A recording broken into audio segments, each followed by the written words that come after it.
Myths. Chamberlain Codex, Book 2. By Emery Cole. Chapter 1. The beeping of the monitors was starting to permanently embed itself into my brain. Even when I wasn't at the hospital, I could hear them. My footsteps timed themselves to the rhythm of Isabella's heartbeat. I spent most of my time at Shadowvale Books, trying to busy myself reorganizing shelves that didn't need to be reorganized at all. My parents had told me it was okay to close the shop for a while, but after 2 whole days of not going in, I realized that spending time alone with my thoughts was worse than going into work. We all do what we have to do to get through each day. Mom started to research medicine on Google so she could talk to the doctors. Dad picked up smoking again, and I found a brochure for a support group for parents going through the loss of a child, but I didn't think he had attended any meetings. At least not yet. We all knew what the doctors said. She would never recover. She was brain dead.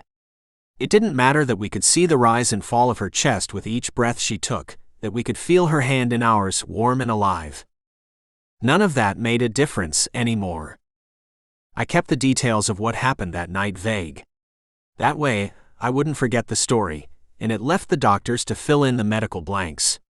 They were still running tests to figure it out, but a few theories that had gone around were that she had a stroke or a heart attack. I don't remember what else they had tested for, but it seemed like they were spouting non-stop theories to my family, desperately trying to help, but only serving to make it worse.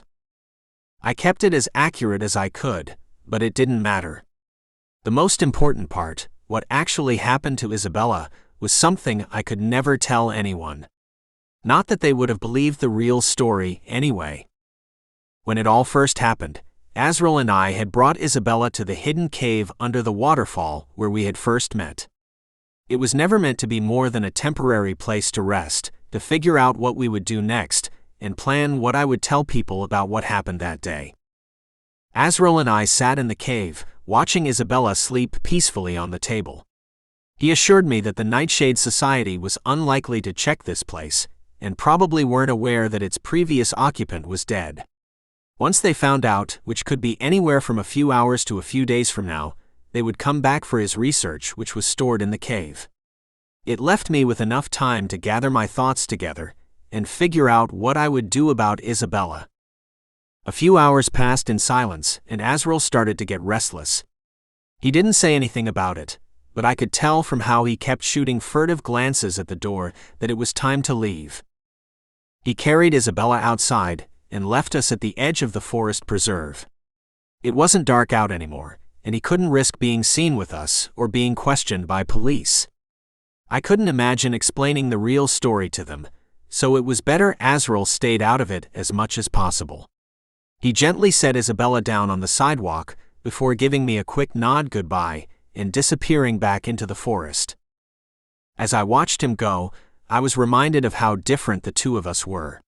He was out of sight in less than a second, seamlessly blending into his natural surroundings. I, on the other hand, couldn't help but stick out wherever I was. I sat down on the sidewalk next to Isabella and flagged down the first person who walked past. It was an elderly woman in a pristine mauve overcoat, walking a crusty little dog. She didn't even notice Isabella and me in the middle of the sidewalk until I stood and asked her for help. As soon as she got over her shock, she called an ambulance, which took almost 30 minutes to arrive. The whole time we were waiting, they kept asking me if I was okay. I tried to brush as much of the dirt off myself as possible, realizing it would only lead to more questions that I couldn't answer. Yeah, I would say, all the while shaking my head no. Maybe that was why they wouldn't stop asking. The only upside to leaving my phone and Isabella's in our jackets back at Shadowvale Books was that I had an excuse not to be the one to tell my parents what happened. As soon as Isabella was settled in the hospital bed, a nurse called them to inform them what happened. Or at least give them a brief overview. My story was that after we had gone to get slushies, Isabella wanted to see some of her old high school friends. Since they would check her phone records, I had to say that it was because we had seen someone from our high school in the gas station convenience store while getting our slushies. I told the police that I couldn't remember the names of the people she wanted to visit since they hadn't been my friends, giving them no way to look into that part of my story. To explain why we had left our phones at the bookshop, I said that we stopped there because I had forgotten my wallet in the employee room, and I wanted to make sure I could pay Isabella back for the slushies before we forgot. Then, on the way to visit her friends, Isabella collapsed while walking, and I had no idea what could have happened to her. I said that it was sudden, and that she had been feeling fine until that point. At least that part was true. The story seemed unlikely, but other than that, there wasn't anything else our small-town police force was going to look into. It was believable enough, and that was all that mattered. My parents didn't suspect I was lying either. That was partly because the police confirmed my story and didn't have the energy to question me. What mattered was that it was an accident, and that there wasn't anything I could have done to prevent it. At least, I couldn't have prevented what happened to Isabella in the story that I told. The real story was an entirely different situation. A string of events had been triggered the second I decided to open the Codex, when it fell on me at work. If I had just been mediocre at my job like I usually was and slipped it back on the shelf without checking it, none of this would have happened. And if I hadn't figured out that the author of the Codex, Vincent Chamberlain, was my great-great-grandfather, I wouldn't have felt as connected to it.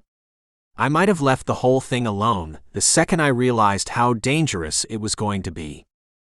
The truth was that I knew that something like what happened to Isabella was a possibility. I just thought that it would happen to me. Not her. I didn't see Azril for a few days after what happened. We didn't have a reliable way of contacting each other, and all the times that we'd met, it had been accidental. I probably should have been worried about him, considering what we had all gone through, but I was sure that he would be okay. It seemed like he knew how to take care of himself, and that I only weighed him down. I don't know what gave me that impression, considering both times I had run into him, he had been trying to escape some Nightshade Society danger. I guess it was how he carried himself, like he was a part of the air, like he didn't have a physical form in the same way that I did. Even the most graceful human lives in defiance of their surroundings, constantly aware of the space we take up and the things that we touch. Azril was different. He belonged in a way that I never would. Even though I didn't see him, sometimes I got the feeling that he was watching me. There was a slight tingling sensation on the back of my neck that told me I wasn't alone, but I didn't feel threatened in any way. If the Nightshade Society were keeping an eye on me, I was sure that they would make themselves known. They hadn't been exactly subtle in the past. They would probably want me to be aware that they were observing me, so they could scare me into making a mistake or revealing something. Instead, I felt safe. I wanted to be annoyed that he didn't trust me to take care of myself, but it was too comforting for me to really think anything else of it. The only place I knew of that Azril seemed really uprooted was in the bookshop. It was my realm, but I was still a human, so it didn't give me an upper hand. Instead, it was more like an even playing field. Both of us lost in the world, two halves of a story. That was precisely where he found me, 3 days after I brought Isabella to the hospital. It was my first day back at work. I'd gone through the motions of opening the shop mechanically. I half hoped no one would come in that day, and half hoped it would be so busy we'd have a line out the door for the first time in the shop's history. Something about the shop felt different, and at first, I attributed the feeling to it being my first day back. After I'd finished opening the shop, I sat back at the register. Word had gotten out around town about what happened to Isabella. I figured that most people would assume that we were closed while we dealt with our family emergency, so there wouldn't be too many customers that day. I kept looking around the shop, trying to figure out what about it felt so off. It wasn't that it was weird to be back there. I was sure that there was something physically different about the store, but everything seemed in order. None of the furniture had been moved. The decorations behind the register were the same as how I left them. When I finally realized what it was, I almost started laughing. The shop was clean. Too clean. I would never have left it that way. Then, I remembered how the Nightshade Society member had broken through the glass to access the store. There should have been glass all over the floor, and the door should have been an empty frame. And there should have been a body. Instead of feeling surprised or afraid, I felt relieved. I knew that I was alone in the shop, and there was no immediate danger for me there. Actually, the possibility that I could get in any trouble was gone entirely. There was no body or mess, nothing that I had to do to cover the tracks of the Nightshade Society. They must have sent someone to retrieve the body of the goon they sent after us. I had to give them credit. They did a great job of making sure they kept their secret society a secret. I looked around the store for my comfortable chair behind the register, searching for anything they might have forgotten, but it was pristine. The only mistake they had made while cleaning was that they had cleaned too well. Otherwise, I might have forgotten about the mess entirely. There were more pressing issues in my life, and I hadn't gotten around to sorting through the less important details of that day. It had all been done for me. I was just starting to relax when I remembered something important: the Chamberlain Codex. I hadn't taken it with me when the three of us ran from the shop and never came back to collect it. The last time I saw the Codex, it was sitting in my leather satchel on the floor of the employee room. I jumped up from my chair and raced to the back of the store, taking the stairs to the employee room 2 at a time. By some kind of miracle, the Codex was sitting in the same place where I had left it. If the Nightshade Society had come by to cover their tracks, they hadn't done an outstanding job of investigating the rest of the shop. They probably had to work quickly to make sure that they went unseen by any pedestrians or police. I clearly wasn't the only one who didn't want people to find out what had happened there. I wanted to take it back down to the register with me, but forced myself to leave it in the employee room when I went back down to sit at the counter again. It would be safer there anyway. I spent the next few hours reading a random book I had pulled off one of the shelves at the front of the store. It was the newest true crime novel that we were advertising by some author that had grown up in Shadow Vale. It didn't have any references to the town or the town's famous cryptids, but we shelved it next to those books anyway since it was town adjacent. I didn't so much read it as I looked at the shape of the words on the page, unable to get myself to focus. The bell rang, and I gave the customer a quick glance and an obligatory hello before going back to the book I was trying to read. I kept reading over the same few sentences because every time someone else came into the store, I would forget what I was reading entirely. It took me longer than it should have to realize that the customer hadn't walked right past me and into the store like everyone else did. He was hovering in front of the desk, waiting for my attention. I was annoyed at first, but when I recognized who he was, my attitude changed. "Where have you been?"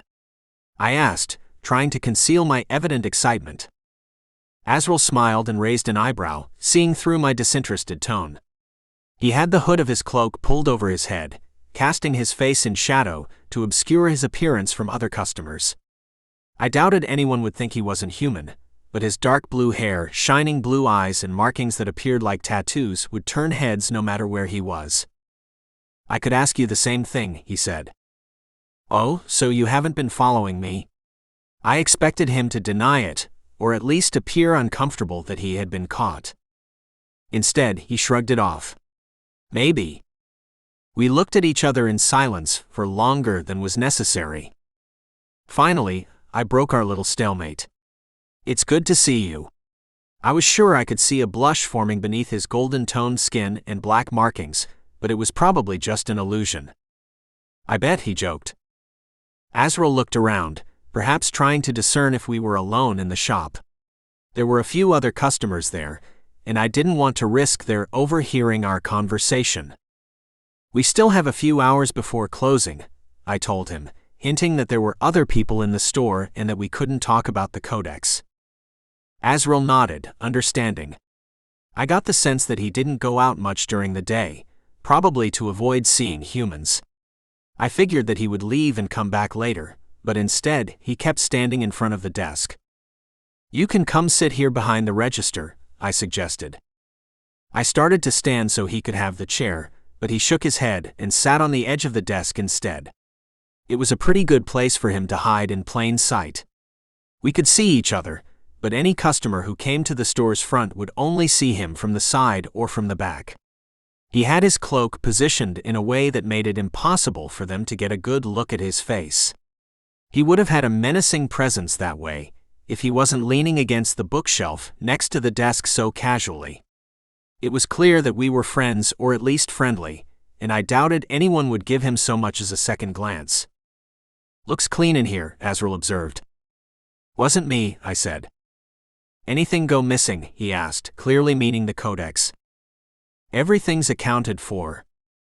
A customer walked up to the register, ending the only real conversation we would have until we were alone. When I wasn't helping customers, we sat and made small talk. I was surprised at how well we got along, considering how little we knew each other. I guess we didn't have much choice but to be friendly, since we were stuck together until we could sort through the Codex. We had to talk in a kind of code, hiding any possible references to a supernatural world. Still, no one cared enough to listen to our conversation anyway. We didn't have much that we could actually say until the store closed. Azril and I made a point not to talk about Isabella. Or rather, I made a point not to talk about her, and he didn't ask. If he hadn't been so empathetic when it all happened, I would have thought that he was just good at taking a hint by not bringing it up. I knew that he cared, which is what really made me not want to talk about it. I wasn't sure I could handle any more sympathy that I didn't deserve in my life. I didn't want him to know what I was planning either, or that there was a reason I was so suddenly motivated to deciphering the Codex. I thought that if there was anything that could save Isabella, it would be whatever it was that gave immortality. The thing that Azril, the Nightshade Society, and now I all desperately wanted, but for entirely different reasons. Lying to Azril about it made me sick with guilt, especially since I knew I was the villain in this situation, and arguably morally worse than the Nightshade Society goons. At least they were upfront about what they wanted and who they were. I, on the other hand, was an evil trickster. Most of the time, I genuinely liked Azril. If we met differently, we might have made good friends if he was actually human. But that wasn't the way things were. Especially not with me secretly undermining our entire plan. After the last customer left, I jumped from my chair, turned over the open sign in the window, and locked the door. Azril lowered his hood, and I saw his face clearly for the first time in a while. I wondered if I would ever get used to his appearance. It seemed like every time I saw him, I remembered that he wasn't human. Not that it was an easy thing to forget. "So," I said, "what really brings you to visit?" Chapter 2. "What, I can't just come by to see you?" Azril asked, tilting his head innocently. I gave him a sharp look. He relented. "We need to get back to work." "I know it's." I assumed he was about to say something about Isabella. He knew it was soon after what happened, but he left his sentence incomplete. "You're probably right." Azril looked surprised that he didn't have to convince me otherwise. It was probably why he had come to the store so quickly after we opened, even though he knew that we wouldn't be able to talk freely in front of other people.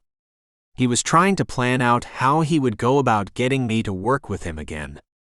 If I were honest, I would have told him that I was ready to start working again immediately. I wish that we had never stopped meeting and going over the Codex.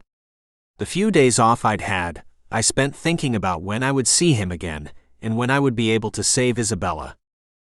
I kept that information to myself. If I told him that, he'd either think that I was a sociopath, or that I wasn't telling him everything.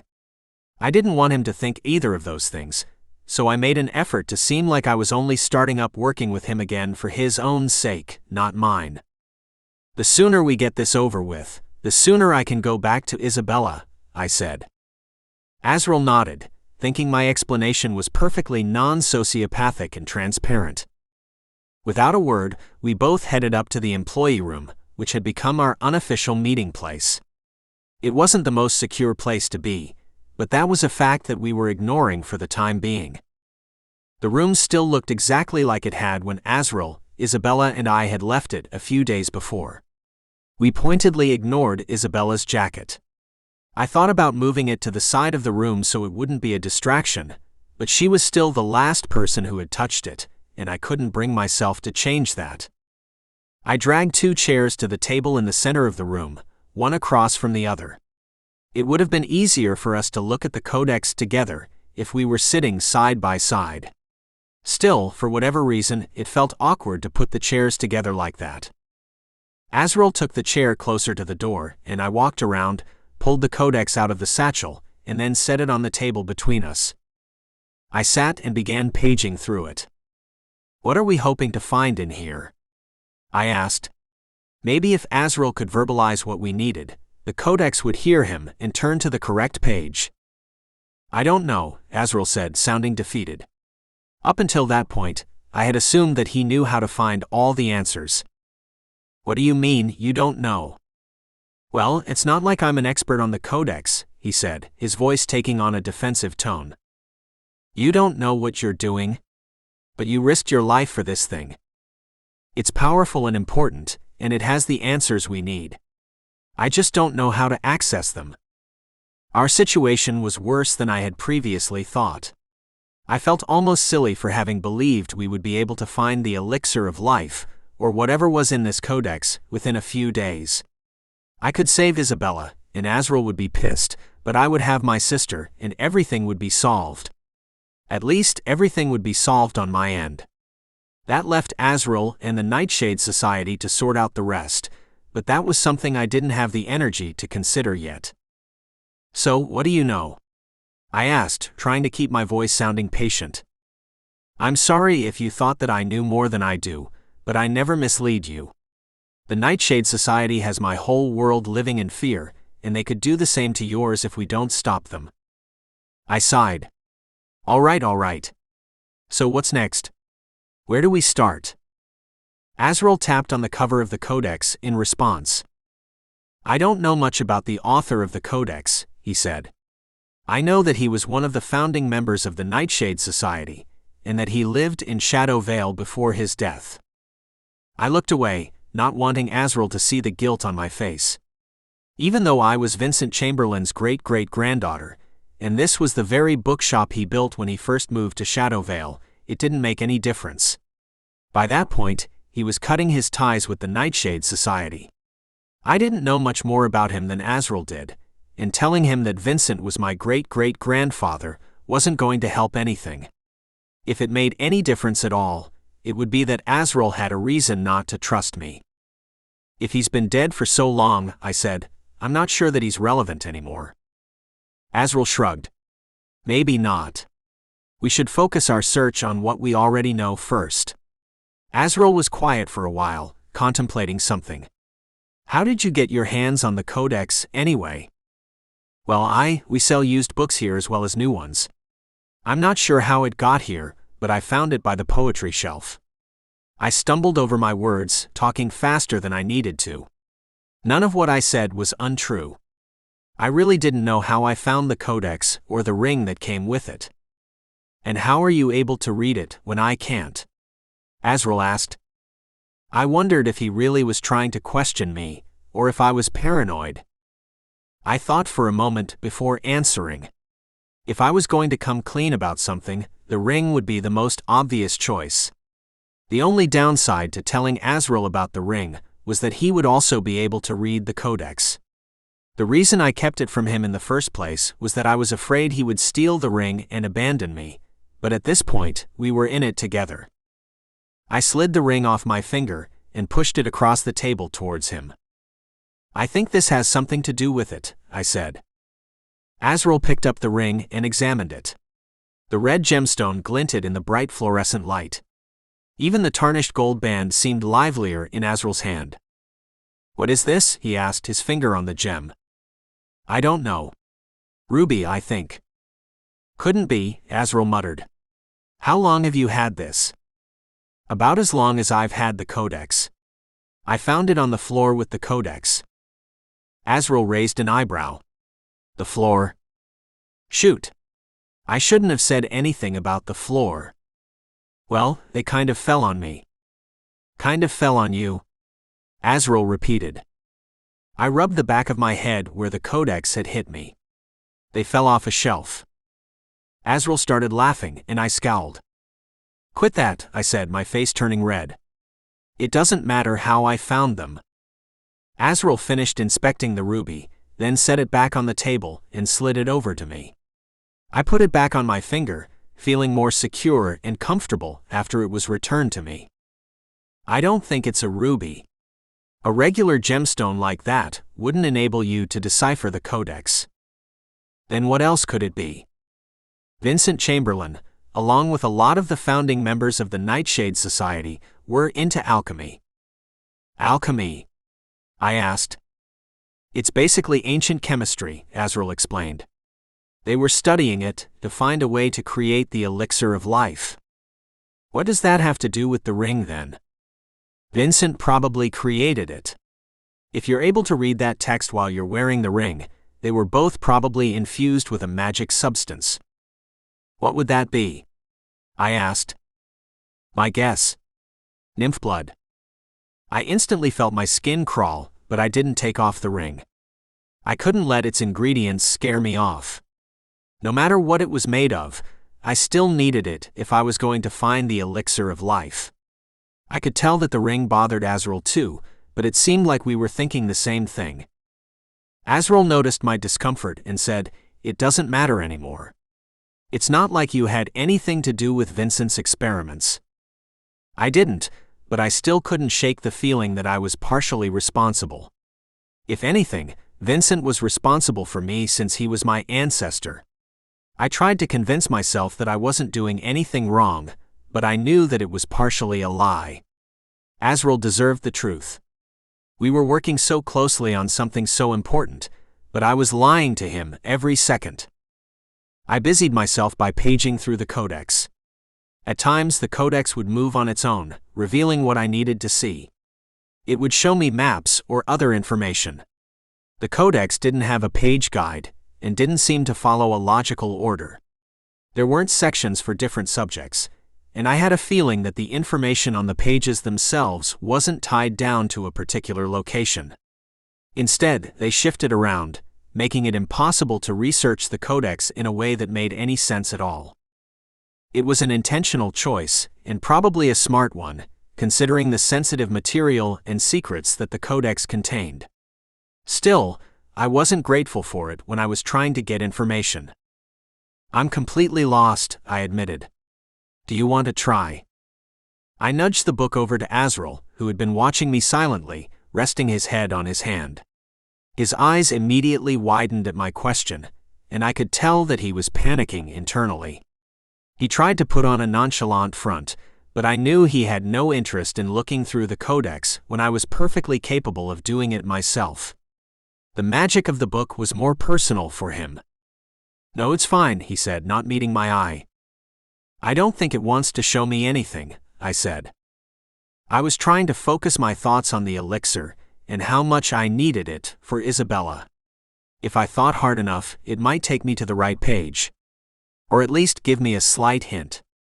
If Vincent Chamberlain were there with us, I wondered if he would care enough about the life of his great-great-granddaughter to show me what I needed to do.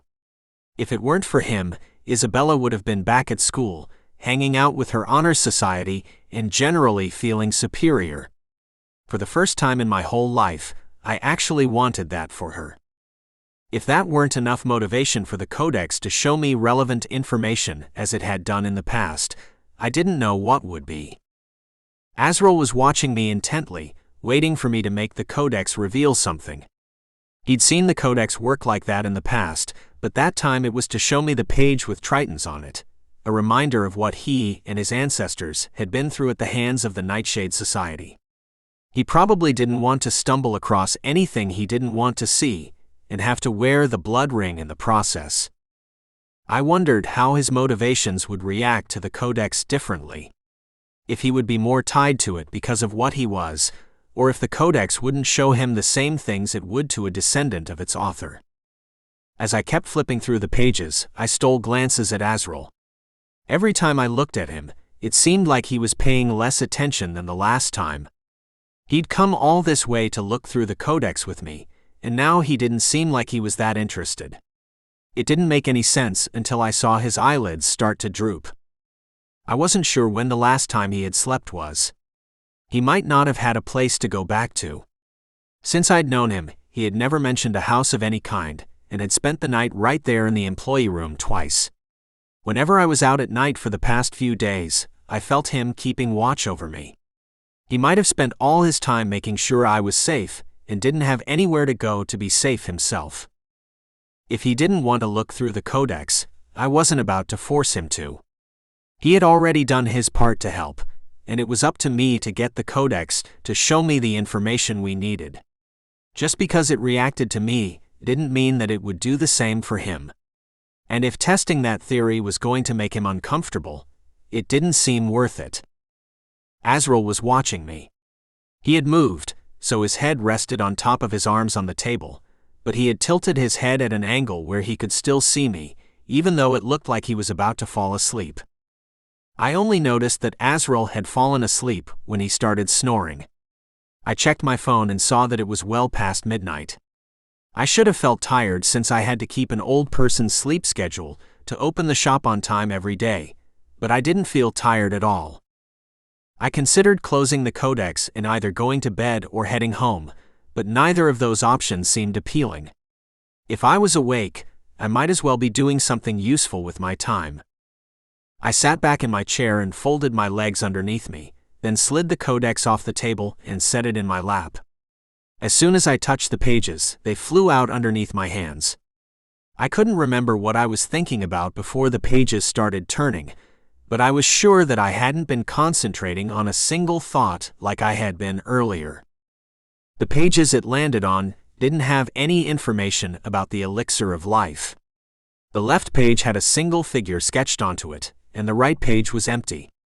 I looked closer and realized that the figure looked a lot like Azril.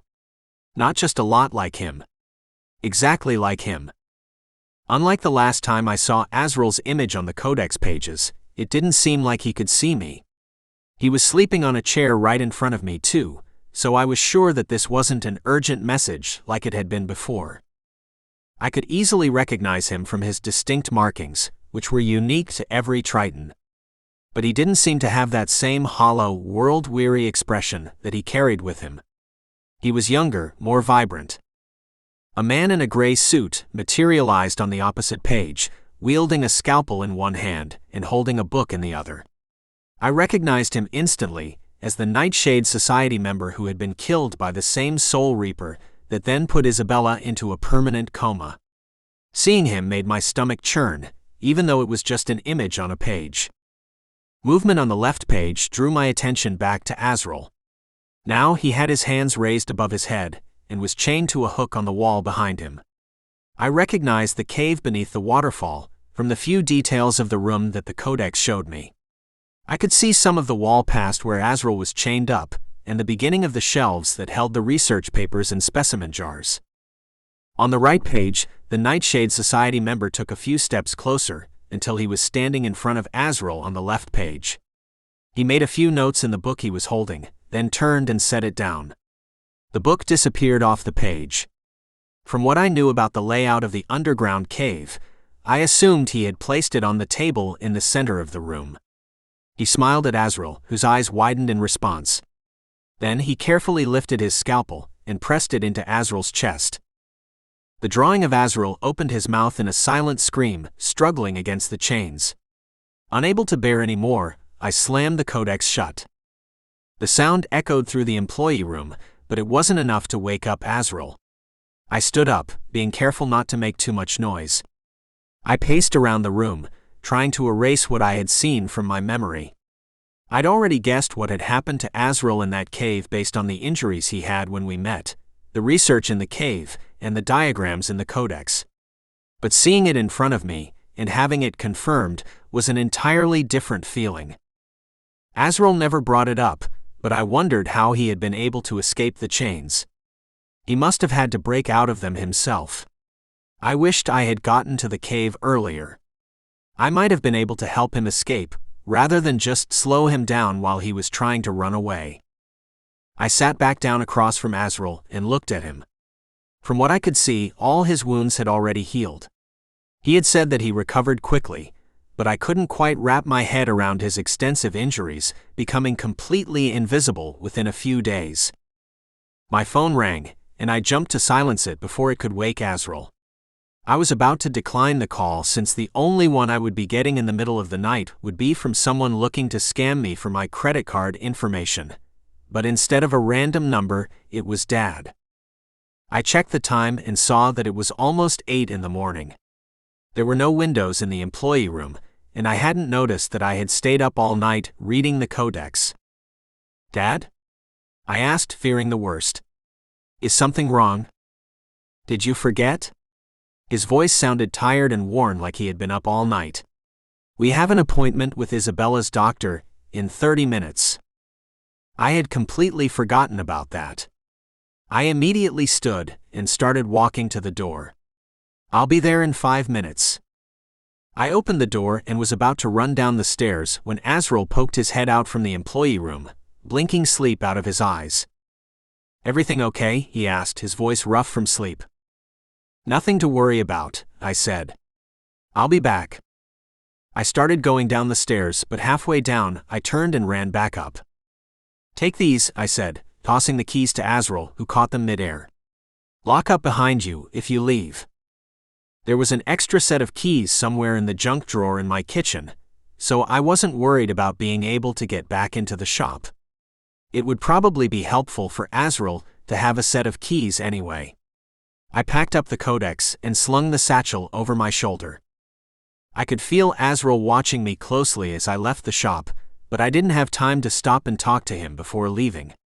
If I wanted to make it to the doctor's appointment on time, I needed to run.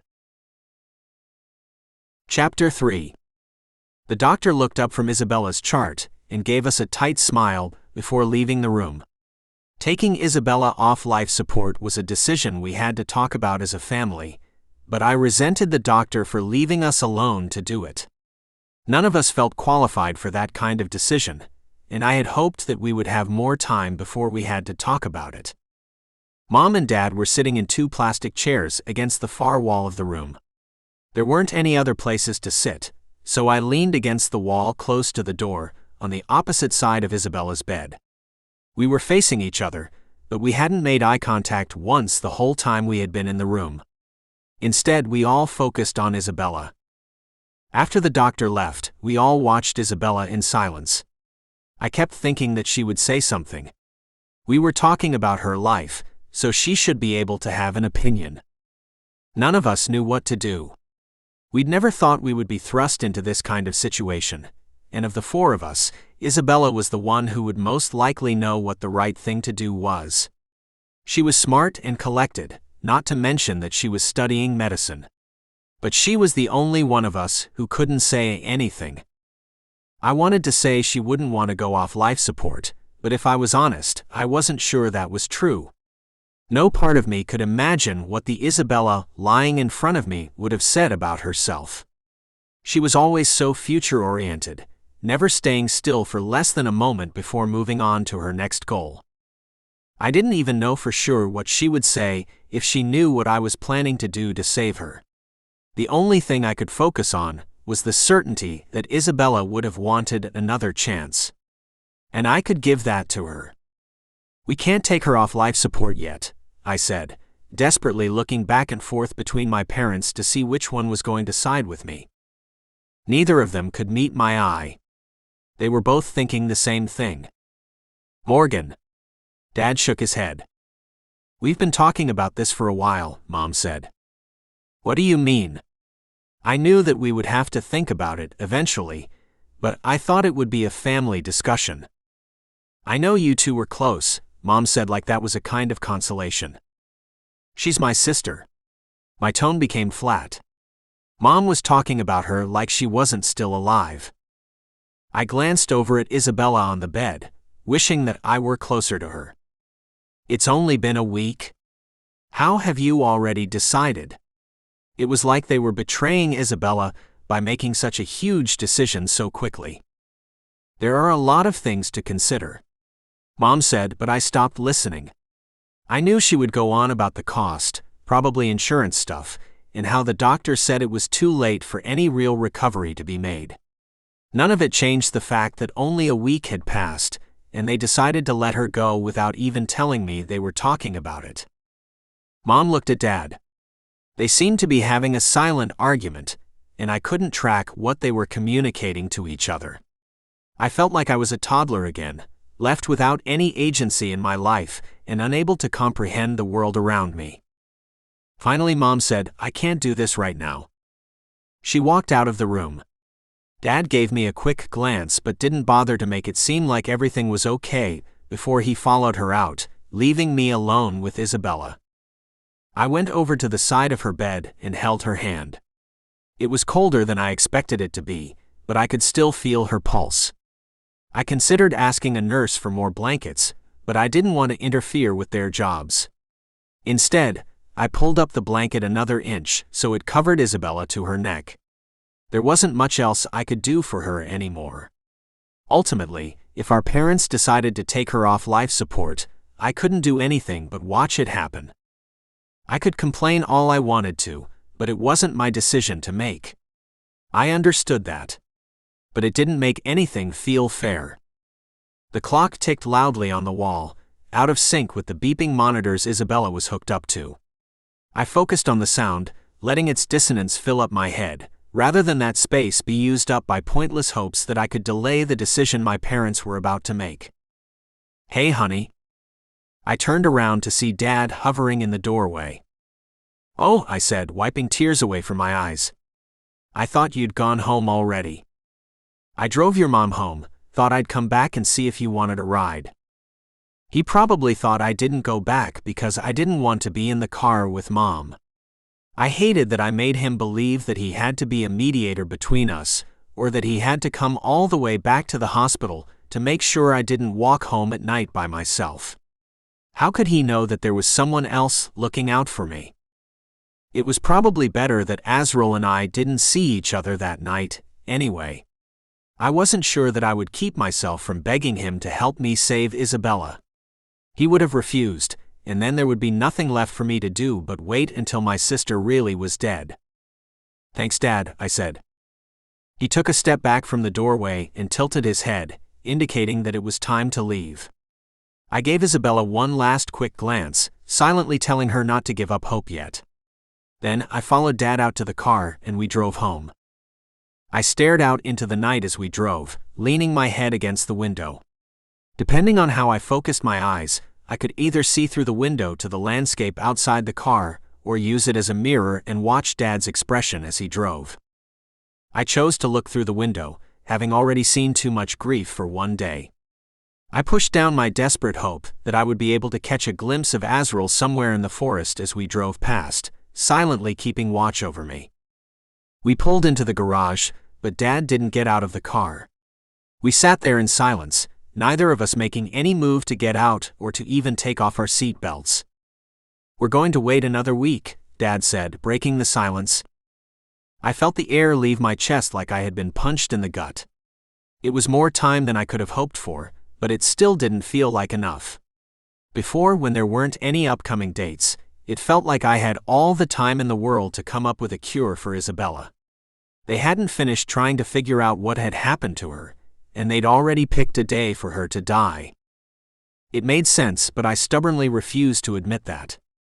What I did know, though, was that Dad must have really pushed for more time. We all wanted more time with her, but I think my parents didn't want Isabella to suffer in the hospital needlessly. The doctors told them she wasn't going to recover, and they were making their decisions based on that. She wasn't really gone to any of us, but I was the only one that had any reason to hope she could be saved.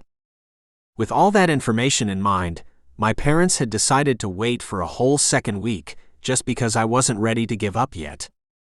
"Thanks, Dad," I said, my voice cracking. The two of us unbuckled our seatbelts, stood, and went inside the house. The bookshop was closed the next day, but I decided to go in regardless. Either my parents didn't realize what day it was, or they didn't care that I was leaving. On my way out of my room, I made the snap decision to take the Codex with me. I'd need something to occupy my time, especially if my plan for the entire day was sitting alone in the empty shop. At the very least, it would give me some hope to cling to. I started walking down the blocks to the shop the same way I had done since I was a kid. For the first time in my life, I got the impulse to go a different route. There weren't any other direct ways, so I circled around the town's main street, going out of my way by a few blocks to avoid walking past the forest. It wasn't that I didn't want to see it. I felt like I should see more of the town instead as a reminder that there were other things in Shadowvale, ones that didn't involve the Chamberlain Codex, the Nightshade Society, Soul Reapers, and Tritons. It was still the town that I'd grown up in, that I belonged to, even though it had been hiding another world this whole time. When I was finally approaching the front of Shadowvale Books, I saw someone sitting outside. The door into the shop was set back into the wall a few feet, so there was a small alcove where someone could sit without being obvious from the sidewalk. If it wasn't for the worn toe of a brown boot sticking out, I wouldn't have known that Azril was waiting for me until I was right in front of him. Before he could see me, I said, "We should probably come up with a better way of finding each other." I could hear the shrug in his voice. "I don't see why when this is so much more interesting." He had a point. I laughed, then reached out a hand to help him up. He was wearing his cloak again, though the rest of his clothes, dark green pants and an off-white shirt, were passably human if a bit strange. "You could also do with a hoodie if you're trying to blend in," I suggested. Azril wrinkled his nose in disgust. "Human clothes are pretty much made of plastic." "Fair," I said, absently feeling the edge of my skirt as if I'd find a plastic bit sticking out. "Just saying, if you really want to avoid attention, that cloak isn't really doing it for you." "Who said I wanted to avoid attention?" he asked, challenging me. When I thought about it, I realized that it didn't matter what he wore as long as he didn't show his face clearly. No one would guess that he wasn't human, and Shadowvale got enough weird tourists coming for cryptid sightings that the locals would probably assume he was one of them. I wondered what his clothes were made out of, but stopped myself before asking. It seemed rude somehow, and he'd probably use it as an excuse to make fun of me. In my head, he and his woodland critter friends sat around a loom, weaving fabric together and talking about the weather.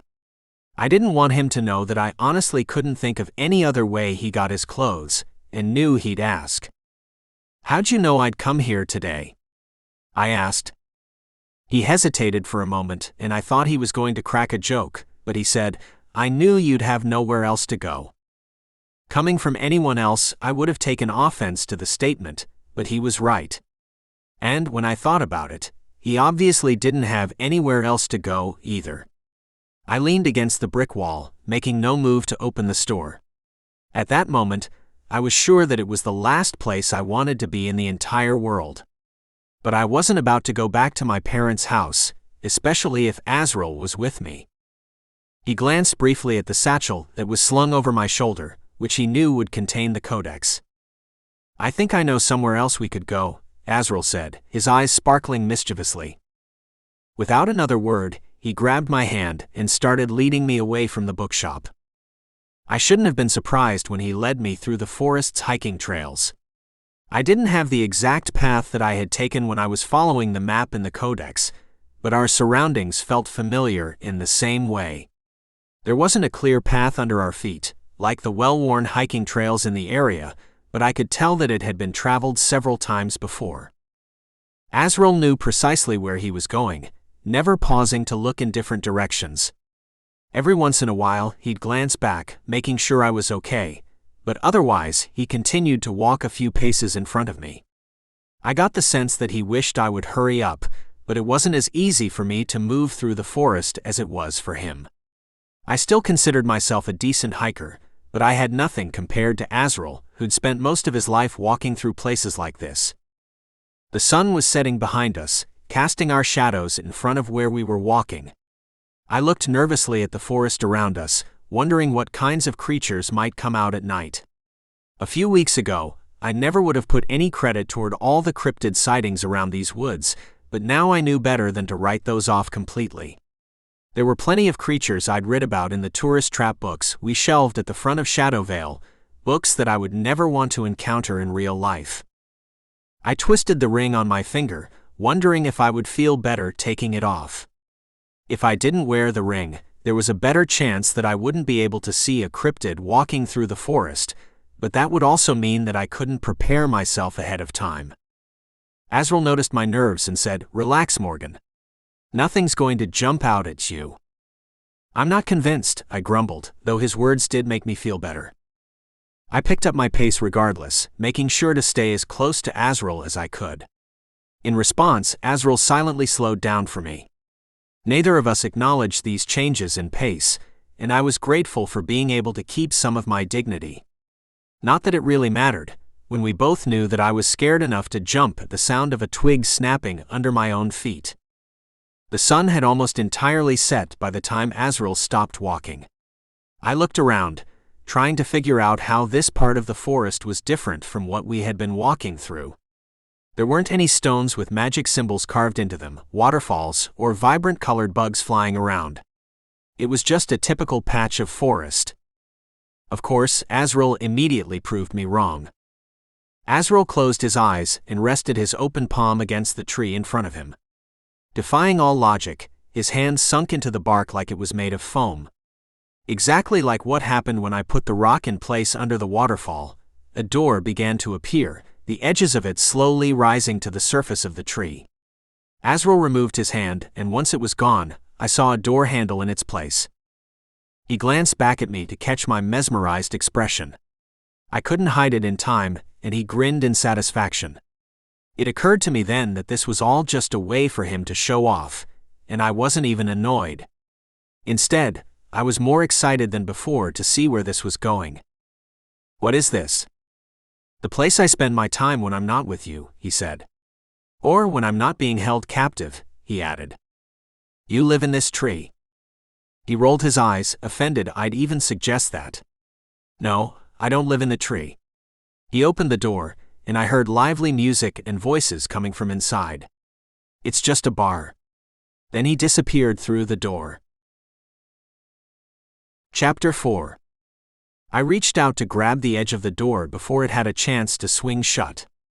My heart skipped a beat when I saw how dark it was inside, but when I looked at Azril's already retreating form, I took a breath and stepped in. The door slammed shut behind me, and I imagined how it would look from the outside, slowly dissolving back into the tree like it had never been there to begin with. Inside the tree was too dark to get a good look at where I was. A small amount of light came from somewhere in front of me, but it was partially blocked by Azril as he walked ahead of me. "Careful," he warned. "Watch your step." I moved forward, then instantly tripped, not realizing that I was supposed to walk downstairs until I fell down them. Azril's arm shot out and stabilized me. After that, I made sure to slide my feet carefully as I descended the uneven stairs, determined not to trip for a second time. Azril was a few steps in front of me, having the advantage of being familiar enough with the surroundings that he wasn't afraid of falling. I focused on the light behind him, steadily growing with each step I took. "Here," Azril said, his voice startlingly close. If he hadn't said anything, I probably would have run straight into him, having not even realized that he had stopped walking. In the dim light, I could see him reaching out to hand me something. I squinted but couldn't tell what it was. "Put this on," he said, nudging a piece of fabric against my outstretched hand. I instantly recognized the silky feeling of Azril's cloak. Secretly, I had always wondered what it would feel like to wear, and was excited about the opportunity. "Better that no one recognizes you as human in there," he explained. "They don't get a whole lot of visitors like you. Next time we're out in my world and I offer you a hoodie, I want you to remember this moment," I joked. "Doubtful," Azril said. "I'm already forgetting." I pulled the cloak on and adjusted my satchel strap to rest comfortably on top of it. The cloak smelled like a river, damp earth and the sweetest air. I fought the instinct to inhale deeply, keeping myself aware that Azril was watching me. I adjusted the hood over my head to hide my features, the same way Azril wore it when we were out in my world. I was sure that he wouldn't take me anywhere that I wouldn't be safe, But I also knew that a human in a place like this would turn heads and might not be entirely welcome. I might not have been one of the bad ones, but they had no way of being sure of that, and I wouldn't blame them for kicking me out if they found out that I was human. With every step I took, the sound of the music and voices grew. I lost sight of Azril again, but I could hear his footsteps right in front of me. He reached back and took my arm, then pulled me around a corner. I hadn't seen the tunnel turn abruptly, and was about to slam face first into a wall. Azril let go of my arm and reached for something else. I saw the origin of the glow I'd seen as I walked, which had gotten much brighter after we turned the corner. I peeked around his arm and noticed an arched line of light in the wall. "What's that?" I asked. I heard Azril's clothes rustle as he turned to look at me, but I couldn't see his expression. He reached forward, and the light grew, and I realized that it hadn't been a mysterious glowing arch at all. It was a door. "We're going to forget I said that, right?" I muttered. Azril laughed, giving me the only answer he was capable of. He held the door out, letting me walk into the room before him. I wasn't sure if he did it because it was polite, or because he was worried that I would manage to get lost if he wasn't watching me take those 2 steps into the room. I was only 20, and couldn't think of a single time in my life that I had been inside a real bar. It wasn't like I'd never drank before, but it was never in an official place like the one we were walking into. I guess this bar wasn't the same as human bars, but it still felt strange for me to walk into one, like I was doing something wrong. Inside, the room was lit only by lamps scattered around the floor and on tables. The room had a dim golden glow to it, and even though it was underground, I didn't see any dirt or tree roots sticking out from anywhere. The floor was polished dark wood, and the walls were lined with red damask wallpaper. The decor looked exactly like what I would have expected from a Prohibition-era speakeasy. In the center of the room was a 70s-style conversation pit, which seemed dangerous, considering the large and crowded bar that was placed in the middle of the ring of couches. I imagined that after several drinks, people would start tripping over the platforms. A few people were sitting on bar stools and drinking, but it was still pretty early in the night. It was also a weekday, but I didn't know if the people in this bar were attuned to the human schedule. Those sitting on the couches in the conversation pit were smoking. I spent a brief moment worried about fire hazards. There was only one discernible exit. I realized that Azril hadn't stopped walking when we went through the door, and I hurried to catch up with him. Some of the people in the bar looked up as we passed, and a few of them gave Azril a friendly nod, but we didn't stop to talk to any of them. Azril led me to the very back corner of the place. It was partially obscured by a gigantic potted fern and a structural support beam. He pushed aside a sheer curtain and slid into a booth seat. I chose the one across from him, snagging the satchel on the curtain as I sat down. Once I detangled myself, I pretended like it hadn't happened. "Are you sure it'll be safe here?" I asked, gesturing to the Codex. I was almost afraid to say its name out loud, worried that someone might overhear above the music and loud conversations. "It's fine," Azril assured me. "If anyone recognizes what it is, they'll probably want nothing to do with it." "And what if they do?" I asked. Azril shrugged indifferently. "Maybe they'd want to help." I couldn't tell if that was a joke or not, but it was apparent that Azril didn't see any of the people in the bar as a threat. "Why would everyone be so afraid of the Codex?" I asked. "I mean, aside from its obvious connection to the Nightshade Society." "It's hard to explain quickly," Azril said. "A lot of beings don't actually believe that it, or the elixir of life, actually exists. Some don't even believe in the Nightshade Society, but everyone from around here knows they exist." "Beings?" I asked. "Yeah," Azril said. "Beings. Creatures. People. Whatever you want to call all of us." When I thought about it, I guess the word people referred to humans mostly. There weren't many good alternatives in human languages for people, beings, like Tritons and all the other species that might be present, both in the bar and outside it.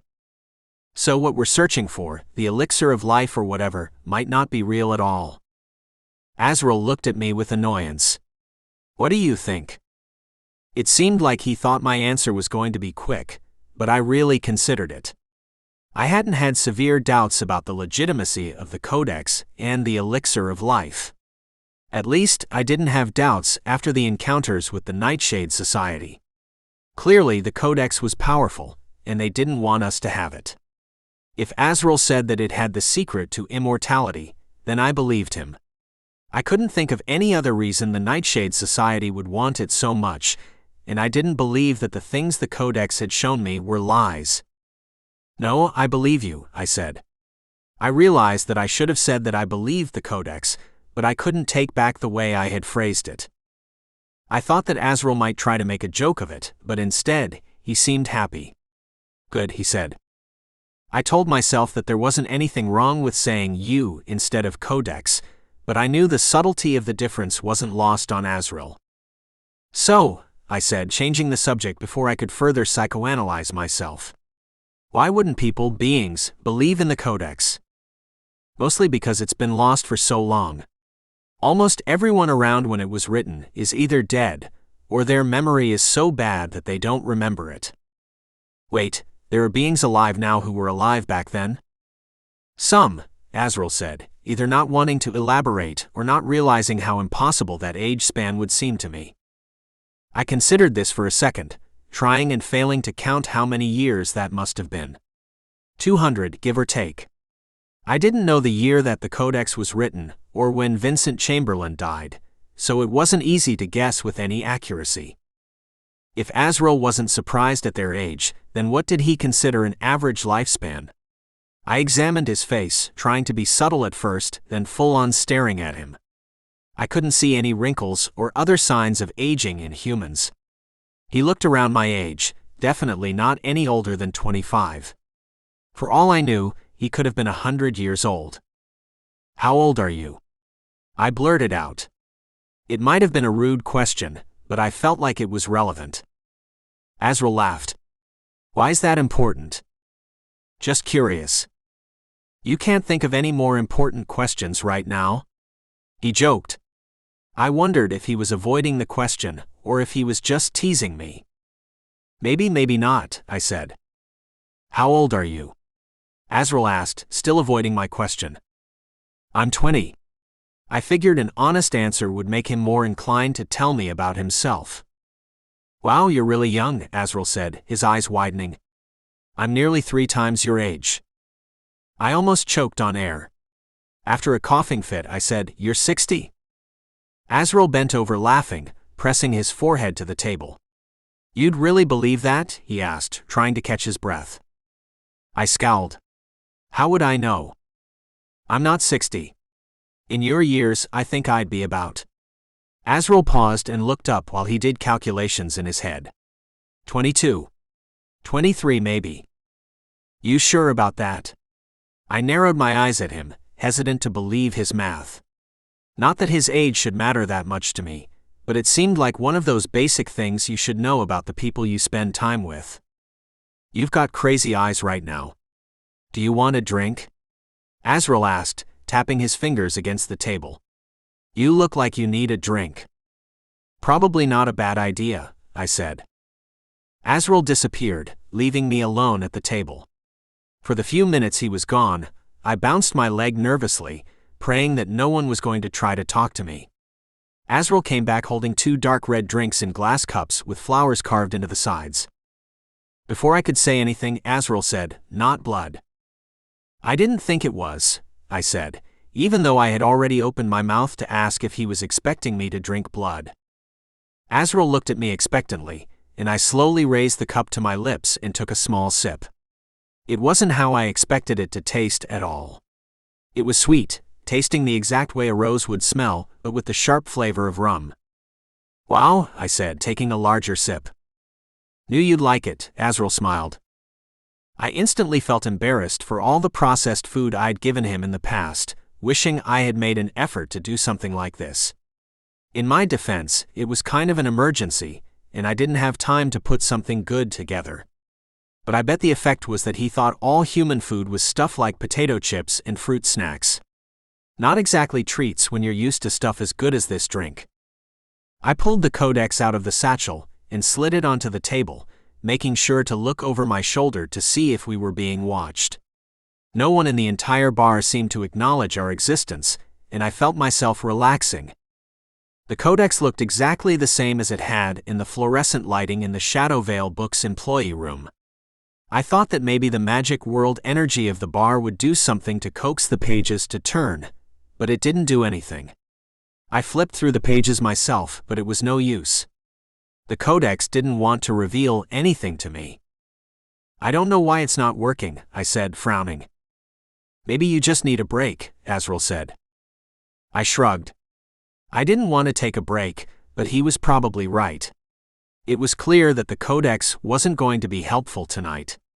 I slipped it back into my satchel, worried that if I left it on the table, I would spill something on it. What I don't understand is why the Nightshade Society doesn't already have the Codex if it's so important, I said, absent-mindedly playing with the buckle on the satchel. Did they lose it or something? I doubt it. If they don't have it, there's a reason. If Vincent put most of his life into creating it, I find it hard to believe he would change his mind about using it. Like I said, I'm not an expert on his life. I wished Mom had more information about him. When I went to the library, I hadn't found any records about him either.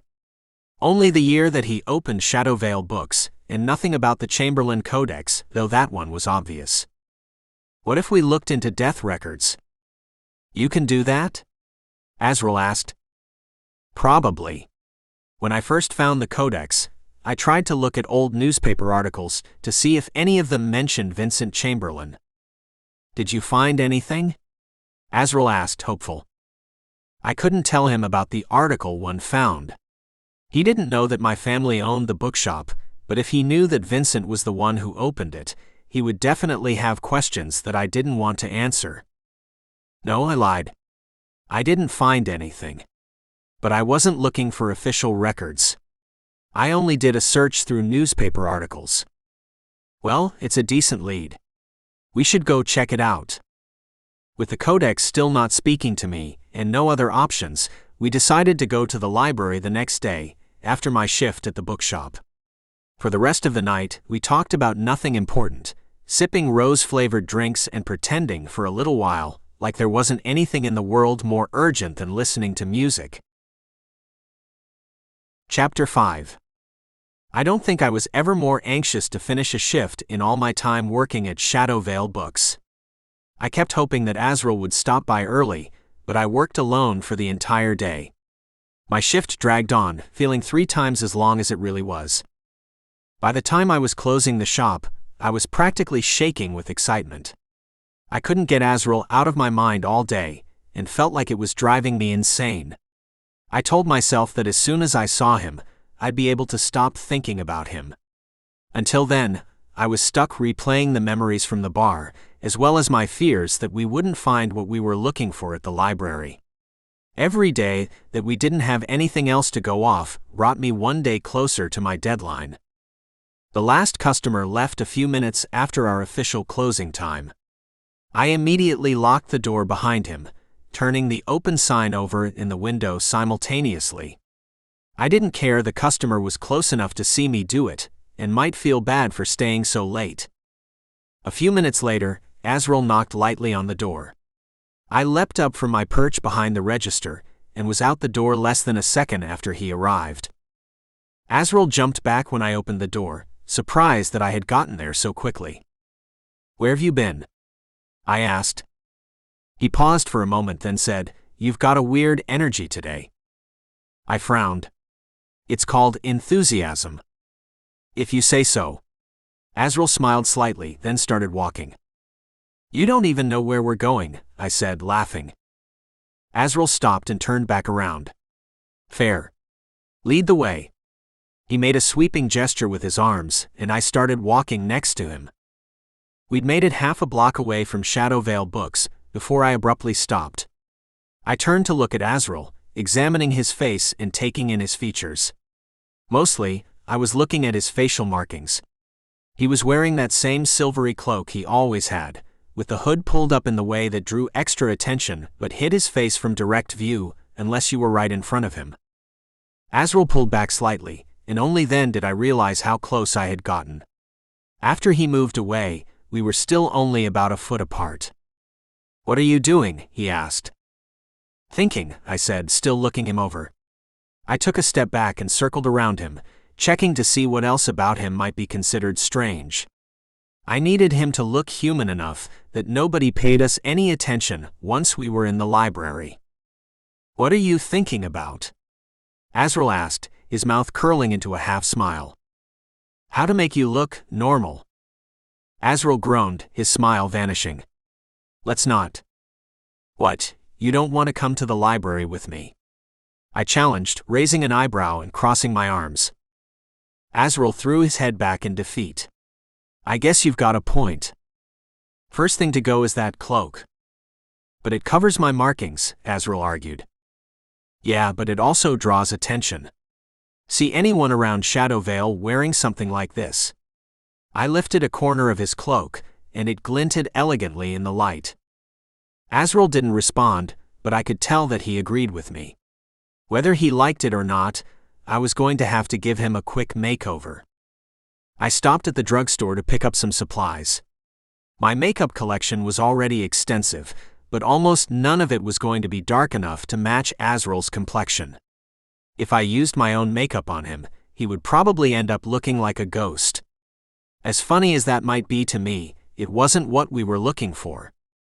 Luckily, my parents were out of the house, probably in the hospital with Isabella. I checked the whole place to ensure it was safe for Azril to come in, then I returned to the porch and waved Azril forward. He hesitated at the doorstep, and I said, "I invite you inside," as if he were a vampire and needed an invitation before he could cross the threshold. "I'm not a vampire," he said with a scowl. "I know that. I was just making sure." I almost asked if vampires were real, but I didn't want to embarrass myself. Besides, it seemed like one of those things I was better off not knowing, either way. I didn't know how much longer we would have before my parents got back, so I locked the door behind us and immediately headed upstairs to my room. Azril looked around the house, hesitating before following me up the stairs. "What, never seen the inside of a house before?" I joked, then realized that I might actually have been right. He tried to play it off like he had, which made it more apparent that he really hadn't been in a human house before. It felt weird to be bringing him into my room. It wasn't that the two halves of my life were colliding. I hadn't had a friend, or anyone other than my family, come into my room since the summer after I graduated high school.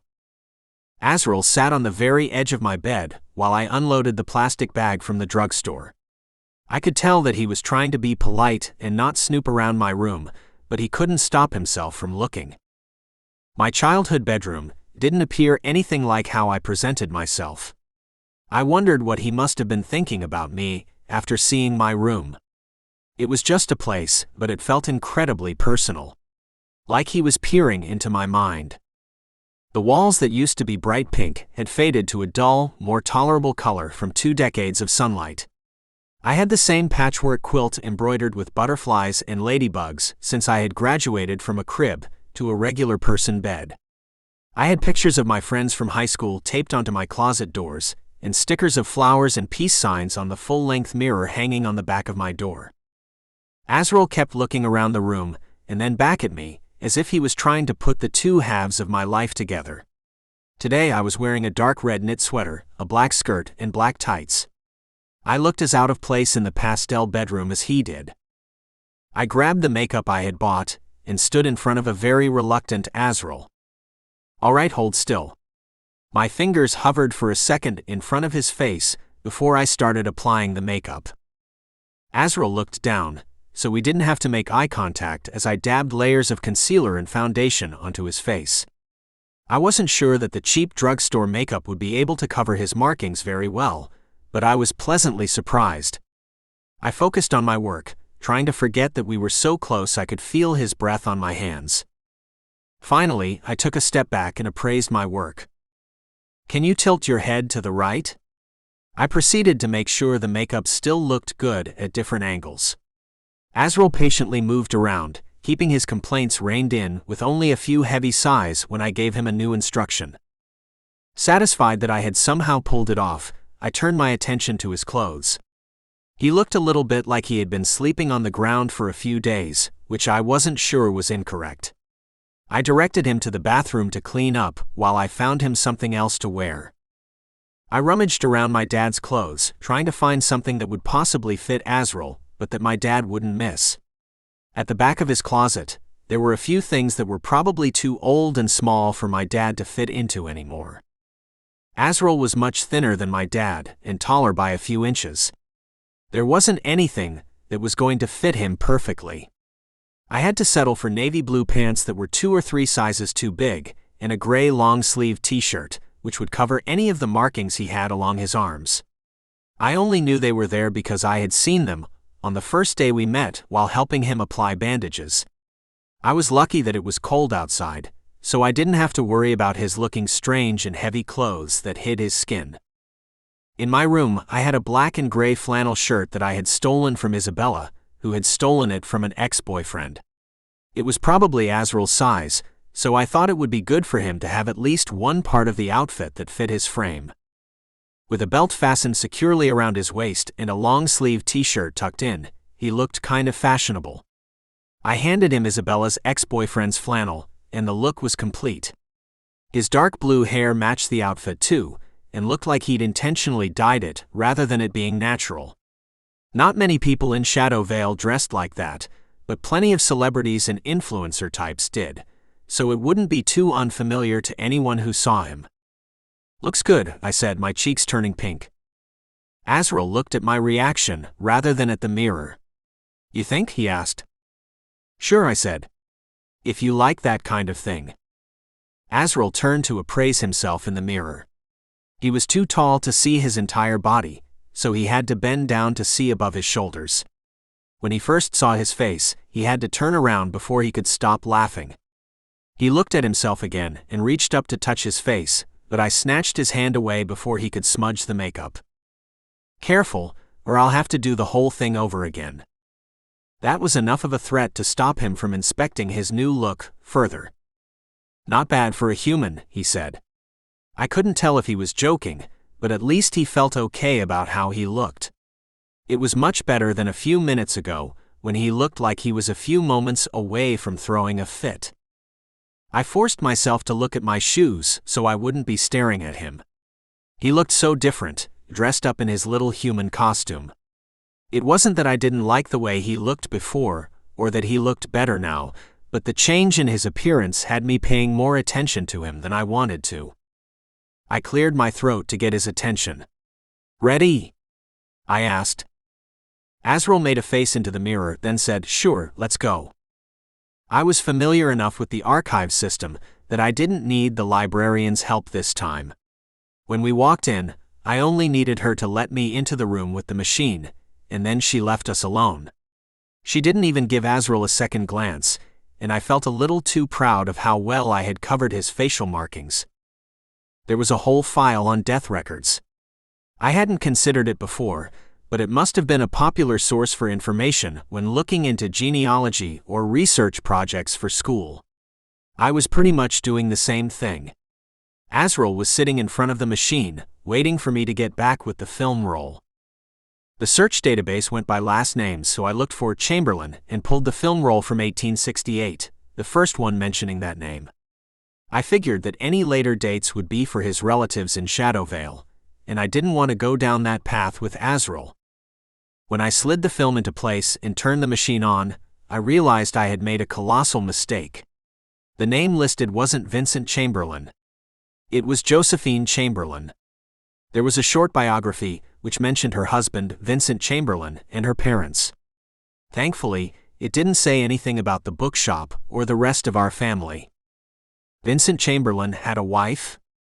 Azril asks, studying the screen as if he could have misread the text. "I guess he did," I said, trying to downplay it. Besides, I didn't think it was really that relevant. We weren't looking for information about his family. I already knew enough about that. We needed to find out about his life in the context of the Nightshade Society and the Codex. I doubted that his wife had anything to do with that side of him since they got married long after Vincent moved to Shadowvale and opened the bookshop. I stood up and took the film out of the machine. I'm going to go back and see if I can find Vincent's. I carefully put back the 1968 film and went back to the database. There weren't any more results for the name Chamberlain until 1917, and there was no way Vincent would have lived that long. If I was alone, I would have looked into it, but there was a strong possibility that it would be one of his kids, so I told Azril that there weren't any other results for the name. Azril looked disappointed, and we sat in silence for a while.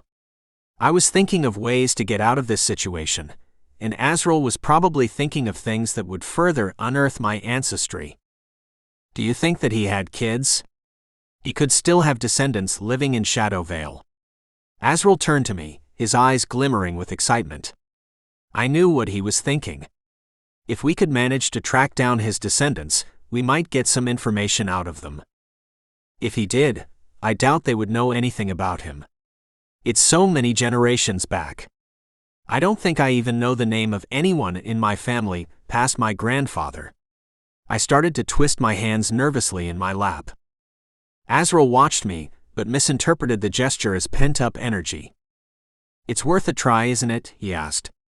Maybe if they have death records, they will have birth records too. He wasn't about to drop the idea anytime soon, and I couldn't blame him for it. I shifted in my seat, crossing and then immediately uncrossing my legs. Something wrong? Azril asked. He actually sounded concerned, which made me feel worse about what I had to tell him. There's something you should know about me. Okay, Azril said slowly. I could see him starting to put the pieces together with our conversation and my sudden change in attitude, but he didn't say anything about it. Maybe we should get out of here. I looked around the library. We were still alone, but I didn't want to be in a public space when I told Azril about my family. I wasn't sure what his reaction would be, but I knew we shouldn't have that conversation there. We had all the information that we could gather from the library, and it was time to leave anyway. Sure, Morgan. We can go. Azril's voice sounded tired. He was pretty sure of what I was about to tell him, but it seemed like he didn't want to believe it until I told him. Behind the library, there was a small garden with ancient trees and heirloom rose bushes. It was one of the prettiest places in Shadowvale, which I guess was why it was always empty. Everyone was either too afraid to mess it up, or they didn't care for things that looked too much like a princess garden. We walked over to an ornate black metal bench and sat down. It was situated behind an oak tree, which blocked it from view through the library windows. No one would be able to see or hear us from the library unless they came outside, and we would be able to see them coming around the building. A birdbath bubbled peacefully in the distance before two birds swooped in, fighting, even though there was more than enough water for both of them. What? Are you going to propose to me? Azril joked, trying to lighten the mood. I couldn't even force a laugh. I felt like I was either about to throw up or cry. Or maybe both. There was no way to carefully get around the information. I couldn't be delicate about it. I needed to come clean. Vincent Chamberlain was my great-great-grandfather, I blurted out, my words sounding too loud in the peaceful courtyard. Azril let out an uncertain laugh. What? I didn't say anything else. It was already obvious, and he could tell that I wouldn't lie about something like that. Especially since I had made a big deal about coming all the way outside to tell him. We sat in silence for a while, listening to the two birds fighting at the birdbath. Why wouldn't you say something earlier? Azril asked. His voice sounded strained, like he had overused it, even though we had been silent for a while. I wished I could know what he was thinking. At least he wasn't running away or yelling, but that didn't mean he wasn't angry or that he still trusted me. I didn't want you to think you couldn't trust me. Azril shook his head in disbelief. Both of us were quiet. I was trying to figure out something I could say that would make things better between us, but was pretty sure that I had already said all I could. I desperately wanted to come up with something that would magically make him okay with what I told him, but there wasn't anything I could do anymore. "Fine," Azril said, after what felt like hours of waiting. "Fine?" I asked, not allowing myself to be hopeful. "Not like I have much of a choice about it, right? So you don't hate me?" "I wouldn't hate you, Morgan. It's not like you have a choice about what family you're born into." "Right," I said. He still didn't sound like he was ready to forgive me, but as long as he wasn't going to stop talking to me, I had time to change his mind and make up for having lied to him. "You might have been right about not telling me before," Azril admitted. "I might have decided not to involve you in any of this. I really didn't give you much choice, though. I was the only one who could read the Codex, and the one time Azril tried to steal it from me, he ended up coming back anyway. Whether we liked it or not, we were kind of stuck together at that point." Azril laughed reluctantly. "Guess not. I know it's hard to believe right now, but I really want to help you. I don't think the Nightshade Society even knows who I am, and even if they did, it's not like it changes anything. It's not that I don't believe you." He left the part where he didn't exactly trust me implied, which I appreciated in a weird way. When we parted ways that day, I repeated to myself over and over that everything would be okay. I kept a tight grip on the strap of the satchel, feeling the weight of the Codex against my hip. As long as I had that with me, there was still hope that I would find the elixir of life. And there was still hope that I would be able to save Isabella. The days were building up, and I only had less than 5 more days before Isabella was going off life support. That is, as long as my parents kept their word and waited as they had said they would. I needed more time, and wished I could tell them what I was planning. If I did tell them the truth, I knew that they wouldn't believe me. If I hadn't gone through what I had, I wasn't sure that I would believe myself either. Chapter 6. Things were different between us. A whole day passed, and I didn't see Azril at all. I kept staring out the window as I worked, searching for his familiar shadow, but there was nothing. He had said that everything was fine between us.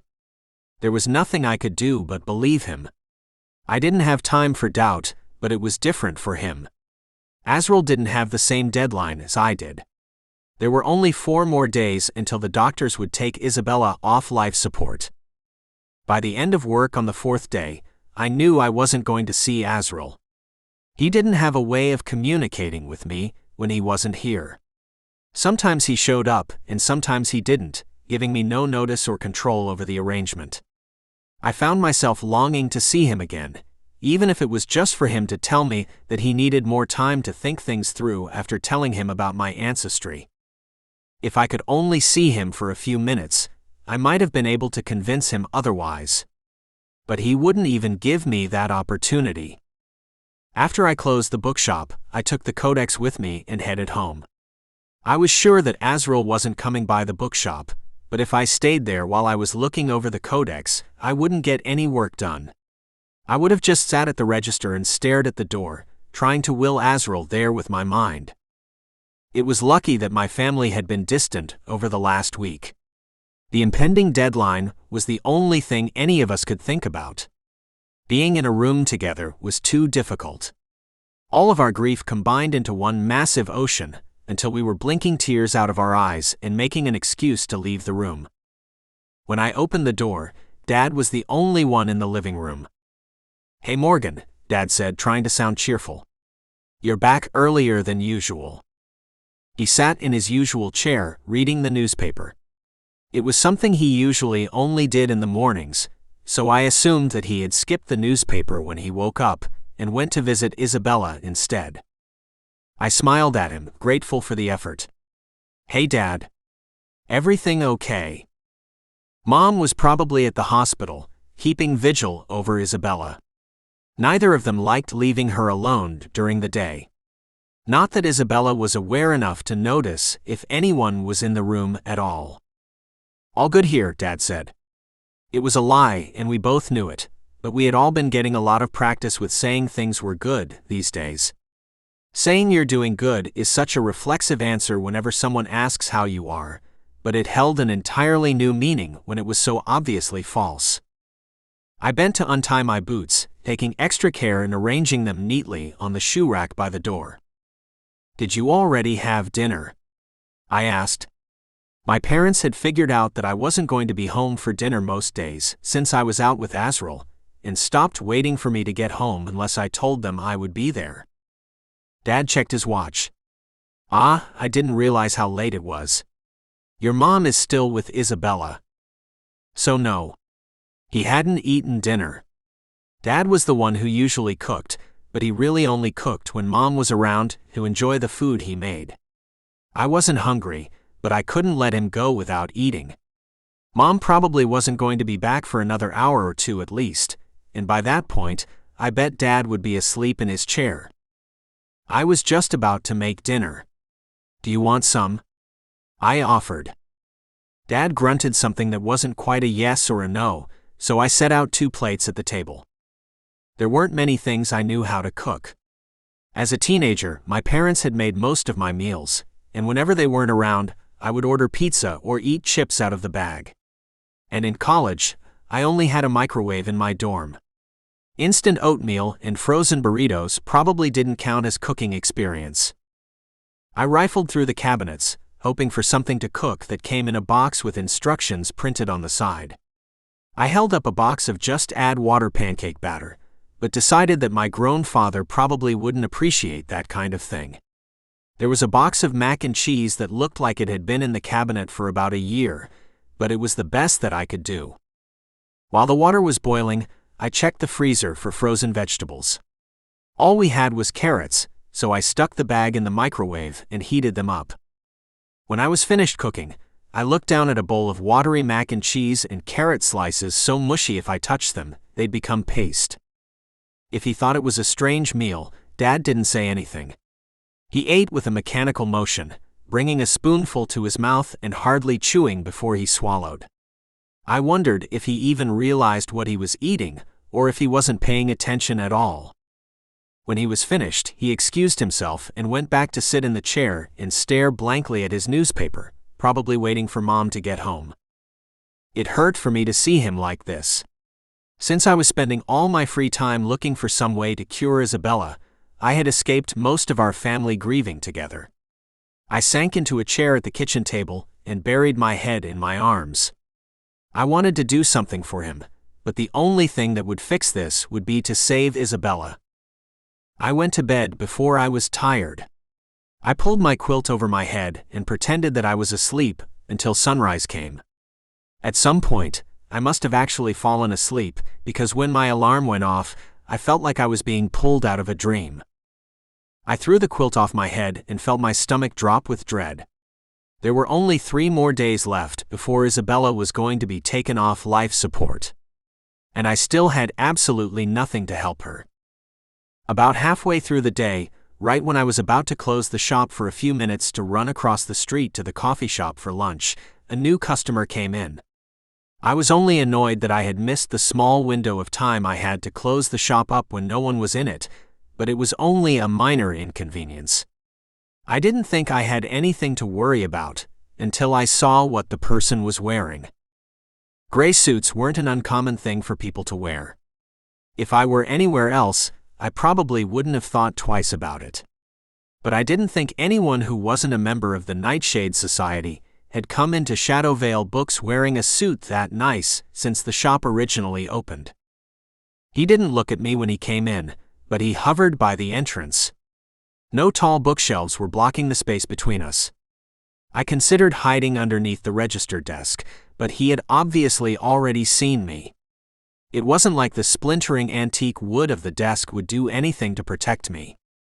The man started running his finger along the spines of some of the cryptid books we kept as tourist traps at the front of the store. He didn't seem like the kind of person who would look at those, and he didn't appear to care about the titles he was looking at. He pulled a few books out and flipped through the pages, but he did it too quickly to actually be determining if it were something he wanted to read. As he picked up books, he kept shooting glances at me. With each new book he selected, he took one step closer to me but was still standing in front of the shelf. The only real reason I had to be suspicious was what he was wearing, and I could have been making up the rest of his strange behavior in my head. I didn't usually pay that much attention to customers unless they asked for my help, so I could have been making the whole thing into something it wasn't. The closer he grew, the more I could see how well-tailored his suit was, and how impeccably he had maintained his appearance, without a single hair out of place on his head. His hands were clean and smooth, almost to the point of being unnatural. My hair probably needed to be washed, and my nails were defiantly a bit too long. But again, I couldn't complain about a customer who was too clean. My breaking point came when he stopped his pretense of looking at the books. He stood and looked out the window at the front of the shop, not paying any attention to me sitting only 2 feet away from him. "Do you want something?" I snapped at the man. Part of me expected him to be surprised or to yell back at me. That's what any average person would have done. But he had no reaction at all. It was almost as if he had been expecting me to say something to him. He wasn't trying to hide at all. He wanted to be noticed, for me to realize that they knew where I worked and where I spent my time and that they were watching me. Shadow Vale Books had always been my home away from home. I'd practically grown up there. Isabella and I had roamed the winding pathways between the bookshelves as kids, playing tag or hide-and-seek, trying to avoid our parents who were yelling at us to be careful. I wondered if it would ever be the same for me again, or if all my good memories of the shop would forever be tainted from the Nightshade Society. "Yes," the man said, his voice surprising me. I realized this might have been the beginning of the first conversation I would have with a member of the Nightshade Society. "What is it then?" I made my voice hard, keeping my surprise to myself. "The Codex. You have it." I froze. The Codex was tucked under the desk, resting on the floor about an inch away from my boots. If I moved even slightly to make sure it was still there, it would give away its location. "Not with me," I lied. There was no point in trying to deny that I had the Codex at all. "Don't worry." He smiled. "I'm not here to take it from you." "Then what do you want?" "To talk." I looked over his shoulder at the door, stuck between wishing someone else would walk in and wishing that they wouldn't. No one who just wanted to buy a book was going to be able to help me. If someone did come into the shop, I would still be alone, and they would be in danger. I didn't think that the Nightshade Society had any problem with disposing of regular people, considering everything else that they did. I got up from behind the desk and walked over to the door to lock it. Having the door locked wouldn't change whatever would happen to me, but it might save someone else's life. "Why do you want to talk to me now?" I asked. I moved slowly back to the register, hoping he didn't realize I needed to make sure I was between him and where the Codex was hidden. "Because we have some information you need to know." "Information?" "It's time sensitive." He reached into his pocket and pulled out a business card.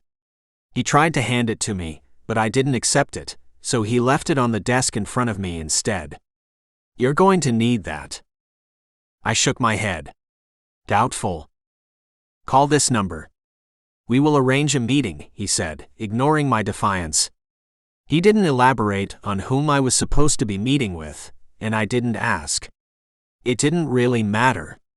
It could have been the leader of their entire organization, and it wouldn't mean anything to me. They weren't going to be able to get to me that easily. Without another word, he walked away. I didn't move as I watched him turn the knob on the door and walk out. When I was sure that he was gone, I picked up the card and looked at it. It was printed on thick black paper, and there was a single line with a phone number in a white font. There was no name or any other descriptor that might tell me who it was for. I flipped the card over, hoping that the back side of it might be more helpful, but it was blank. I was about to turn it back over to look at the phone number on the other side, but something glinted on the card when I tilted it toward the light.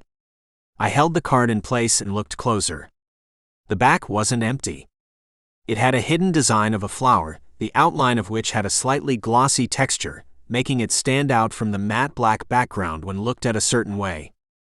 There were 3 flowers attached to one stem. Each flower had 5 petals that ended in points like a star. Nightshade. Hidden in plain sight, right below the surface where no one would think to look, not unlike the organization itself. I decided not to call the number. Whatever they wanted from me, it wouldn't be good. They weren't interested in helping, and I was sure that the information they might have had would come at a cost. It wasn't worth it. I tore the card in half and threw it in the trash. I started to reorganize the books that the man had touched on the shelves by the door. After a minute of making sure the books were in the right place, it was as if nothing had happened. I sat back at the register, keeping the very tip of my boots on the satchel where the Codex was, making sure that it was still there. Chapter 7. The shop had become eerily quiet after the man left. I turned up the volume on the oldies playlist we always had going, but it didn't make any difference. The sun started to set, casting a golden light through the windows. I watched the shadows grow longer, and waited to see if any of them were going to move. A soul reaper could have been hiding in any one of the dark corners between the bookshelves, and I wouldn't know until it was too late. When a soul reaper touched me the first time I saw one, I remember that I felt searing pain but couldn't scream. Isabella didn't scream either. Not that screaming would help me at all. Nothing could help me. I wanted to close the shop and run home. I wanted Mom to be making my favorite dinner, and Dad to be smiling and making jokes. I wanted to turn all the lights on so that there would be nowhere for a soul reaper to hide. I wanted to feel safe. I rubbed at the goosebumps that were forming on my arms. A regular human like me wasn't built for this kind of world. All I had was Azril, and he wasn't even here. If he decided not to continue helping me, I would have nothing to protect myself. As long as I had the Codex, I wasn't safe. Giving away the Codex and the ring, which allowed me to see creatures that most other humans couldn't see, wouldn't erase my family history. It was like all of my heritage was lying dormant, and the second the Codex fell on me, I was thrust into a world I'd never imagined could exist. I had been waiting around for something interesting to happen to me after I dropped out of college. Something that would give me purpose and direction. I guess that's precisely what I got. When I wished for it, I didn't imagine it would come at such a high cost. And now all that could be falling apart. Azril could walk in and say that he changed his mind about trusting me, that he couldn't work with someone to take down the Nightshade Society when we were so close to the organization. I was practically a member myself. I bet that if I fished out the business card from the trash and called the number, they would welcome me into their organization with open arms. Because of my family, I was a legacy there. They couldn't turn away the great-great-granddaughter of one of their most infamous members. Azril finally walked in about 30 minutes before the shop was scheduled to close. He gave me an awkward nod and a half smile, but I didn't let myself hope that meant something good. I closed the shop early, and we moved upstairs to the employee room. We would have been alone on the main floor of the shop, but if I left the lights on and people could see me through the window, they'd probably start knocking on the door, expecting to be let in so they could shop. Hiding out upstairs would mean that the chances I would have to yell at someone to go away were significantly smaller. As soon as we sat down at the table, Azril sighed. I fidgeted with my hands, preparing myself for the worst. I should have told him about what happened before he came in, the business card, and the man from the Nightshade Society. When I saw him, it immediately felt unimportant. It wasn't any new information, and I was already worried he wouldn't want to be around me after learning how tied to the organization I was through my ancestry. "Look, Morgan," Azril said. My heart was beating so loud I worried I wouldn't be able to hear his next words. Time seemed to stretch on forever as he thought about what he was going to say. "It's okay," I said when I thought he wasn't going to say anything else. Azril looked confused. "What do you mean? What's okay?"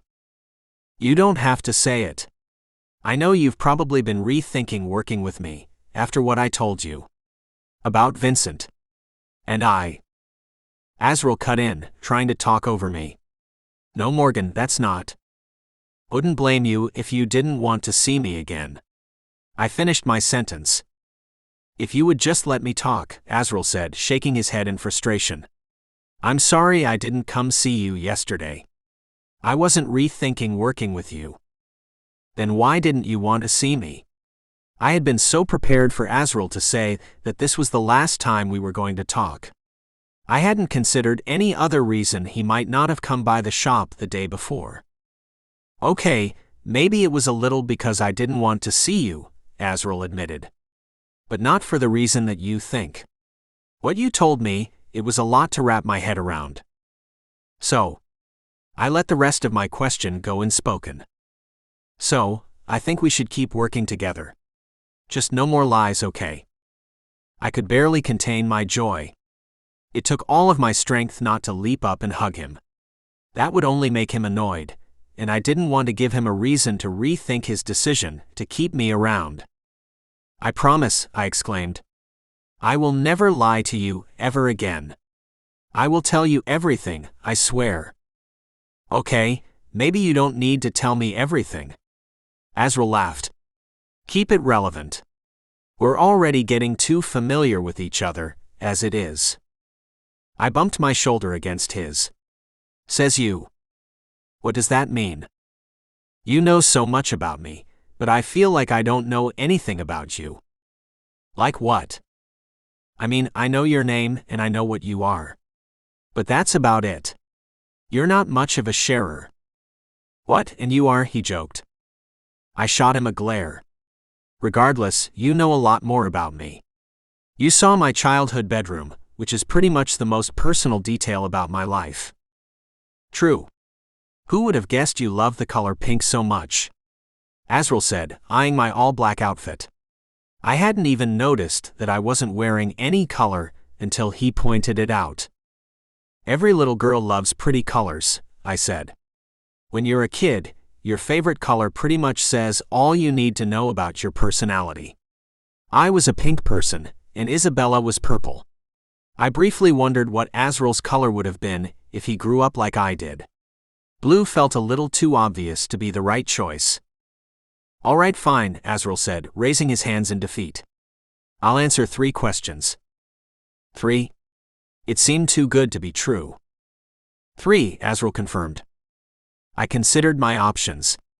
3 was more than I thought I would get out of him, but now that I could ask him anything, I realized that I had no idea where to start and what questions would be most important. Time's running out, Azril teased. Hey, we didn't agree to a time limit for this, I said. I'm thinking. Azril tapped his foot and looked around the room while I thought. The only questions I could think of were basic, getting to know you kinds of questions you'd have to ask at the beginning of school years or at summer camps. Actually, it might not have been that terrible of a start. I've got one, I said. Where did you grow up? Do you want the closest human town name or the physical location? He asked. Depends. Do those both count as separate questions? I'll allow both as one. Azril tilted his head to the side and suppressed a smile.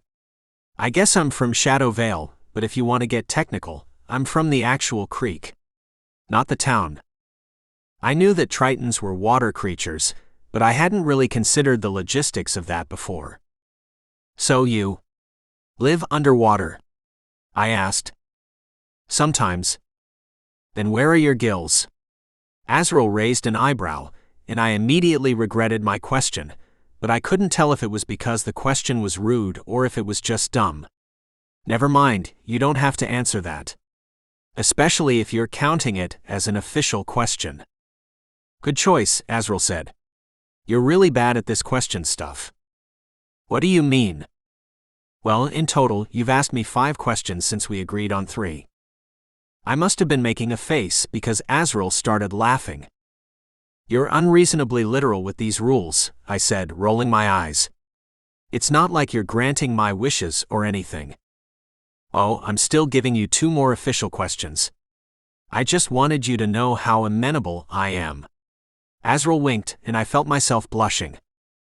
I covered my reddening cheeks by leaning on my hands. Alright, my second question is a revised version of one of my previous ones. Where do you live? Well, Azril stalled, wiping non-existent dirt off his sleeve. Right now, remember that bar we went to? They have rooms downstairs that you can rent. I had more questions, but I held them in. If he were from the area around Shadowvale, it didn't make sense that he wouldn't have some kind of permanent home. There had to be more of an explanation there, but I had to really consider if that was what I wanted to spend my third and final question on. Where he lived and what he did with his time when we weren't together were only curiosities. I needed to ask the most important question, something that I had been holding on to since I first saw him in the Nightshade Society's secret research cave. Okay. I've got my next question, I said. You know this is your last one, right? I know how to count to 3, Azril. Are you sure about that? It was a solid point, so I didn't have any grounds to argue with him. I'm making sure you aren't going to ask for more after this one. I wasn't going to test my luck so soon after he'd given me this chance, but I couldn't guarantee that I wasn't planning on getting more out of him later. What can Tritons do? I'm guessing you want to know what our abilities are. Right? Azril shifted uncomfortably in his seat. He had to have known I was going to ask something like this. I wasn't sure why he was so evasive about his abilities, but it made me wonder if there was something dangerous he could do that he didn't want me to know about. Is something wrong? I asked. I was tempted to retract my question since it seemed to make him uncomfortable, but it felt like an important thing to know. If I could convince him to tell me more about Tritons, it might help me understand him better. And maybe it would give me some ideas on how to navigate the new world I'd found myself thrown in the middle of. It wasn't much, but we were sort of stagnant at the moment, spending all our time searching for any clue or hint and coming up with nothing. No, it's fine, Azril said, rubbing the back of his head. You'll probably be disappointed anyway. Doubtful, I said, hoping to make him feel better. I'm human, remember? You could use your Triton superpowers to move a single raindrop, and I'd be amazed. Azril laughed, finally becoming more relaxed. Since I'd started asking him questions, he had slowly hunched over in his chair, like he was trying to disappear completely. Now he straightened his posture so he was sitting normally, and made eye contact with me, something he hadn't done after I asked him the first question. Come here. Azril smiled, his eyes glinting. It would be better if I showed you. He stood and I followed him. He didn't go for the door, and there weren't many places to go in the employee room, so that meant we were headed for the bathroom or the closet. I wondered what he could possibly want to show me that he couldn't have shown me at the table, but I kept my mouth shut, thinking if I said anything my luck might run out. A few seconds later, we ended up standing in the bathroom. Or he was standing in the bathroom, and I was on the threshold. There wasn't enough room for us both to stand in the actual room, unless our shoulders were touching. I found myself almost hoping that he would insist I needed to be in the room with him, but he seemed fine with me standing on the outside and looking in. What's all this about? I asked, trying to shake the thought of brushing my arm against his out of my head. Just watch, he said, standing in front of the sink. He pushed down the drain stopper, turned on the faucet, and let cold water run into the sink. I leaned against the doorframe and watched him silently, suppressing my nervous instinct to make a joke about the Shamu show and wearing a raincoat, but I was sure that the reference would go over his head. Once the sink was almost full, he shut off the tap and glanced at me. I couldn't think of a time that he had seemed more excited about something. He was trying not to smile too much, but I could tell that he was actually happy for the excuse to show off. All of his nerves seemed to have dissipated. Azril took a step back from the sink and raised his hands in front of him. For a second, I thought that he was taking all the gravity out of the room. The water in the sink lifted into the air, hovering above the sink and forming a perfect orb. Azril was moving his hands in smooth circular motions, keeping the sphere of water even. He moved it out from above the sink, and I was worried that he would end up losing control of it and I'd be stuck moping the floors, but nothing terrible happened. Azril shifted his hands around and the water changed shape, He started off by showing me simple things: a star, a cube, and a pyramid. Then it became more detailed. The water spiraled out as if it was filling a glass vase, but nothing was holding it. He concentrated, molding the water into beautiful art. He made a tree, including the ridges in the bark and individual leaves. Then he created a suspended waterfall, holding some of the water still to make the illusion of rocky terrain and letting the rest of the water flow in a continuous loop. He ended the entire art show by molding the water back into an orb, clenching his fists and then flinging his hands open. The water exploded outward, and I covered my face, but it didn't touch me. Slowly, I opened my eyes and looked at what he had done. It was a miniature sculpture of me, including the small tear in the collar of my shirt. Wow, that's incredible. I leaned closer, trying to get a better look, but Azril dissolved the sculpture and pushed all the water back into an orb. Thanks, he said.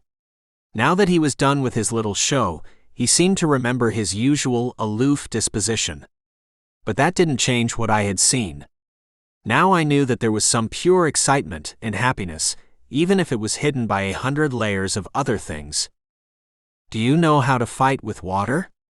I asked. It's an ancient art meant to keep the peace at most, Azril explained. But yeah, I can fight with it. Show me something then. I wanted to see him throw ice shards like knives or create a wave that would knock someone over. I watched patiently as he gathered all the water together into an orb, carefully moving it closer to me. Then he suddenly threw his hands down, releasing all control of the water and letting it fall over me. Ah, what the hell? I burst into laughter and tried to wring the water out of my shirt.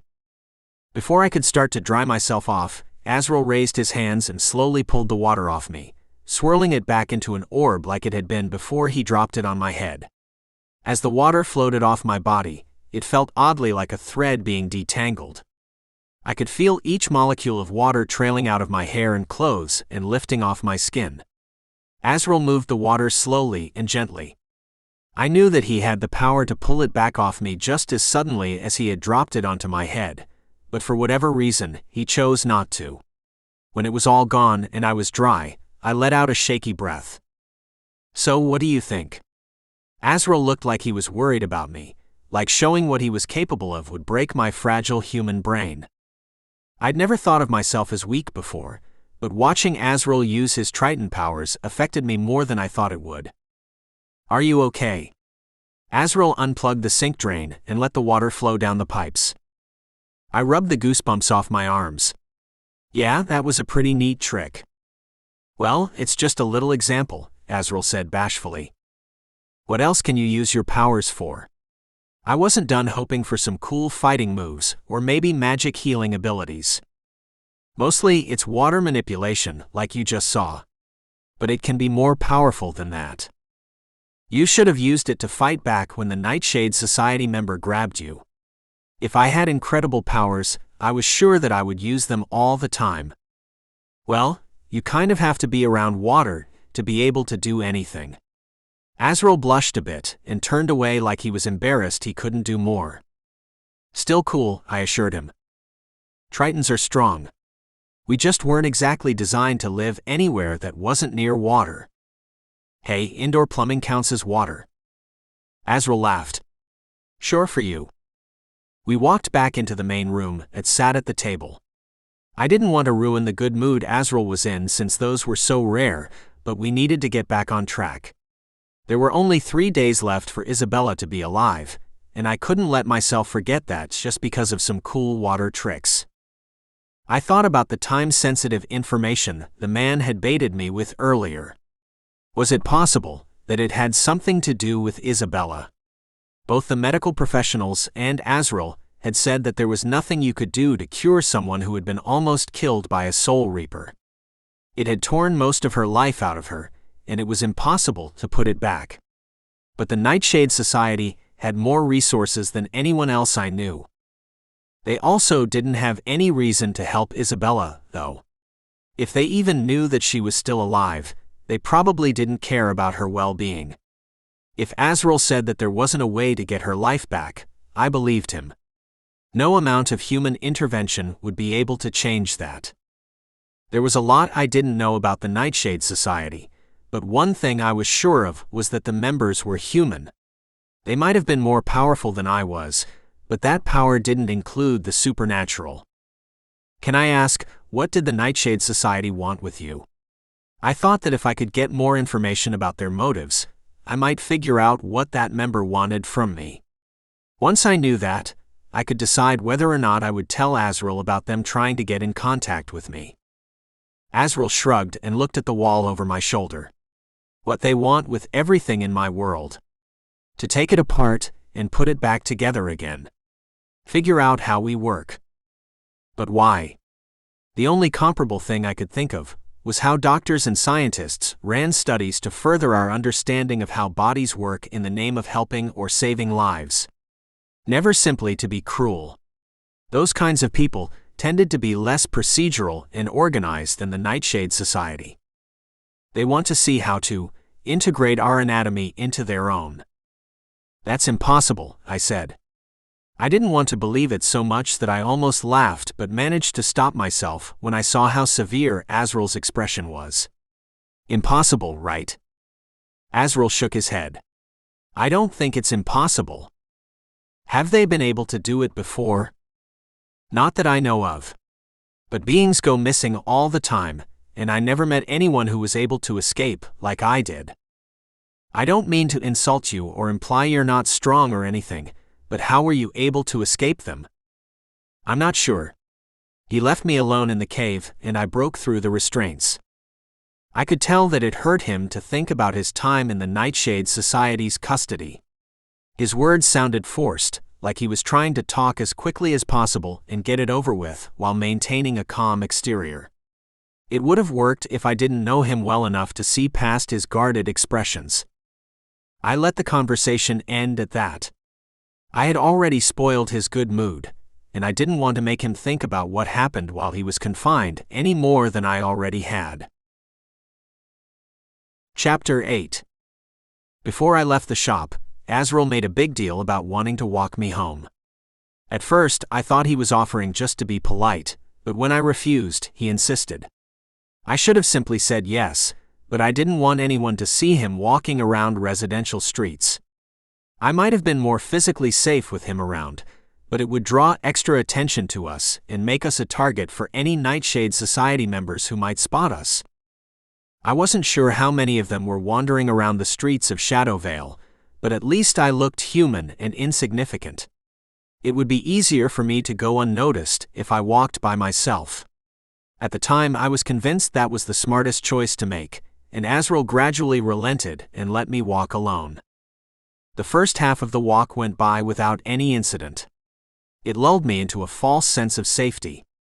My evening with Azril had taken a dark turn toward the end, but the day as a whole made me feel better. There was nothing I had to worry about when it came to my relationship with Azril.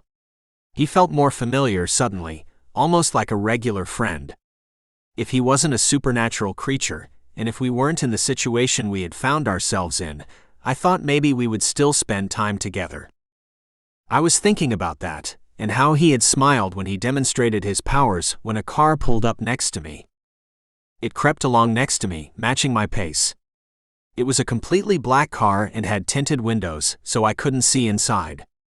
It was shiny, new, and expensive, something I would never have imagined I would be important enough to be followed in. Not that I ever imagined I would be followed by any kind of car, except maybe one of those creepy, rusty white vans that a serial killer might drive. But this car couldn't have been any more opposite to a classic serial killer van. There was no one else around who could see the car following me. I had been so worried that someone would see Azril, and I felt like the universe was punishing me by making it so that there had been no point for me to have told Azril not to walk me home. If he was there, the car might not have been following me. And if it had, at least I would have felt better with Azril at my side. I walked a whole block with the car following me before I stopped. I didn't turn to look at the vehicle. Instead, I kept standing facing the direction I had been walking. The driver was forced to roll down the window to get my attention. "Morgan," a man's voice called. I turned to find that the man driving the car was the same one who had come into the bookshop earlier. "What do you want?" I snapped. My aggravated tone didn't bother him at all. "We need to talk to you."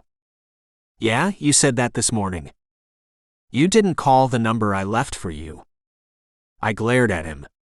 "You didn't wait very long." He shrugged. "I warned you that it was time sensitive. You didn't listen." I was about to argue with him, but it wouldn't change my situation. Plus, he probably realized that I wasn't planning on calling the number anyway. Maybe I should have made an effort to seem more interested when he'd handed me the card. It was too late for any of that now. I was on my way to meet whoever the phone number on the card had belonged to. "Sorry," I said. "Still not interested." I took a step forward, and the car slowly rolled forward as well. "I'm afraid it's not a request anymore, Morgan." I stopped to ask him what he meant, but before I could say anything, the car's back doors opened, and two men jumped out. They put something around my head and held my mouth shut through the fabric so I couldn't scream. The only sound I had managed to let out before they silenced me was a yelp of surprise. My head slammed against the top of the car as I struggled, but I didn't have a chance against two large men. They shoved me unceremoniously into the car, clearly not caring about being courteous. I might have been important to them, but that didn't mean they were above using their power on me. The doors slammed shut as the guards got in beside me, and the car sped away, wheels screaming against the pavement. We drove for what felt like hours, but I couldn't tell. They kept the bag over my head for the entire drive. One guard sat on each side of me, gripping my arms so that I couldn't move. At first I tried to struggle, but I knew that it was pointless. None of the men talked on the way, and the only sounds were the car's engine and the sound of other vehicles passing.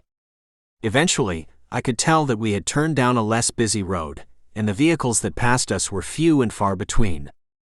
Without warning, the car slowed and stopped. The man to my left let go of me and got out of the car. The one on my right stayed with me, his hand secured firmly around my arm as he pulled me out of the back seat. Once I was standing, the guard who had sat to my left in the car grabbed my arm again. They kept the bag over my head as we walked.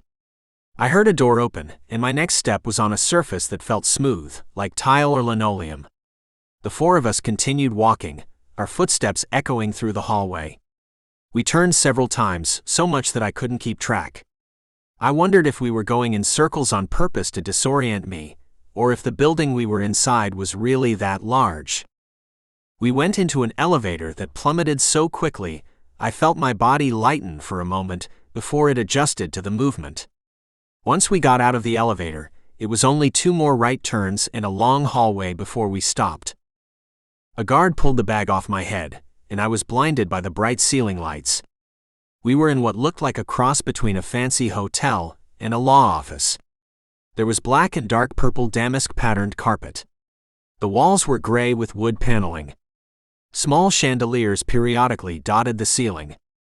All the doors along the hallway were closed but looked too far apart to be hotel bedrooms or small offices. Directly in front of us was a set of double doors, the number 1 engraved on a golden label to the right of the doors. The man who had been driving stepped forward and opened the doors, giving it a dramatic flair. Still holding onto my arms, the guards stepped forward into the room, forcing me to come with them. I resisted the urge to drag my heels into the floor, knowing it would only show fear. The guards shut the door tightly behind us. It didn't lock, but they stood in front of it, making sure that I wouldn't be able to slip past them and run. Once we were safely inside and they were convinced I had no way to escape, they let go of my arms. "Please sit." A man behind a desk gestured toward 2 chairs in front of his desk. I looked around the room, resisting the urge to rub my arms where the men had held me. I was sure that if I took off my sweater, I would see the skin beginning to darken into bruises in the shape of their fingers. I straightened my sweater and smoothed down my tangled hair. It was the only thing I could do to make myself more presentable. Not that it would help my situation at all, but it seemed like the right thing to do. Instead of doing what the man had asked, I walked to the opposite end of the room. It wasn't the smartest move for me to have made, but I didn't want to do what I was told after being abducted. My survival instinct was basically non-existent. Despite having multiple lamps and a large crystal chandelier suspended above center of the room, the office felt dark. Nothing was cast in shadow, but the navy blue walls, dark wooden floors, and burgundy leather chairs changed how the space could be perceived. 3 large canvas paintings hung along the walls opposite from where I was standing. The 2 on the outside were portraits of old men in 3-piece suits. The third painting, which sat in the middle, was twice as large as the portraits. It depicted a forest scene, but upon closer inspection, I could see little creatures poking out from the foliage. As I walked across the room, I could feel the guards tense up behind me, getting ready to grab me again, but they didn't have the chance to. "You may leave," the man behind the desk said. The guards looked at each other uncertainly, but did as they were told. Then it was just the man and me, silently sizing each other up, neither wanting to be the one to make the first move. I felt like I was playing a game of chess, but I had never been good at being patient before. I'd lived my life in a series of snap decisions, which had ultimately led me to an underground office. No one knew where I was, and even if they did, they wouldn't have been able to do anything about it. I was entirely vulnerable, and not in the position to be acting the way that I was. But I knew that if this man wanted me dead, he could have that arranged before I even realized what was happening. I turned to watch the guards leave. When the doors closed, I looked away. Even though I doubted I was locked into the office, I was sure those same guards waited right outside the door. There were likely even more security measures taken in case the guards failed at keeping me in. Instead of looking at the man, I turned my attention back to the painting of the forest. I recognized some of the creatures in it as ones I had seen while exploring the pages of the Codex, as well as ones I vaguely remembered from my adventures with Azril. None of the creatures were regular human world forest creatures. If I had doubts at all about who had abducted me, they would have disappeared as soon as I saw the painting. "I see you're an art lover," the man said, his voice closer than I expected. I spun around to find him standing only a few feet away from where I was. He leaned casually against the back of one of the chairs in front of his desk. "This one's a little bit too on the nose, don't you think?" I asked. He smiled, but there was no emotion behind it. His ice blue eyes were empty as they searched me, analyzing my body and the way I was standing. I couldn't stop myself from shifting my feet nervously, which he immediately noticed. "Please sit." He stepped away from the chair and gestured toward it. From the tone of his voice, I knew that his patience was thinning. I had no choice but to do what he said. Once I was settled into the chair, he made his way back to his desk and sat, sighing heavily and resting his elbows on the impeccably polished wood. "So," I said, once it was clear he was waiting for me to do something. "Who are you?" My cold, calm voice surprised me. I should have been shaking, but I found that I wasn't. "I'm certain you already know the answer to your question." The man laughed, a natural warm sound. Either he wasn't there to threaten me, or he was doing an incredible job of pretending that he wasn't. "I'm not asking about your organization. I'm asking about you." Of course, he already knew what I had meant. I couldn't figure out what he wanted me to say, and why he wasn't telling me why I was there. He had gone through all that effort to abduct me and bring me to his office. Now that he had me, he didn't seem in any kind of hurry to explain what was going on. "You can call me Mr. Nightshade," he said. I made a show of rolling my eyes. "You couldn't think of anything more original." A flicker of annoyance passed across Mr. Nightshade's face before he could cover it. I wasn't what he expected me to be, which gave me a slight advantage. However they'd planned this going, it was clear that they weren't in complete control of the situation anymore. He smiled at me again, but this time I could see through it. This wasn't a man I could trust. He wanted to trick me into believing he was on my side, thinking that I was some ignorant young girl in over my head. I suddenly realized that wasn't true anymore. In the beginning, maybe I was young and naive, but I had changed. I was a different kind of person, one who was prepared to take on whatever this Mr. Nightshade really wanted from me. "Why am I here?" I asked. Being in the office had me on edge. They wouldn't have put in so much effort to get me there without a good reason. We know about your sister, he said. It felt ominous, sending a chill down my spine, but I wasn't sure that was his intention. What about her? I asked, my voice guarded. The man didn't respond. He didn't need to. I might not have known everything about him and the Nightshade Society, but I understood what he was capable of. Until that night, I could never have imagined the organization's scope and what power they held. My only question was why it had taken them so long to bring me in. We can help, he said. His face molded into an expression he thought looked sincere. To me, it looked practiced. I thought about what he said, repeating the words over and over in my head. I had been waiting so long for someone to tell me that they could help me. How was it that out of everyone, he seemed to be the only person on my side? The only one who had the means to help me. Everyone else had already given up. Azril gave up the second the Soul Reaper grabbed onto Isabella.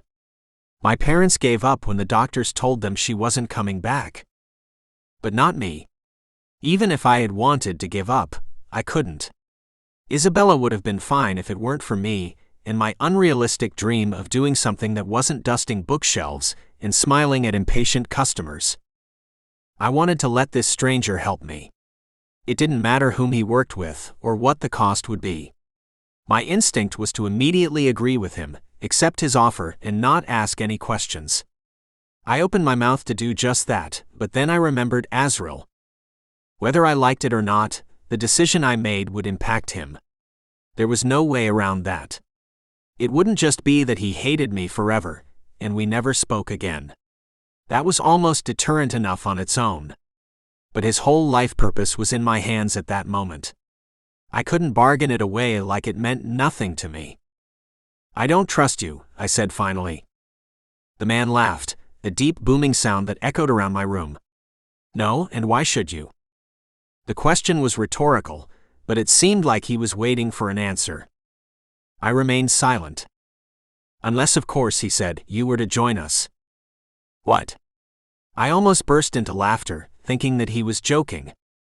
It's a genuine offer. I'm sure you're aware that our founder, the Honorable Vincent Chamberlain, was your great-great-grandfather. The founder? He was the one who understood the significance of the powers around us first. It is thanks to him that we are as successful of an organization as we are today. Mr. Nightshade gestured at the office around him. This used to be his. And one day it can be yours. What exactly are you trying to offer me? A high-ranking position within our organization. You would be compensated, of course, and when I eventually retire, you will be at the top of the list to fill my position as the head of our organization. Don't call it our organization. I want nothing to do with this. Mr. Nightshade flashed me a tense smile. Before discovering this world, you were no more than a college dropout. I'm giving you an opportunity for wealth, power, and success. Maybe that's not what everyone in the world wants. Only terrible people value power over morals. Possibly. But what makes you so sure that the Nightshade Society is full of terrible people? Our members benefit society in a unique way. Oh yeah? By torturing innocent creatures. I leaned back in my chair and crossed my arms. Mr. Nightshade responded to my movement by leaning forward and resting his elbows on his desk. Our research, Morgan, is to better society. Your great-great-grandfather saw the supernatural world as a key to solving all of society's problems. Rumor has it that he even saw a way to cure mortality. I tried to keep my face blank when he said that. We were dancing around the point. Both of us knew about the elixir of life, and that the Codex held the key to finding it. But that didn't mean that I would tell him I was actively trying to find it. I don't care, I said. I've seen what your organization does, and I don't want to be a part of it. I hope you'll change your mind, Mr. Nightshade said pleasantly. He was trying to sound casual, but I was reminded of what happened in the morning when the Nightshade Society member gave me the business card with the phone number. He made it seem like there was a choice attached when it happened, but there never was. The Nightshade Society had a plan for me, one that I didn't have a say in. I couldn't control their power over me. They could force me to live in whatever facility I was in now, but what they couldn't make me do was work for them. I didn't care what happened or what they threatened me with. I wasn't going to help them destroy creatures, no matter how many lies they told about how it helped society. Chapter 9. I stood to leave, still fully aware that he could stop me at any time. With one word, the guards would come storming in and grab my already bruised arms again. I saw what they did to Azril through the Codex. They were capable of evils beyond my imagination, and I was entirely at their mercy. But he didn't force me to stay. I walked towards the door, and nothing happened. Right when I put my hand on the doorknob and twisted the handle, he said something that made me freeze. "They can't be trusted, you know." I kept my hand on the doorknob, but I didn't move. "They? We're always going to be different, you and I. Don't group the two of us together like that. We're nothing alike." He chuckled. "Maybe not. But we're more alike than you ever will be, with that Triton of yours." My body went cold. Of course he knew about my working with Azril. How could they not? But if they were able to get to me, where was Azril? Without me there to help or warn him, they could easily sneak up and grab him. They'd already managed to capture him twice. I doubted he would be lucky enough to escape from them a third time. "What about him?" I asked. "Where is he?" "Oh, that's not something you'll have to worry about." Mr. Nightshade stood and walked around his desk. He rested his hand on the back of the chair that I had been sitting in a minute earlier. But if I were you, I'd be questioning his motives. I knew very well what his motives were. To take down the Nightshade Society, no matter what the cost to himself might be. I sighed and looked at Mr. Nightshade. "You're not going to be able to win me over that easily. I know Azril. He's my friend. Maybe that's what he wants you to think. Tritons aren't human. They're creatures of the water. I'm sure he hasn't bothered to explain everything that entails." I had to admit that he was right there. Azril hadn't been exactly forthcoming about what he was from the moment I met him. Just because he had shown me a few of his tricks didn't mean that I knew everything about him, or about Tritons in general. I cursed myself for not having looked into the Triton page of the Codex while I could. I thought that since I knew a Triton, I wouldn't need to study them.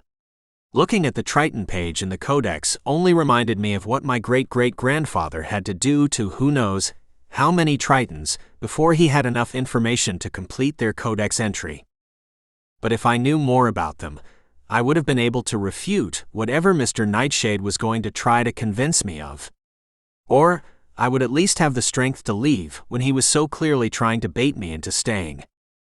"What else is there to know?" I asked. My hesitation after what he said gave away too much of my thought process. Mr. Nightshade smiled, knowing that he had my full attention. "As water spirits, Tritons by nature are as mercurial and indifferent as the tides themselves. I'd never considered Azril to be either of those things. Aloof, maybe. Mostly he was sarcastic but still kind. It could be said that he was impatient, but none of those things were as bad as Mr. Nightshade was trying to imply." "That's not true," I said. "Ah, I see it's managed to trick you. Tritons are very deceptive creatures. It's a good thing I'm here to advise you. You make it sound like we stumbled upon each other, rather than you abducted me. I'd trust a mercurial and indifferent water spirit more than I would ever trust you." Mr. Nightshade walked toward me until we were only a foot away from each other. I hadn't realized how tall he was until I had to crane my neck to look at him. He was probably 6.5 feet tall, but I didn't let that stop me from meeting his eyes with a glare. I crossed my arms over my chest, and Mr. Nightshade casually tucked one of his hands into the pocket of his pants. "Tell me, how do you know it wasn't your Triton friend who called the Soul Reaper in the first place? He wouldn't do that. You're certain of that? Didn't the Soul Reaper in question murder the same member of the Nightshade Society that had held him captive? Azril wouldn't have done that. Right? I replayed the moment over in my head, wishing I had been paying closer attention to Azril. Was he genuinely startled when the Soul Reaper materialized? I knew he wouldn't have wanted to hurt Isabella, but what I didn't know was how far he was willing to go to take down the Nightshade Society. What would one more life mean, compared to every Triton alone that the Nightshade Society had claimed? Mr. Nightshade couldn't be trusted, but that didn't mean he wasn't making a good point. He didn't know any more about Azril's motives than I did. Nothing you say is going to change my mind, I said, my voice having more conviction than I did. About Azril or about working for you? Mr. Nightshade gave me a condescending smile, as if he thought I didn't know what I was saying. Either that, or he knew that I didn't have much of a choice. If he felt he could force me into working for him by feeding me lies, he was wrong. Even if Azril was manipulating me, I would rather work with him than with the Nightshade Society. As you wish, he said. I thought I detected a hint of humor behind his voice, the way you might talk to a child throwing a tantrum about something trivial. My personal assistant, Nira, will see you out. Mr. Nightshade stepped past me to open the door, then elegantly gestured for me to walk through it, as if he were a gentleman escorting me into a fancy party. I did my best to ignore him as I walked out of the room, unwilling to acknowledge his performative decency. Doing so would be like admitting that I was still thinking about what he had told me, which was hard to admit even to myself. The guards were gone, and in their place was a small woman. Mr. Nightshade gave her a wordless nod, then retreated into his office and shut the door behind him. I was glad that the guards with the oversized muscles were gone, until I got a better look at the assistant, Nira. She was wearing a mid-length pencil skirt, a pressed white blouse and sheer black tights which were perfect, without any runs through them at all. All of my tights got tears in them by the second or third time I'd worn them. Her thick black hair was cut right above her shoulders, the ends so blunt she must have had to trim them every week. What struck me most was her deep-set, piercing, completely black eyes. There was no white part, so I couldn't tell exactly where she was looking. It was like those portraits where the eyes of the subject seem to follow you wherever you move. She was beautiful in a sharp way, like I might cross the street to avoid walking too close to her. She looked like she would be able to hurt me without even having to touch me. I was sure that I'd never seen anyone who looked more put together in my entire life, and I found myself looking around to see if we were still alone. I would rather have been grabbed by the guards and have more fingerprint-sized bruises added to the collection on my arms than to be alone with Nira. Unlike Mr. Nightshade, Nira didn't seem interested in keeping up a friendly facade. She turned and started walking, and I only knew to follow her because Mr. Nightshade had said she would show me out. I didn't know the facility well enough to figure out how to leave without being shown the way. She didn't grab my arm or put a bag over my head like they had on the way in. That made me even more afraid to be around her. It implied that if I caused any kind of problem, she would easily overpower me. Nira and I walked in silence, the sound of our footsteps on the tile floor echoing around the empty hallways. I would have thought that they would make an effort to conceal the building, or to have extra security around to make sure I didn't try anything. But I was only a regular human, a college dropout working a minimum wage job I only got because my family owned the bookstore. I wasn't even good at being sneaky. They knew that I wasn't a threat to them, at least not when I was alone. If they wanted to, they could have easily held me hostage. I doubted Azril would trade me for the Codex though. That must have been the reason they were letting me go so easily. It would have been more trouble to keep me around than it was to allow me to leave. Nira glanced at me. Her glossy hair shone ethereally in the fluorescent light. Aside from her black eyes, she looked human. I almost wondered if they were fashion contact lenses. Anyone dressed as pristine and professional as Nira probably wouldn't be caught dead wearing something like that to work. I tried to keep track of how many turns we were taking, and to commit every detail of the facility to my memory, but there was too much for me to remember. I felt like I was walking through the same exact hallway over and over. If it wasn't for Neera's confident steps, I would have been sure that we were lost. We had been walking for over 10 minutes before Neera said anything. When she spoke, I flinched as if she had struck me. If she noticed it, she didn't let on. "I'm sure you've noticed a lack of soul reapers in the world," Neera said. Her voice was smooth and cold like the wind at night, and had a faint trace of an accent that I couldn't place. "I guess," I said. My words sounded inadequate and clumsy in response to Neera's. For a while, after Isabella was attacked by one, I had walked around jumping at every shadow, but when no soul reapers had materialized to finish what they had started, I quickly learned to ignore my fears. It wasn't that I had forgotten about soul reapers. I was sure that I would never be able to forget about them. If I knew for sure that I would never see one for the rest of my life, I would still expect them to be hiding in the shadows. Did you ever think about why that was? I hesitated before responding. After my short meeting with Mr. Nightshade, I thought I could see where Neera was going with this. "Why do you look so familiar?" I asked, rather than engage in whatever game she was playing. "Maybe you would recognize me better if I were in my uniform." "Uniform?" I asked. Neera gave me a pleasant smile, triggering a memory. When I first got to the hospital with Isabella, Neera had been working as a nurse. She was the one who asked all the initial questions, took Isabella's temperature, and hooked her up to all those machines that were keeping her alive. I was sure that her eyes would have to have been altered, so she appeared more human, but other than that she looked the same as the nurse had. As if she could read my thoughts, Neera nodded, confirming what I had remembered. "My boss instructed me to be a guardian. I've taken measures to keep the room protected," she said, giving no indication as to what those measures might have been. "But why?" I couldn't figure out what the Nightshade Society got out of helping my sister, who wasn't really involved in anything. It could be that they thought she knew where the Codex was, but if they had been watching us at all, they'd have known she had accidentally fallen into it. She must have been so scared and confused, knowing nothing about Tritons or the Nightshade Society or Soul Reapers. The last thing she saw was that unidentifiable shadow figure, pressing her into the pavement and tearing out her soul. "Why wouldn't we?" Neera said with a shrug. "You have something we want, and now we control something you love." "Someone," I corrected, the hostility in my voice surprising me. If I had any self-preservation instinct at all, I would have shut up and accepted anything Neera said without question. A faint smile tugged at the corners of Neera's lips. "Yes," she said, her voice strangely wistful. "Someone you love." We came to an intersection and turned left. At the end of the short hallway, there was a set of double doors.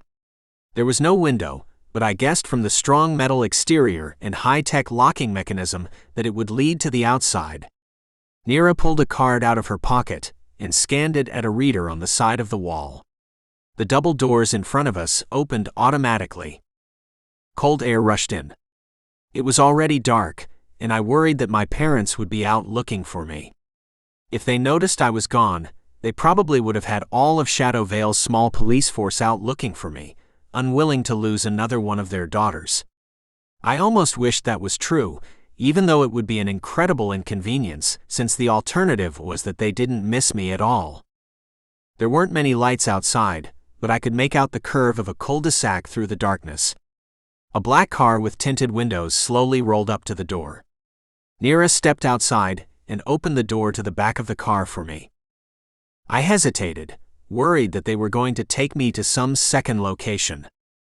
"Don't worry." Neera smiled, but her voice was monotone.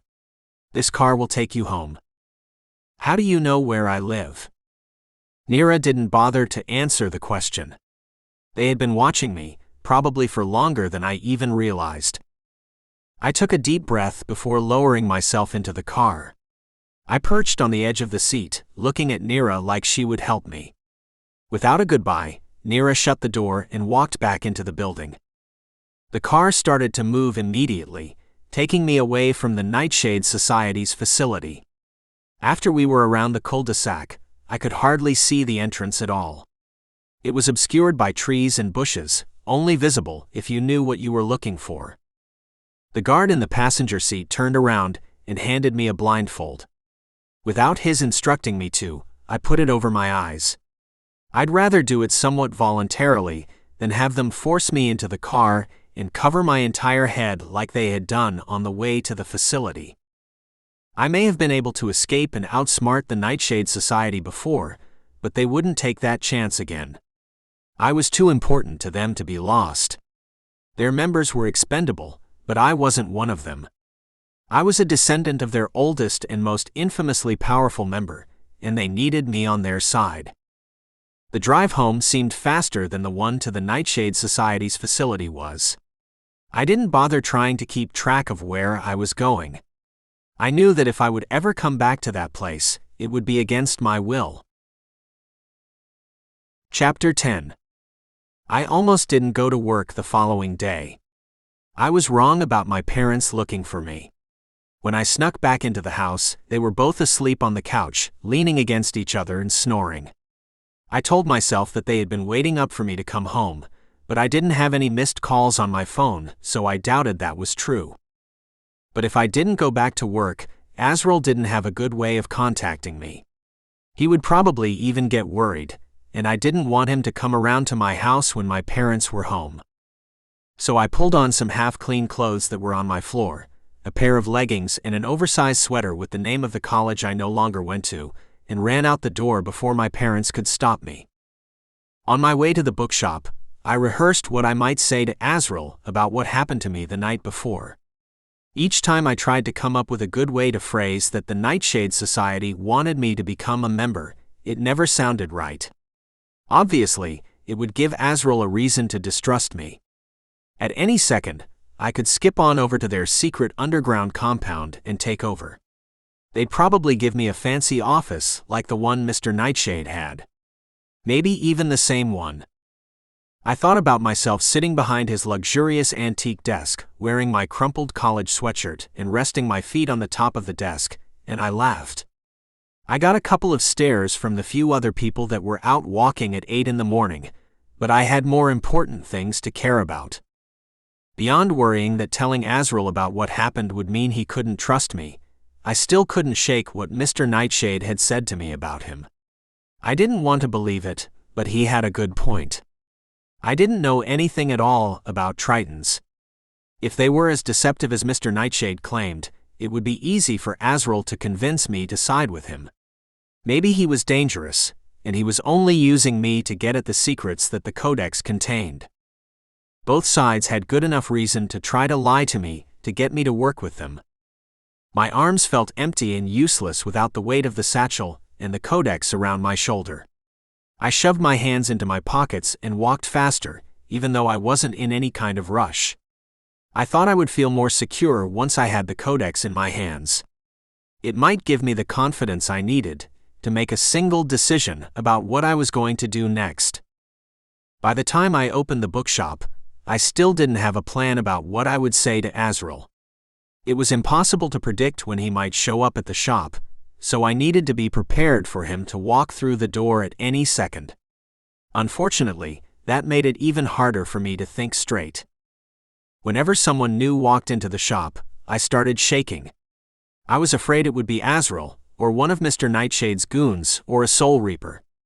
Mr. Nightshade and Nira could change their minds about protecting me at any second. I wasn't sure why they thought I had so much to offer them. All I had was a useless, musty book, and a heritage so unimportant to me that I wasn't even aware of a month ago. If that were enough for them to go so far out of their way to convince me to join them, they must have really been desperate. When customers came up to talk to me, I didn't have any patience at all. A few even stormed out of the shop because I didn't smile wide enough. I'd always known that people were generally terrible, but I was seeing a whole new side of that in the last 24 hours. When the third customer left the store angry and without buying anything, I made the snap decision that I wasn't going to tell Azril about going to the Nightshade Society's facility. There wasn't enough time for me to think through everything that Mr. Nightshade had said. I wanted to see Azril before I decided if he was trying to manipulate me. I almost had to force myself to keep Mr. Nightshade's warning in the forefront of my thoughts. Every time I saw Azril, I felt safe and comfortable. I didn't think he would manipulate me in that way, without even having to talk to me.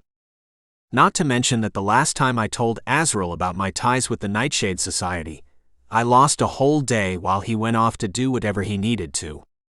Isabella only had 2 days left. I couldn't do anything that would risk her life. And I had no way of knowing that Azril would be as easy to let go of the fact that the Nightshade Society wanted to train me to be in charge of it one day. Instinctively, I wanted to tell Azril, I really did. But I couldn't let myself risk Isabella's life, because I wanted to be able to confide in someone. There was nothing he could really do to help me. If the Nightshade Society wanted to abduct me again, they would, and Azril wouldn't be able to stop them with a few punches and some water sculptures. One more thing I had to keep to myself. My secrets felt so heavy that I was about to crack open. Azril didn't show up until the very end of the day again. He walked through the door, looking windswept and energized, leaving me breathless. I had to wonder what he did with all his spare time. Was he doing his own research on the side? Or was he just hanging out at the bar he lived underneath? He never talked about what he did when I wasn't around, and I doubted he would answer a question about it if I bothered to ask. "What is it?" he asked, evidently seeing my expression and thinking something must have been wrong. "Nothing." I smiled and grabbed the satchel with the Codex out from under the desk.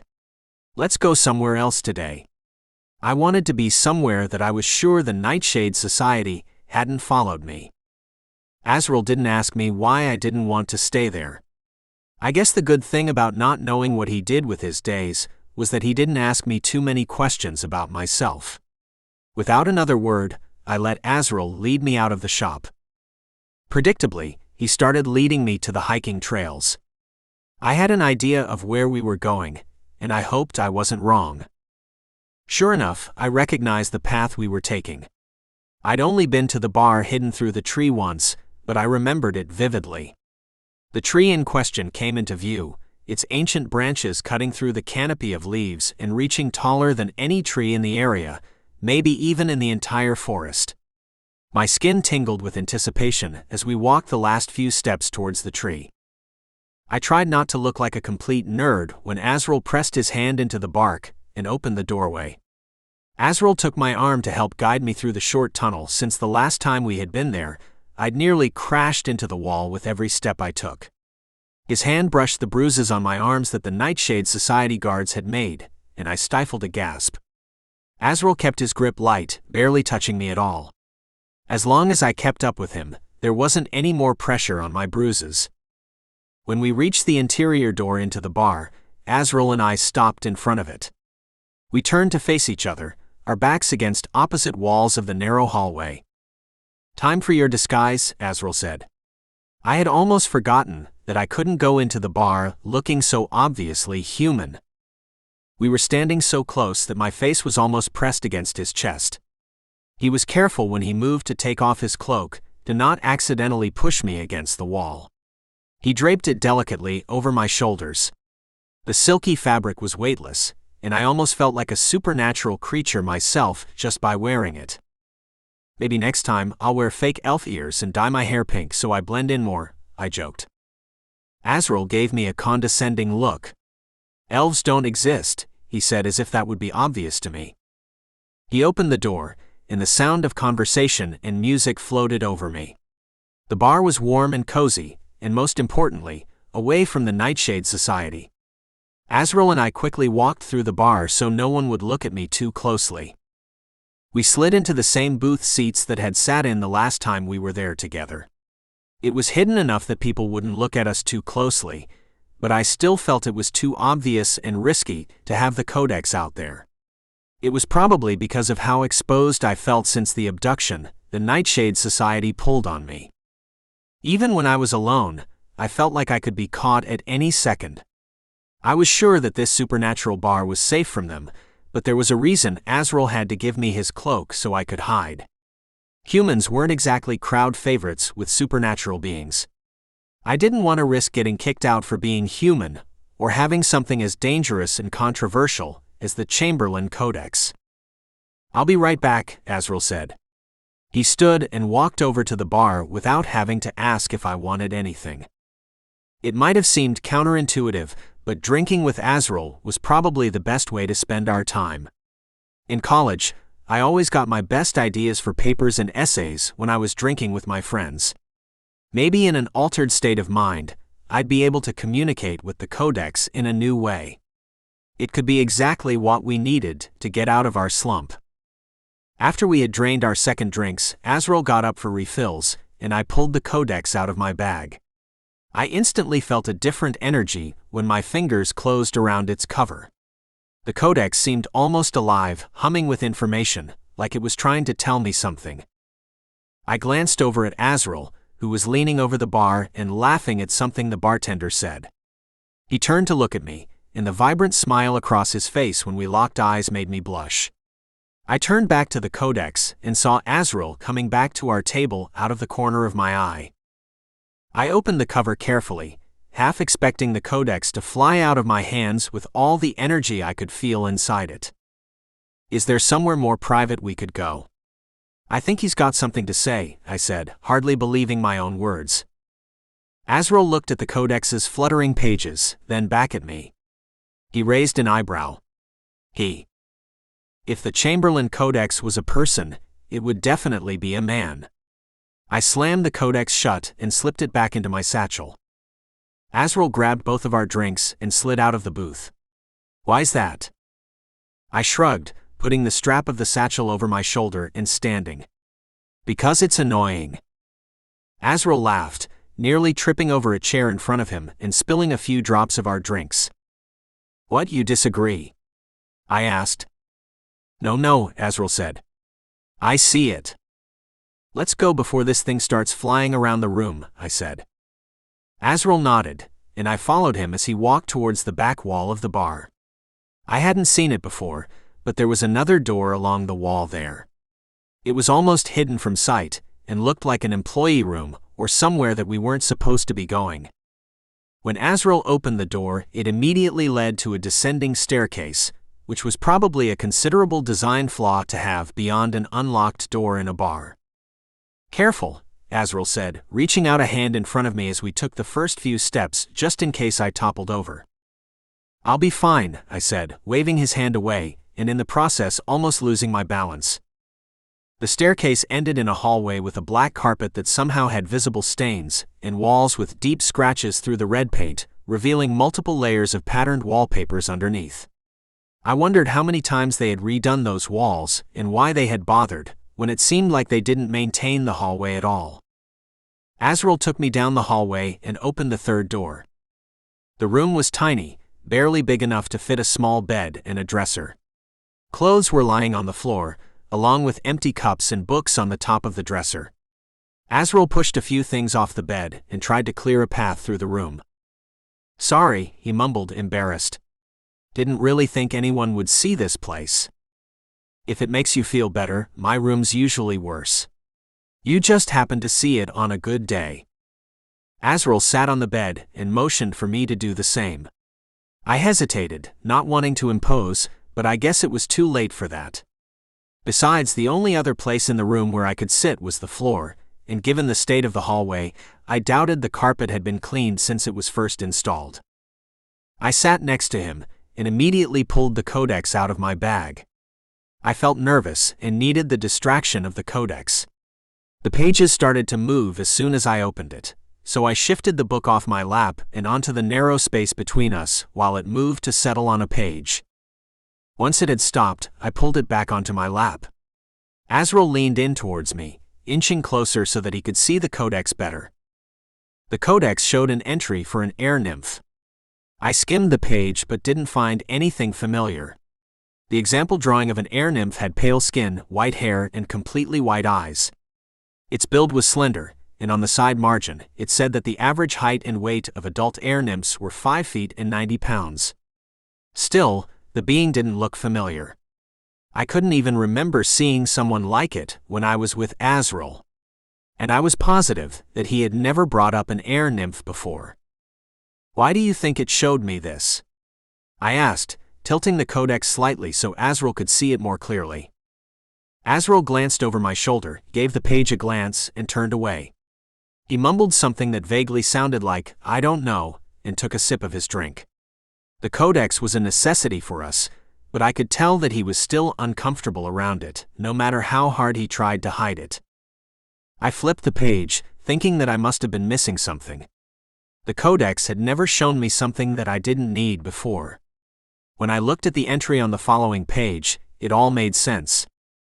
At the top of the page, the word corruption was written in bold calligraphy. My mind registered the information on the page faster than I could consciously process it. The codex slipped out of my hands and fell to the floor with a heavy thud.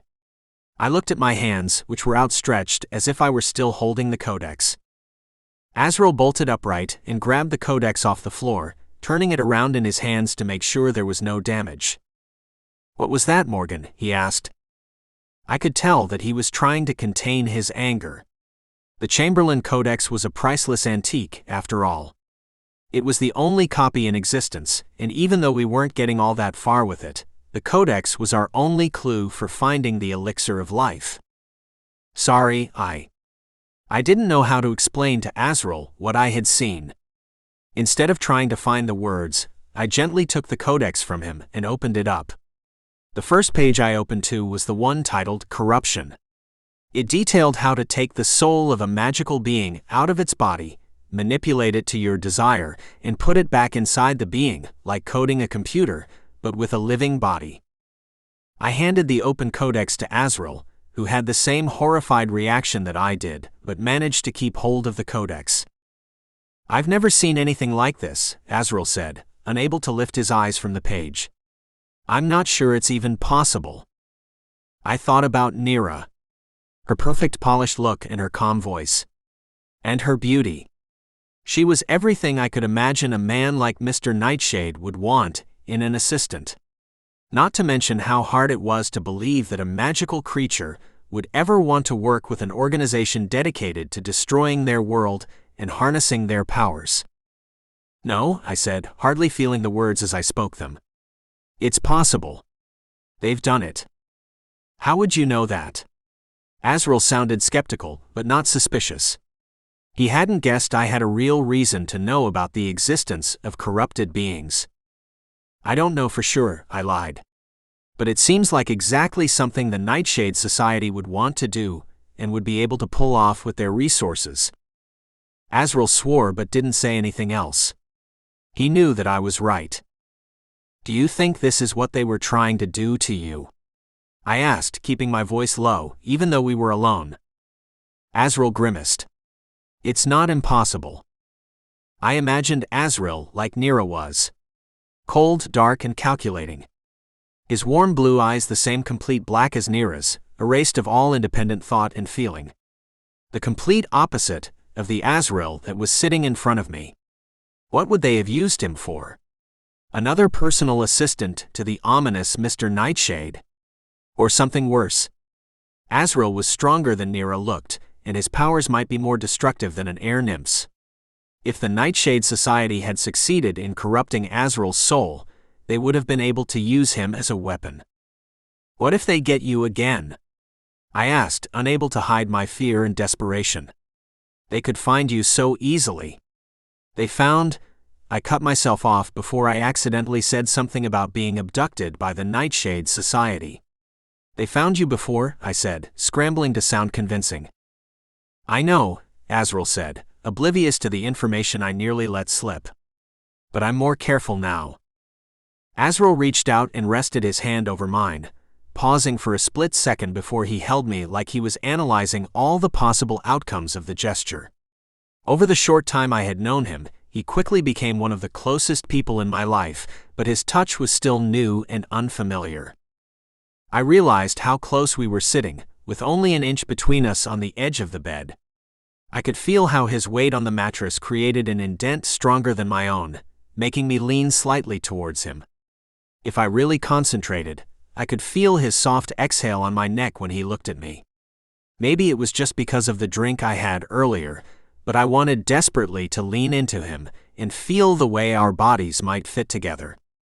After my conversation with Mr. Nightshade, I wasn't sure if I could trust Azril completely, so as much as I wanted to stay with my hand in his, I slipped mine out of his grasp. He pulled his hand back quickly and ran it through his hair. "Sorry, I don't know why I did that." "No, it's okay," I said, my voice shaky. I fidgeted with the red ring on my finger while we sat in silence. "Azril," I said, his name coming out in a whisper. "Do you ever think that maybe the elixir doesn't exist at all?" He shook his head sharply. "It has to." "Why do you need to find it so badly?" "So that they don't." I could hear everything in the silence between us. My mind felt warm and fuzzy around the edges from the drinks, which must have been stronger than I realized. "I have to tell you something," I said before I could stop myself. "They want me." "Who wants you?" "The Nightshade Society." I nearly choked on the words. "They want me to work for them." "What?"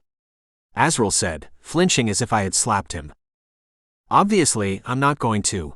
I rushed over my words, hoping that I hadn't made the wrong choice by telling him.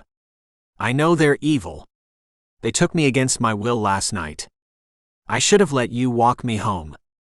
I'm so sorry.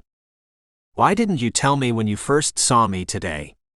Azril seemed like he was deciding whether to be angry or worried. "I thought," my sentence was cut short by a faint sound coming from beneath us. At first, I thought I imagined it, but a strange sense of dread started to fill me. There was something worrisome about whatever I had heard, even though I couldn't remember what it was. I cursed myself for having had too much to drink. The alcohol had dulled not only my self-control, but also my senses. "Wait," I said, trying to keep Azril quiet so I could hear the sound again. Azril kept talking. "I thought we agreed on no more lies." "No, really." I put my hand on Azril's arm to get his attention. At first he glared at me and shook his arm out of my grip, but he could see that I was serious. "What?" he whispered. I tilted my head to the side and pointed at the floor. We listened for a second, but the sound didn't come again. "Do you know what's under here?" I asked. "Nothing.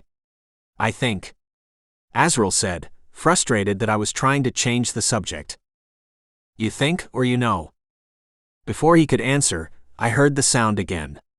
I couldn't tell if it was someone laughing or crying, but I was sure that it was real. They sounded almost unhinged, maybe sad. "Someone needs help," I said. I don't know how I knew that, but I could feel that it was true. My heart hung heavy in my chest like I was feeling the unseen person's emotions.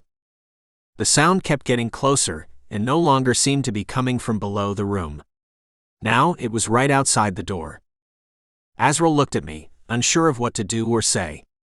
I could tell from his expression that he finally heard the sound too. Before he could tell me not to, I sprung up from the bed and opened the door.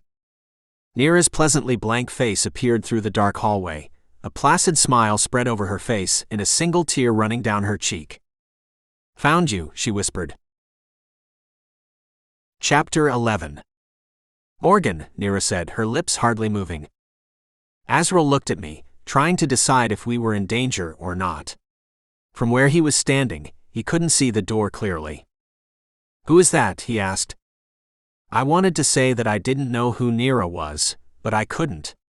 Tears welled in my eyes as I remembered the earnest way Azril and I had agreed that we weren't going to lie to each other again. I took a shaky breath, then said, "She works for the Nightshade Society." I didn't look away from Nira, telling myself that it was because I didn't want to turn my back on her, but really, I just didn't want to look Azril in the eye. Azril stared at me like I'd grown a second head. "How do you know that?" "Because we've talked before," Nira said. "Our Morgan got a tour of headquarters." The way she said my name made me want to scream. Our Morgan. I wanted to tell her that we weren't friends, but it wouldn't have helped anything. I didn't belong to her, or the Nightshade Society, or anyone else but myself. In the dim light of the hallway, I couldn't put my finger on what exactly looked so off about Neera's appearance. I could tell that something about her was different. She wasn't the same completely polished robot that I had met before. "Neera, look at me," I said, hoping that meeting her eye would somehow magically break her out of the spell she was under. "Neera," Azril whispered, just barely loud enough for me to hear. "I know what they did to you now. You're one of their corrupted creatures, right?" I asked. "That's correct." Neera's voice didn't have a single drop of emotion in it. She sounded like she was taking notes at a meeting. If Neera really was an air nymph, she would have had white hair and white eyes. Instead, her eyes were jet black. She didn't have any of the chaotic charm that nymphs were supposed to have. The ones that I had seen in the bar were always a little bit unkempt and energetic. Neera was the exact opposite of them, the contrast so stark that it was apparent she had been altered. Not only that, but she was made to work for the highest-ranking member of the Nightshade Society. The idea of being able to corrupt a being was despicable, but making them do your dirty work for you as well was even more so. Still, no matter how unfair it was, Neera had to be our enemy. "Why did they send you?" I asked. Tears started to form in Neera's eyes again, and she looked like she was in pain. "Who?" she responded, her voice coming out in a whimper. "The Nightshade Society," I prompted. With that, Neera's eyes widened in fear. "Those people," she said, unable to finish her thought. Her jaw clenched and a tear fell down her cheek. She looked like she was in pain, but she was standing still. There was nothing around that could be hurting her. "Neera," I said, trying to get her attention again. I couldn't let myself feel sympathy for her at that moment. She was still working with Mr. Nightshade. She hadn't come to us for help. She'd come on an order from her boss. "It hurts," Neera said, but this time she wasn't talking to me. Her eyes had drifted past me, and she was looking at Azril. He didn't move or say anything, just continued to stand behind me, more stoic than I had ever seen him before. Neera's eyes began like TV static, fuzzing between black and white. She bent over in pain, gripping her hand on the doorframe so she didn't fall over. I took a step forward, unsure of how to help. My movement startled her, as if she had forgotten that she wasn't alone. Her head snapped to the side, and when she looked at me again, her eyes were black and empty as they had been when I had first met her. I pushed my hand against Azril's chest. "Stay back." Azril ignored me and took a step toward me, so he was at my side, nudging his shoulder in front of me, so it looked like I was hiding behind him. As much as I would have liked for Azril to be the one to protect me, he didn't know anything about Neera. I knew far more than he did, which still wasn't much. But at least I knew that Neera wouldn't be there to hurt me. I was too important to her boss for them to send her to harm me. I put my hand on Azril's shoulder and said, "Really, I've got this." He gave me a skeptical look, only taking his eyes off Neera for a moment. "Please," I begged. When he saw that I was serious, he reluctantly stepped aside. Neera lingered in the doorway. There wasn't much space in Azril's tiny room, so she would be at a disadvantage if she came in. Blocking our only exit was better. If she was looking to threaten us in any way, she was in the best position to do so. "Why did they send you?" I asked again. "My boss is an impatient man." "What does he want then?" "A decision." I already told him no. "There are some logistics we need to sort through." "Logistics?"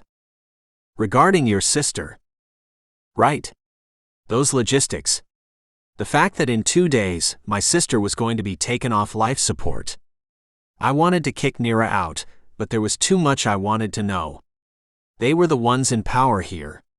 If they wanted Isabella dead, she would be dead. Which meant that they could also have the ability to keep her alive longer. I would never consider working with the Nightshade Society. Still, if I could get them to stall Isabella's doctors for a bit longer, I would have a solid chance of saving her. "I have a letter for you." Neera reached into her pocket and pulled out a sealed envelope. I took the envelope from her, holding it gingerly between my fingers as if it might catch on fire. Nira continued standing in the doorway, and I realized that she was waiting for me to open it. I wouldn't be able to get away with ripping it in half and throwing it away this time. The envelope itself was black, with a deep purple wax seal over the flap. I peeled it open, not caring that I was ripping through the paper. Inside there was a single note card with a short sentence written in elegant calligraphy. The letter said, "2 days. Accept our help." What it was missing was the "or else" that should have come at the end. They wouldn't have gone through the trouble of sending Nira all the way to find us if it wasn't going to be part of a threat. They wanted to display the complete power they had over me. No matter where I went, they'd be able to find me. I couldn't escape. I looked at Nira, wanting to lash out at her but knowing it wouldn't make any difference.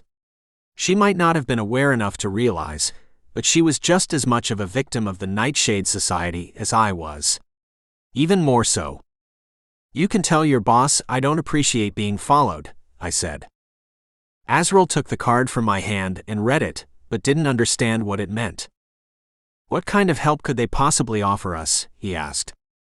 Nira and I were both silent. I wasn't sure why she didn't take the chance to out me to Azril. If she told him that they were offering to help Isabella, Azril would have started questioning my motives again. He knew that I was heartbroken over my sister and had probably guessed I hadn't given up on her yet. Nira looked at me curiously, probably wondering why I wouldn't have told Azril everything. She was just the messenger. I doubted that her boss told her much of anything. All she knew about me was based on what she was told to do and her observations of me from the one time we met. "There's nothing they could do to help," I said bitterly. "Everyone says that there's nothing of her left." "Our doctors are the best in the nation," Nira said, sounding like she was reading off a brochure. "Our laboratories are full of the latest equipment." "She's not coming back," Azril said, and I wasn't sure if he was talking to Nira or to me. Nira didn't say anything, but her expression told me that she disagreed with Azril. I doubted that they had a machine that would return Isabella's soul from the Soul Reaper, but maybe there was something that I was missing. I didn't know much about how powerful the Nightshade Society was. It might have been foolish of me to write off their capabilities quickly. "He's right," I said. "Even if you could help, I don't want anything that you would offer." Nira's face stayed blank, but for a moment I thought I saw a flash of something else. Something like relief. If the doctors and scientists with the Nightshade Society made Nira what she was, I didn't want whatever help they had planned for Isabella. I gave Nira a tense smile, and she responded with a reserved one. If I hadn't seen her face switch between her white eyes and black eyes a few minutes before, I would never have guessed that there was any of her original self left inside of her. She looked like the same polished and austere personal assistant that she was when we first met. Having had enough of the conversation, especially when Azril was watching, I grabbed the door. I started to swing it shut, with just enough force that it would slam in Nira's face, but not enough that it would call too much attention to the three of us. Right before the door closed, Nira thrust out her hand, and a gust of wind blew the door back, the edge catching my chin and making me stumble. Other than that, Nira didn't move. I touched my chin where the door had hit me, and my hand came away with blood. Nira and I made eye contact, and she seemed genuinely shocked by what she had just done. Her eyes turned completely white, and for a second I had hoped that she would fully change back to her uncorrupted self, but of course nothing could go our way. They switched back to pitch black, somehow managing to be even darker than before. Where there had been a glossy black was what seemed like an empty void. When I looked into her eyes, I felt like I was looking through her body and into the whole universe, or rather, the lack of it. Only emptiness. In response to the confusion of the changes her mind was going through, she lashed out at me. The room was too small for me to dodge her advances, and I was so surprised that I wouldn't have any time to react anyway. Nira lunged forward and tackled me to the ground. She moved faster than I thought was possible, her body blurring as she went forward. Even Azril, whose reflexes were better than anyone I had ever seen before, Didn't have a chance to move before Nira was on me. Her hands wrapped around my throat. Our faces were separated by only an inch. She opened her mouth, and I felt the air being sucked from my lungs. I tried to gasp for air, but it was as if there was none left in the room. I heard Azril shouting my name. He sounded like he was a mile away, but I knew that he must have been somewhere in the room still. The edges of my vision started to turn black, and right before I passed out, I saw Azril swing the Codex at Nira's head. It made contact with a sickening thud, and Nira fell to the side, releasing her grip on my neck and allowing me to move again. I managed to take one deep breath before I lost consciousness. Chapter 12. When I woke up, I was tucked under the covers in Azril's bed. My head was still fuzzy, and my throat ached from where Nira had held me, but I was alive. The room was dark, aside from the faded glow of a lamp on the dresser. Azril must have turned off the light so I could sleep better. I looked around for Azril, then started panicking when I couldn't see him. Nira didn't appear to be there either. What if she had taken him away? I sat up quickly, my head throbbing from the motion. It was only then that I saw Azril sitting at the end of the bed. He was asleep, leaning up against the wall, with his head tilted to the side in a way that looked like it must have been uncomfortable. As if he could tell that I was watching him, Azril slowly opened his eyes. He didn't seem surprised that I was awake, and he didn't say anything. In the soft light of his room, and with his eyes still half shut from sleep, he looked unburdened. Like all of the terrible things that had happened to him in his life, had been erased. In a few seconds, it was all going to come back to him, and rest heavily on his mind like it always did. But when he looked at me, it was almost like he thought he was still dreaming. "You're up," he said, his voice low and rough from having just awakened. "How are you feeling?"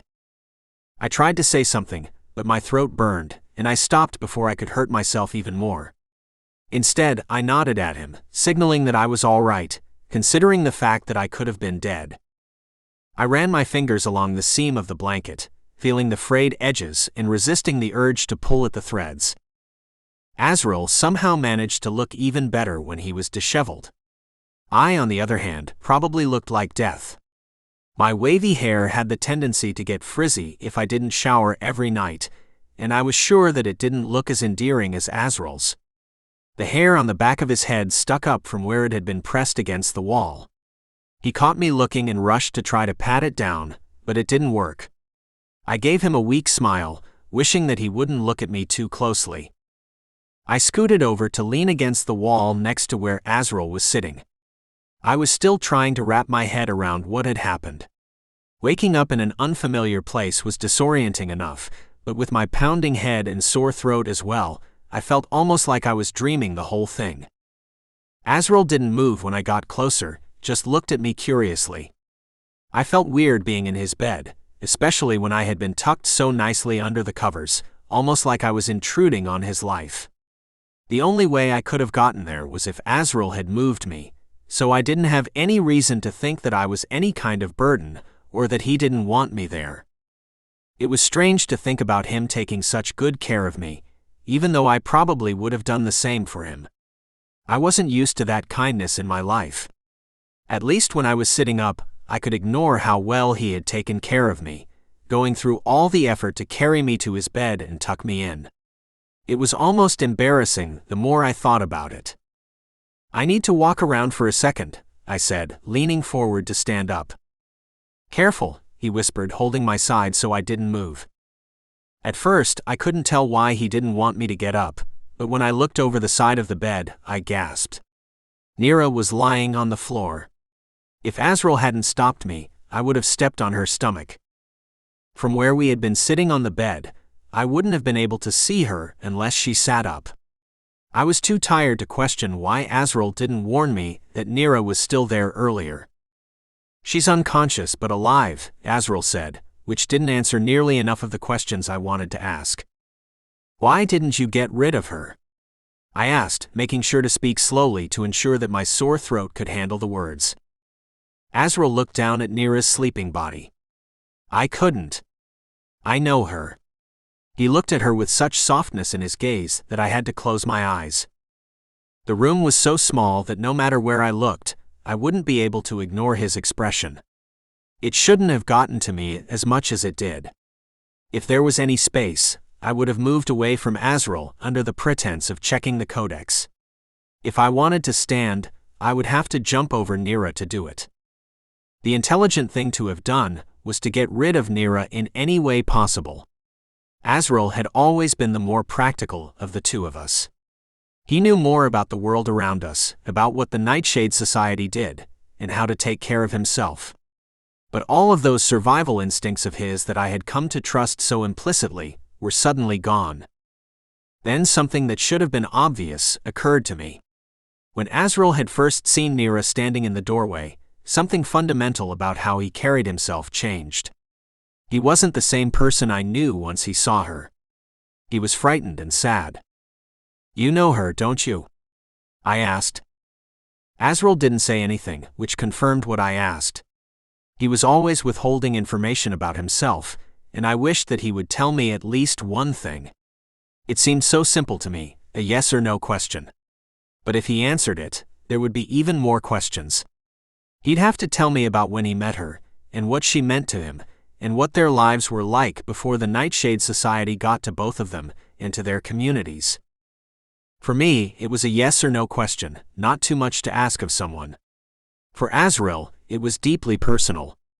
And I told myself that I couldn't blame him for that, but even that was too high of a standard for me to hold myself to.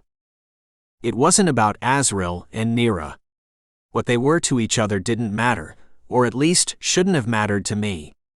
If there was any vital information Azril kept from me because of his instinct about keeping the details of his life hidden, then he was no better than I was for concealing who I was related to. The difference between us was that I had come out and told Azril the truth without him having to ask me about it first. When I asked him any simple question about himself, it was like I was asking him for a considerable favor. Azril was sitting right next to me, and if I were to be honest with myself, he was probably the closest friend I had in the world, but I didn't know him at all. I knew only pieces of him, ones that had seemed personal when I had learned them, but I was just then realizing that it wasn't him at all. He was keeping things from me just like I had kept things from him. So I took a deep breath and asked the question again. "You know her, don't you?" After I asked, I braced myself for Azril's reaction. He could have lashed out, or denied it, or done anything but tell the truth. I would rather that he had done any of those things than just sit there, letting my words hang in the silence between us for the second time. I had given up all hope that he was going to answer, but seemingly in direct defiance of my thoughts, he spoke up. "There's a lot about my world that you don't know," he said slowly, like he was testing his words in his head before he spoke them. "There's a lot that you could never know, no matter how many times I tried to explain it." I didn't know what to say. This was different from when he had trusted me enough to show me what was such a basic and natural function for his people, as easy as breathing. And it wasn't like what the Codex had shown me, about what had happened to him at the hands of the Nightshade Society, the horrible experiments that he would have been subjected to. Because those weren't personal. They could have happened to anyone. If the Nightshade Society had managed to capture a different Triton, they would have done the same exact thing to them. Azril wasn't necessarily more or less special than any other Triton. I figured that Nira was just another air nymph. It could have been anyone that got corrupted and became forced to do the dirty work of being Mr. Nightshade's personal assistant. "We were friends," Azril said. "When we were younger." He looked over at her with a blank expression, seemingly trying to compartmentalize his feelings. I doubted that friends was the only thing that they were. Nira continued to sleep peacefully on the floor. If it weren't for her slow breaths, I would have thought that she was dead. We have to do something about her. I knew that Azril wasn't going to be able to do this on his own. I worried that he would want to keep Nira with us, but she was as impossible for us to repair as Isabella was. If anyone had a cure, it would be the Nightshade Society themselves, and they'd never give up their perfect experiment. Well, almost perfect. The real Nira was somewhere inside, tucked away in the corner of her programmed mind. As long as she hadn't been completely corrupted, there was a chance for her. But we couldn't keep her with us. She was too unreliable, and would probably try to escape and run back to the Nightshade Society. I wouldn't have been surprised if they had implanted a tracking chip in her, either. Azril, I prompted. He had been silently staring at Nira's sleeping form. I wasn't sure how long I had been passed out for, but I didn't want to risk waiting another minute. Nira would probably wake up soon, and then it would be harder for us to escape peacefully. Yeah? He nodded, his voice quiet and controlled. We can bring her outside, far enough away that she doesn't follow us back. I started to stand, but Azril caught my shoulder before I could. Don't, he said. I've got this. Are you sure? Azril didn't reply, but I could tell that this was something he needed to do alone. Whoever Nira was to him, they had been close. I only knew Nira as the enemy. I wouldn't be able to share his grief as he let go of his friend. She wasn't dead, but she might as well have been if he was going to return her to the people who had made her this way. I could only watch as Azril picked up Nira, slinging her arm over his shoulder and hooking her knees on top of his elbow. I stood and opened the door for them, and without a word, Azril carried Nira out. I shut the door after him, not wanting to linger, and watch him walk down the hallway with her. By the morning, Nira would be back outside Mr. Nightshade's office, hair perfectly combed and glossy, listening to his reprimands with an empty smile on her lips. When Azril was gone, I lay in his bed, staring at the ceiling, and wondered what he thought about when he was there, trying and failing to fall asleep. Did he think about how things were, or did he think about how things could have been? About where he grew up, or when the Nightshade Society cut into his skin to see what was under there that made him more special than a human? As for me, I thought about how many days my sister had left to live. The countdown that had been in my head for what felt like forever, but was only less than a week. It seemed impossible that so little time had passed since I watched the Soul Reaper kneel over Isabella's paralyzed body, absolutely helpless against what was to come. Now that Azril was gone, being in the room made me feel even more out of place, like at any second someone would come in and catch me there. He would be back soon enough, but I couldn't shake the feeling that I was doing something wrong by being in his bed. It was impossible to tell what time it was, or if the night had already slipped away from me while I was passed out. The longer Azril stayed out with Nira, the more I wished I had asked him what time it was. I checked my phone, but of course I didn't get reception down here. I could only assume that I was underground, but I couldn't guess how large the structure expanded past the bar we had entered through the tree in Azril's room. There might have been only the bar and a few rooms in the hallway, as it was that there were infinite rooms and infinite hallways and infinite bars, all under the same tree. None of the rules of the world I had come to accept as a child made much sense anymore. Nothing was set in stone and nothing was reliable. Loyalties and lifelines shifted unpredictably, and there wasn't a single person I could trust with my thoughts. When Azril finally returned, he looked even more tired and scruffy than he had when he had left. I was sure that he had gotten much less sleep than I had since when I woke up. It looked like he'd accidentally fallen asleep while he was trying to keep watch over both Nira and me. It was lucky that she hadn't awakened while both Azril and I were asleep. She probably wasn't supposed to be dangerous, but there was no way to be sure that she wouldn't attack us at random anymore. "Where did you take her?" I asked. "Far enough," he said, probably meaning that he took her far enough away that she wouldn't come back, but that she would still know how to find her way to the Nightshade Society again. I doubted that someone in the condition that Nira was in would survive on their own for very long. I was going to leave it at that, not wanting to push him into telling me more information. We were an unbalanced and untrusting pair. That was probably how it was always going to be, no matter how much I wished things could have been different between us, and no matter how many times they almost were. We sat together in silence, and right as I was about to ask him what time it was, he started talking. She said she was sorry. Was she still glitching? The term glitching seemed too dehumanizing, but there wasn't any other way I could think to describe what had been happening to Nira. No. She was normal. Azril shook his head sharply. Corrupted normal, he said, correcting himself. What do you think that means? Why would she say that? Her boss probably wouldn't want to know that she went wild. She is aware enough to realize that she can't tell them what happens to her. Azril paused. What happens to her when she glitches? It made sense. When she was taken over by her brainwashed, programmed, corrupted self, she cared about her work performance before anything else. But why wouldn't she want them to fix her? Wouldn't she think of her corrupted self as her real self? Unless a part of her still understood what she used to be. I wondered if she longed for her past, or if it was just that she didn't want to have to go through whatever it was they would do to her if they found out that their corruption wasn't 100% effective.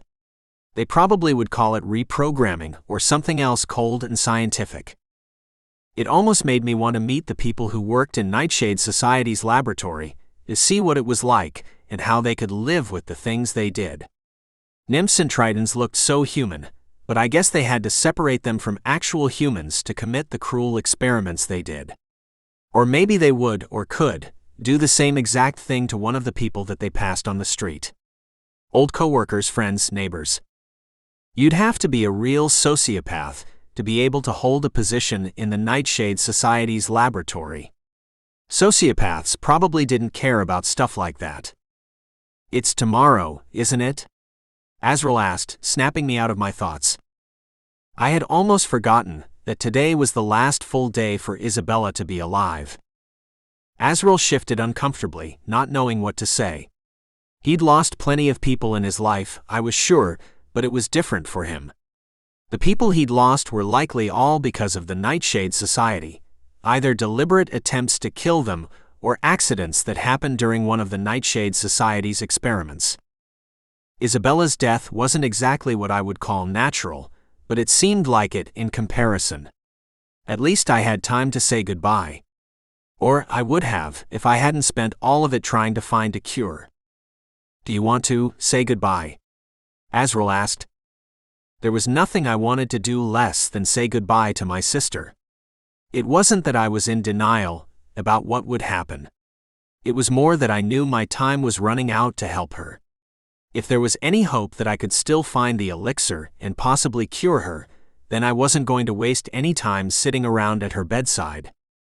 As long as we didn't have any concrete proof that the elixir wasn't real, I was going to spend every last second I had left searching for it. No, I said. No to what?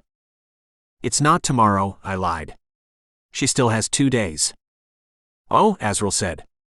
He was doing the math in his head, trying to figure out how he had miscalculated, but in the end, it didn't matter. In his mind, I didn't have any reason to tell him that there was an extra day left. It served as a cover for not spending the day in the hospital with my family. I was going to spend the rest of the time Isabella had left searching for the elixir, with or without Azril's help. I forced myself to stand up and took a wobbly step towards the door as I tried to orient myself. My head was still pounding, making me feel dizzy when I moved too quickly, but I ignored it the best that I could. I looked around for the Codex but only found the satchel. I picked it up and slung the strap over my shoulder. It was heavy with the weight of the Codex, and I guessed that Azril had hidden it there sometime after Nira and I passed out. I felt embarrassed that I hadn't even considered the Codex until that moment, but it all worked out in the end, and I didn't let myself hesitate again before walking out of the room. Are you coming? I called over my shoulder. Chapter 13. I rushed out the door. Azril scrambled to catch up with me. Valuable time had been lost when I was passed out, and I still didn't know how much longer we had in the day. We climbed up the stairs to the bar, which was empty. I took that as a good sign, knowing that the earliest someone would want to go to a bar was probably late afternoon. My phone still didn't have reception, so I didn't pause. Azril fell into step beside me, not asking any questions or trying to talk. There wasn't time to talk about what happened the night before. I don't know what Azril thought since he couldn't guess why I was so desperate to research the Codex instead of spending some time with Isabella. But he didn't put up any kind of fight or ask any questions when I insisted that all I wanted to do that day was try to find a clue for the elixir. "We have to be close," I said, but both of us knew that the only reason we might have been close was that the universe pitied us for having wasted so much time on the Codex already. Vincent Chamberlain might not have known any more than either of us did. After all, the only reason we thought that the secret to the elixir was hidden in the Chamberlain Codex was because of some old folk tales that Azril had heard growing up. He insisted that they were real, but I doubted him more with each review of the Codex. Azril didn't say anything, but I suspected that he was beginning to question his beliefs too. I kept walking through the bar and went out the front door into the small passageway through the tree. Azril trailed along behind me, trying to stop me. "Slow down, Morgan." "Why?" I asked, my question coming out as more of a challenge than I had intended. "Just answer this and then I'll let you go," Azril said, stepping in front of me. I crossed my arms over my chest and nodded, resisting the urge to roll my eyes at him. If I wanted to leave, then I'd leave, regardless of whether or not he tried to stop me. "Great," Azril said. "So, where are you going?" His question floored me. He could see the realization in my eyes and started laughing. It wasn't exactly a laughing moment, but after a second of embarrassment, I couldn't help but smile. "Fine, I don't know where I'm going," I said. "I can't think of anywhere." Azril stopped laughing. He still thought it was hilarious I'd managed to get so far out of the building before realizing that I didn't have a destination in mind. However, he still had the self-awareness to realize that this wasn't only my problem. We both needed somewhere safe to go, where the Nightshade Society hadn't yet tracked us to. "Where do you usually hang out in Shadow Vale?" Azril asked, trying to come up with options. I considered playing it cool, but figured Azril knew me better than that. "I don't hang out in Shadow Vale. I go to the bookshop and I go home." He looked like he had more questions but kept those to himself. "What about you?" I asked. "Any more secret doorways?" Azril shook his head. "There aren't as many of those as you might think, and they're all very well hidden. You pretty much have to be shown where they are to know how to find them." "So then, how did Nira find us?" The second the question left my mouth, I knew the obvious answer. They'd been there together, sometime in the past before Nira had been corrupted and before Azril was captured. It occurred to me that they might have been taken together, or that the whole reason Azril was going after the elixir was to save Nira. No, that wasn't possible. I had seen the surprise in Azril's eyes when he saw Nira after she had been corrupted. He had no idea what had happened to her. Even if they'd been captured together, and he wanted to avenge her, that wasn't why he wanted the elixir. He'd given me no reason to suspect that he had any other plans with it than to destroy it. I readjusted the satchel strap on my shoulder. The Codex was always heavy, but something about it felt more uncomfortable suddenly. Then the bag started to shake, as if a live animal was trying to escape. "What the hell?" I shouted, startled. I struggled to lift the strap over my shoulder and drop the bag. Azril tried to help me, but there wasn't anything he could really do. Once I got the bag off my shoulder, he caught it before it hit the floor like he was afraid that it might shatter. The Codex was our only real hope of finding the elixir. I understood why he would be more worried about keeping it safe than about whether or not we would be in danger from whatever was moving inside. In the dim light of the passageway, we watched as the bag continued to jump when it was on the ground. I was afraid to go any closer to it than I already was, but Azril took one for the team and carefully unlatched the opening of the satchel. As soon as there was room, the Codex flew open. Its pages were struggling to turn, their movement limited by the bag they were still mostly trapped inside. Azril pulled the Codex out of the bag, almost like it was a wild animal he had to rescue, and he was trying not to get himself hurt in the process. The Codex seemed to understand it was free, and its movements became less erratic. I had never seen it behave this way before. All the other times the Codex had moved on its own had been weak, barely more than if the pages were moving in a strong breeze. Once I was sure that it was safe and that the Codex wasn't about to explode or anything, Azril and I knelt down on the ground next to it. The Codex didn't take long before finding where it needed to be, a blank page. Azril and I shared a quick glance. The Codex was mysterious, but every other time it had insisted on showing us something, it ended up being important. We needed to be patient and wait for it to say what it needed to say. It was difficult to see, but eventually, I noticed thin lines appearing across both pages of the Codex. Azril and I both bent closer to the Codex, still not entirely trusting that it wasn't going to go wild again. I could hear both of our heartbeats blending together and echoing through the tiny passageway. We made eye contact for a brief moment, and I knew I wasn't the only one who had noticed the sound. Azril looked like he was going to say something, but he didn't. His gaze flicked down to my mouth and then back to meet my eye. I felt my cheeks blush, and I thought I might have seen his tan skin darkening as well, but it could have been a trick of the light. Azril looked down at the Codex, and the moment was lost. It was harder than it should have been to refocus on the shifting ink on the Codex pages. I shifted my body slightly, so I wasn't facing Azril directly, and hoped that he wouldn't notice. The Codex captured both of our attentions entirely soon enough, and we'd forgotten whatever strangeness had passed through us. Soon, the twisting lines on the page started to create a recognizable pattern, and I knew what the Codex was trying to tell us. "It's a map," I said. The Codex started to fill in markers alongside the line it had drawn across the pages.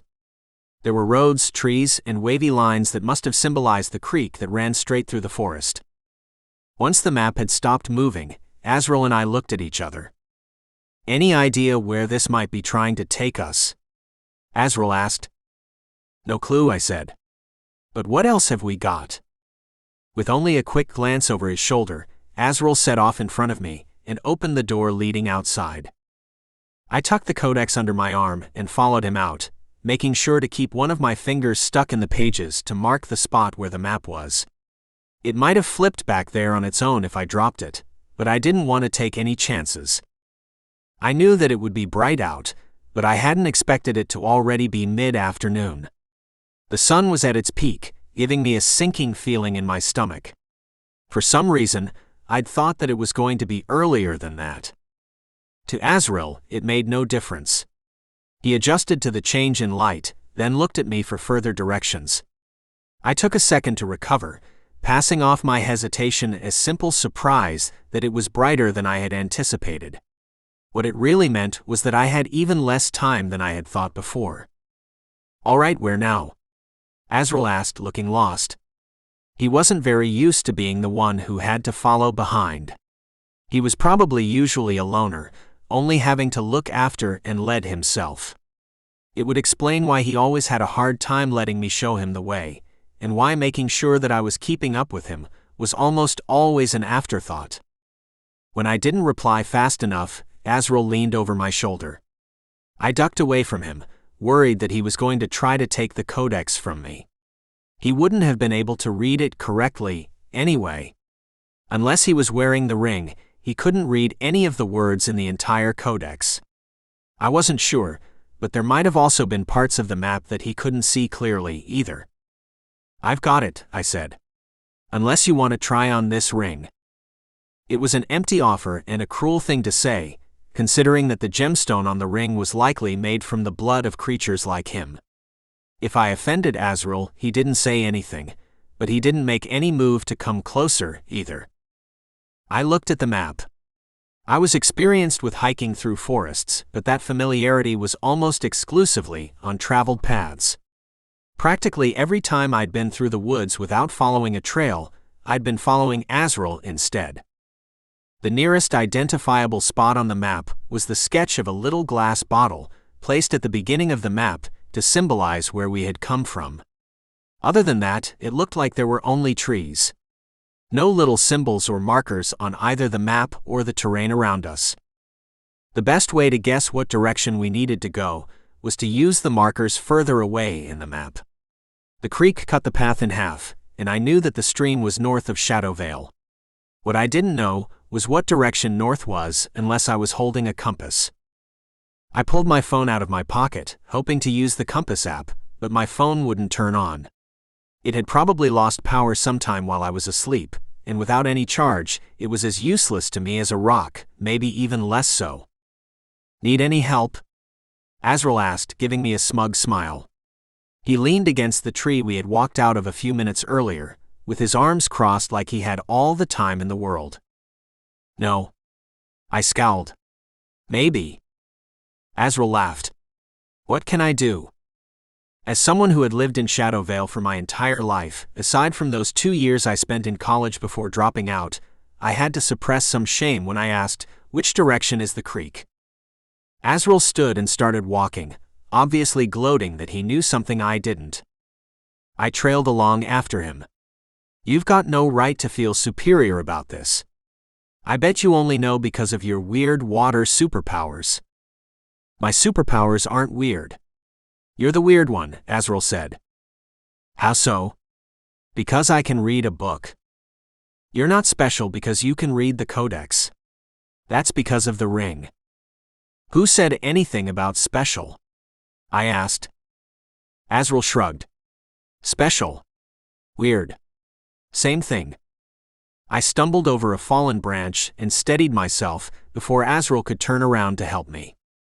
You never answered my original question, I pointed out. You really want to know what makes you so weird? I hesitated. The way he was saying it sounded almost genuine, like it wasn't as much of a joke as I thought it would be. Sure, I mean only if you're not about to say something mean. It's because? Azril trailed off. I wasn't sure if it was because he didn't know what to say, or if he was still deciding whether or not he wanted to say it. Because what? Oh, nothing, Azril said, looking up as a bird flew from the tree above us. You're weird because you don't have superpowers. I laughed with him, but couldn't shake the idea that he had something else he was planning on saying instead. The joke was too obvious for someone as intelligent as Azril to have to wait so long to deliver. Not that it mattered anyway, and I was sure that I wouldn't be able to get the information out of him so easily. We reached a particularly steep hill, and conversation ceased, but only for my sake. Azril didn't look like he was affected at all by the high steps and dense foliage, whereas I felt like I had to grip the hill with both my hands and my feet to stay fixed to the ground.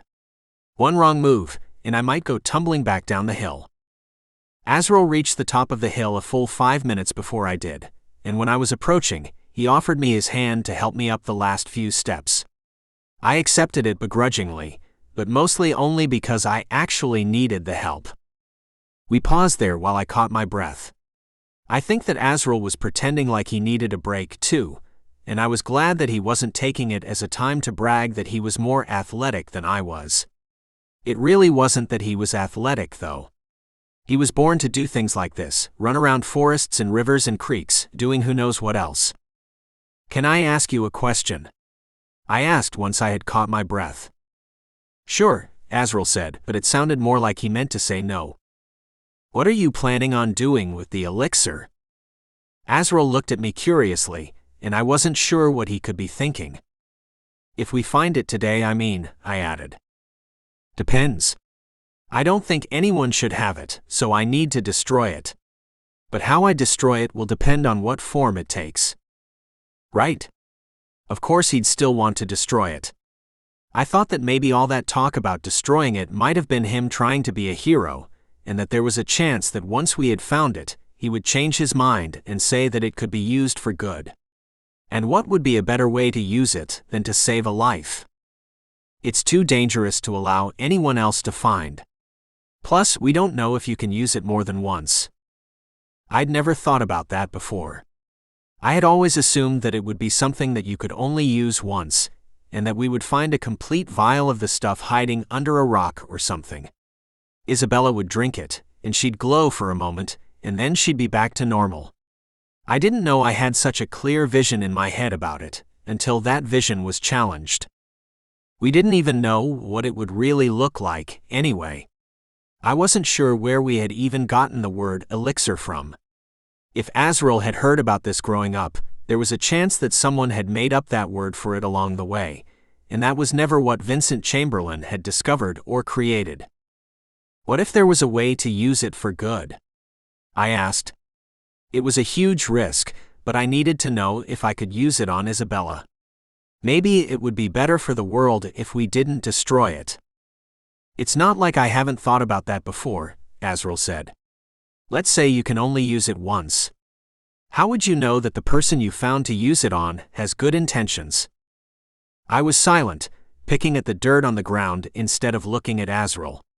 Small silvery beetles crawled around just an inch below the surface, insects that would have been invisible to me if I wasn't wearing the ring. And, Azril continued, how would you know that the person will have good intentions a year from now? 2 years? 100. There's no good way to guarantee someone that will be good, or the world now, will still be good for the world forever. Yeah, I get that, I said. When he phrased it like that, it made sense. But what if the elixir wasn't even for immortality? Or what if it was able to heal instead? If it could stop death, did it stop aging and sickness? Was I genuinely trying to help Isabella, or was I being selfish? Azril didn't know Isabella. She was a good person, and if the elixir really would both cure her and make her immortal, she would use her life to help people. That's what she was planning to do anyway. Going to med school and becoming a doctor had been her dream since she was a little kid, before knowing it was a profession that made you a lot of money. She dreamed of setting up a little clinic that would take donations and help people who couldn't afford quality medical care at other hospitals. Someone like that was the kind of person who you would want to live forever. All the things I didn't like about Isabella when we were growing up weren't her fault. It mainly was jealousy, and maybe sometimes she could be pretty competitive. But she kind of had to be to get through med school. Once I was able to use the elixir on Isabella, Azril would understand. He would be furious, but then over time he would be able to see that I had made the right choice. I stood up and brushed the dirt on my hands off on my pants. Let's keep going, I said. You sure? We could rest for another minute if you need to. No, it's better that we keep going so we don't lose the daylight. Azril could probably tell that something was wrong, but he thought that I was only tired. He didn't argue with me, because he knew that I was right. Neither of us knew where the map ended, and we needed to get there before the sun went down, or we might not be able to see where we were supposed to be going. There weren't any distance markers on the map, but the creek cut through about halfway, so we used that to estimate how much longer we would need to keep walking. I wasn't nearly as strong and fast as Azril was, but I kept up the pace as well as I could. We weren't just racing Isabella's timeline. There was also the sun to account for.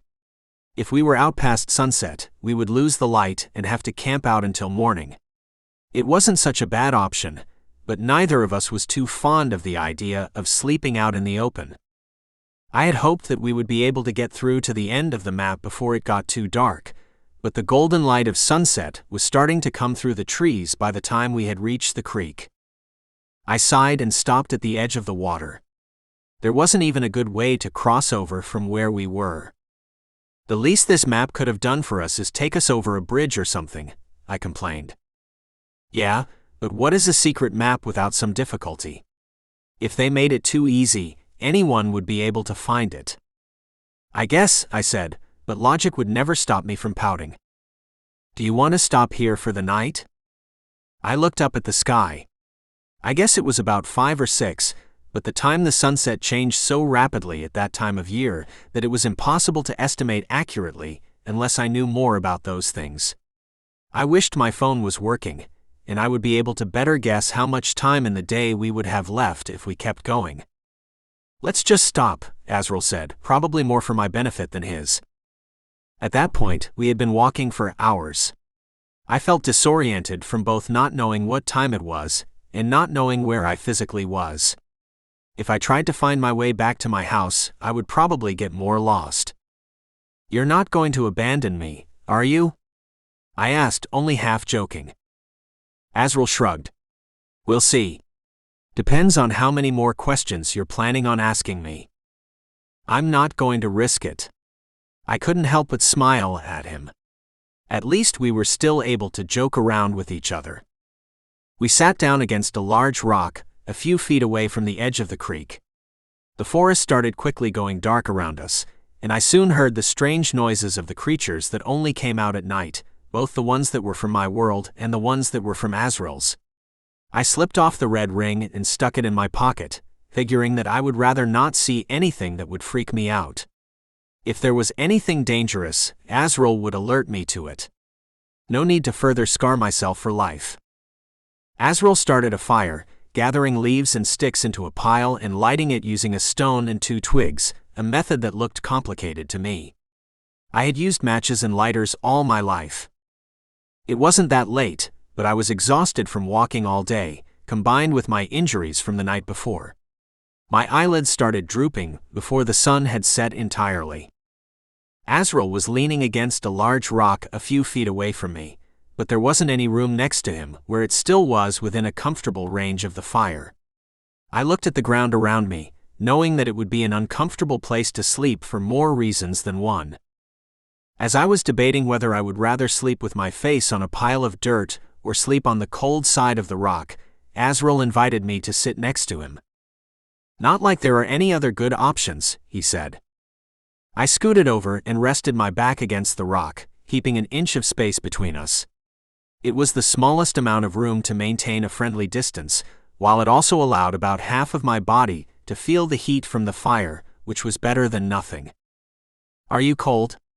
Azril asked, putting his arm around me before I had the chance to answer. It was awkward at first, but I was grateful for the extra warmth he provided. He put his arm around my waist and pulled me closer, eliminating the inch of space that I had purposefully left between us. I was grateful, but it still felt weird to be that close to him. My head grew heavy, and I rested it on his shoulder, too tired to overthink it. "I'll keep watch," Azril said. "Don't worry about anything." I didn't have the energy left to reply, and as soon as I allowed myself to close my eyes, I fell asleep. In the morning, I was probably going to regret taking a rest, but if we got up early enough, we would be able to continue the search, and I could rush home in time to see Isabella. I was sure that they wouldn't try to unplug her from life support until I was back.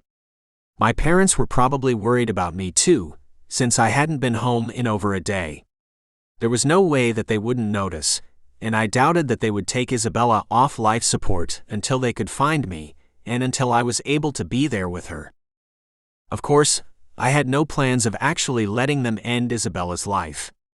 But the knowledge that they wouldn't do it until I was back was comforting. I was still running out of time, but it wasn't impossible. Chapter 14. "Come on, Morgan. Not that much farther." Azril grabbed my hand and helped pull me up the rocks. My feet kept slipping on the damp moss that clung to the surface of the stone, but Azril was moving as if it was the easiest terrain in the world. Maybe it was, for him at least. "How would you know how close we are?" I bickered. "You're not the one holding the map." "Just trying to be encouraging." I couldn't tell if Azril was offended that I'd snapped at him a little, or if he was joking.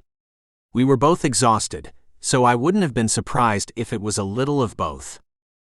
We had awakened as the sun rose.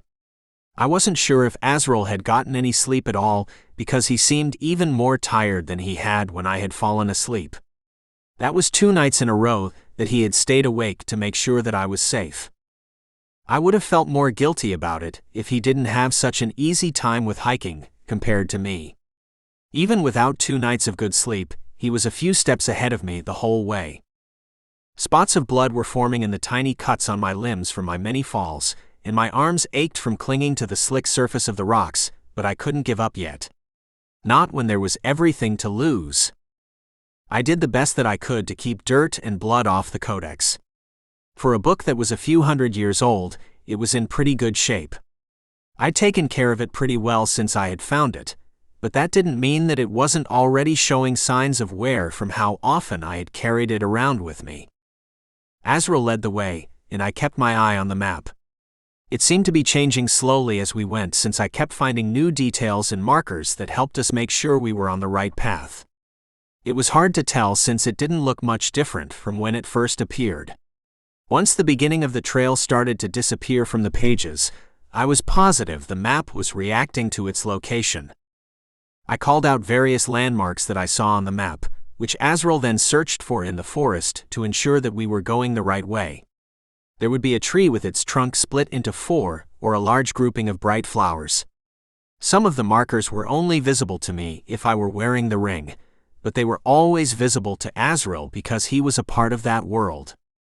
We were nearing the end of the map, but I couldn't see anything that looked like it might hold the elixir of life. There weren't any buildings or ominous towers in the distance or mountains where secret doors and caves might be hiding in plain sight.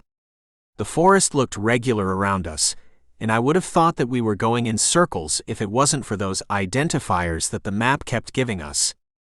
"What's the next marker?" Azril asked after a few minutes of silent walking. I looked at the map for a long time, sure that I was seeing things wrong. "Morgan?" Azril asked, thinking I must not have heard him. "I'm looking," I said. The map had nothing. It just ended. The last marker we had passed was a simple tree with branches that intertwined in a specific way. But I had been so sure that wasn't supposed to be the final destination. If there was anything special about the tree, the map would have said so, or Azril would have been able to sense it. It was just a regular tree that happened to grow 2 of its branches slightly abnormal, which made it stand out as a good marker on a map. "I think we might already be here." I wasn't sure if I was asking a question or making a statement. Azril didn't know any more about the map than I did. He couldn't even read it properly without wearing the ring, which he would only do if it was some kind of emergency. I wasn't sure if even that would be enough to get him to put it on.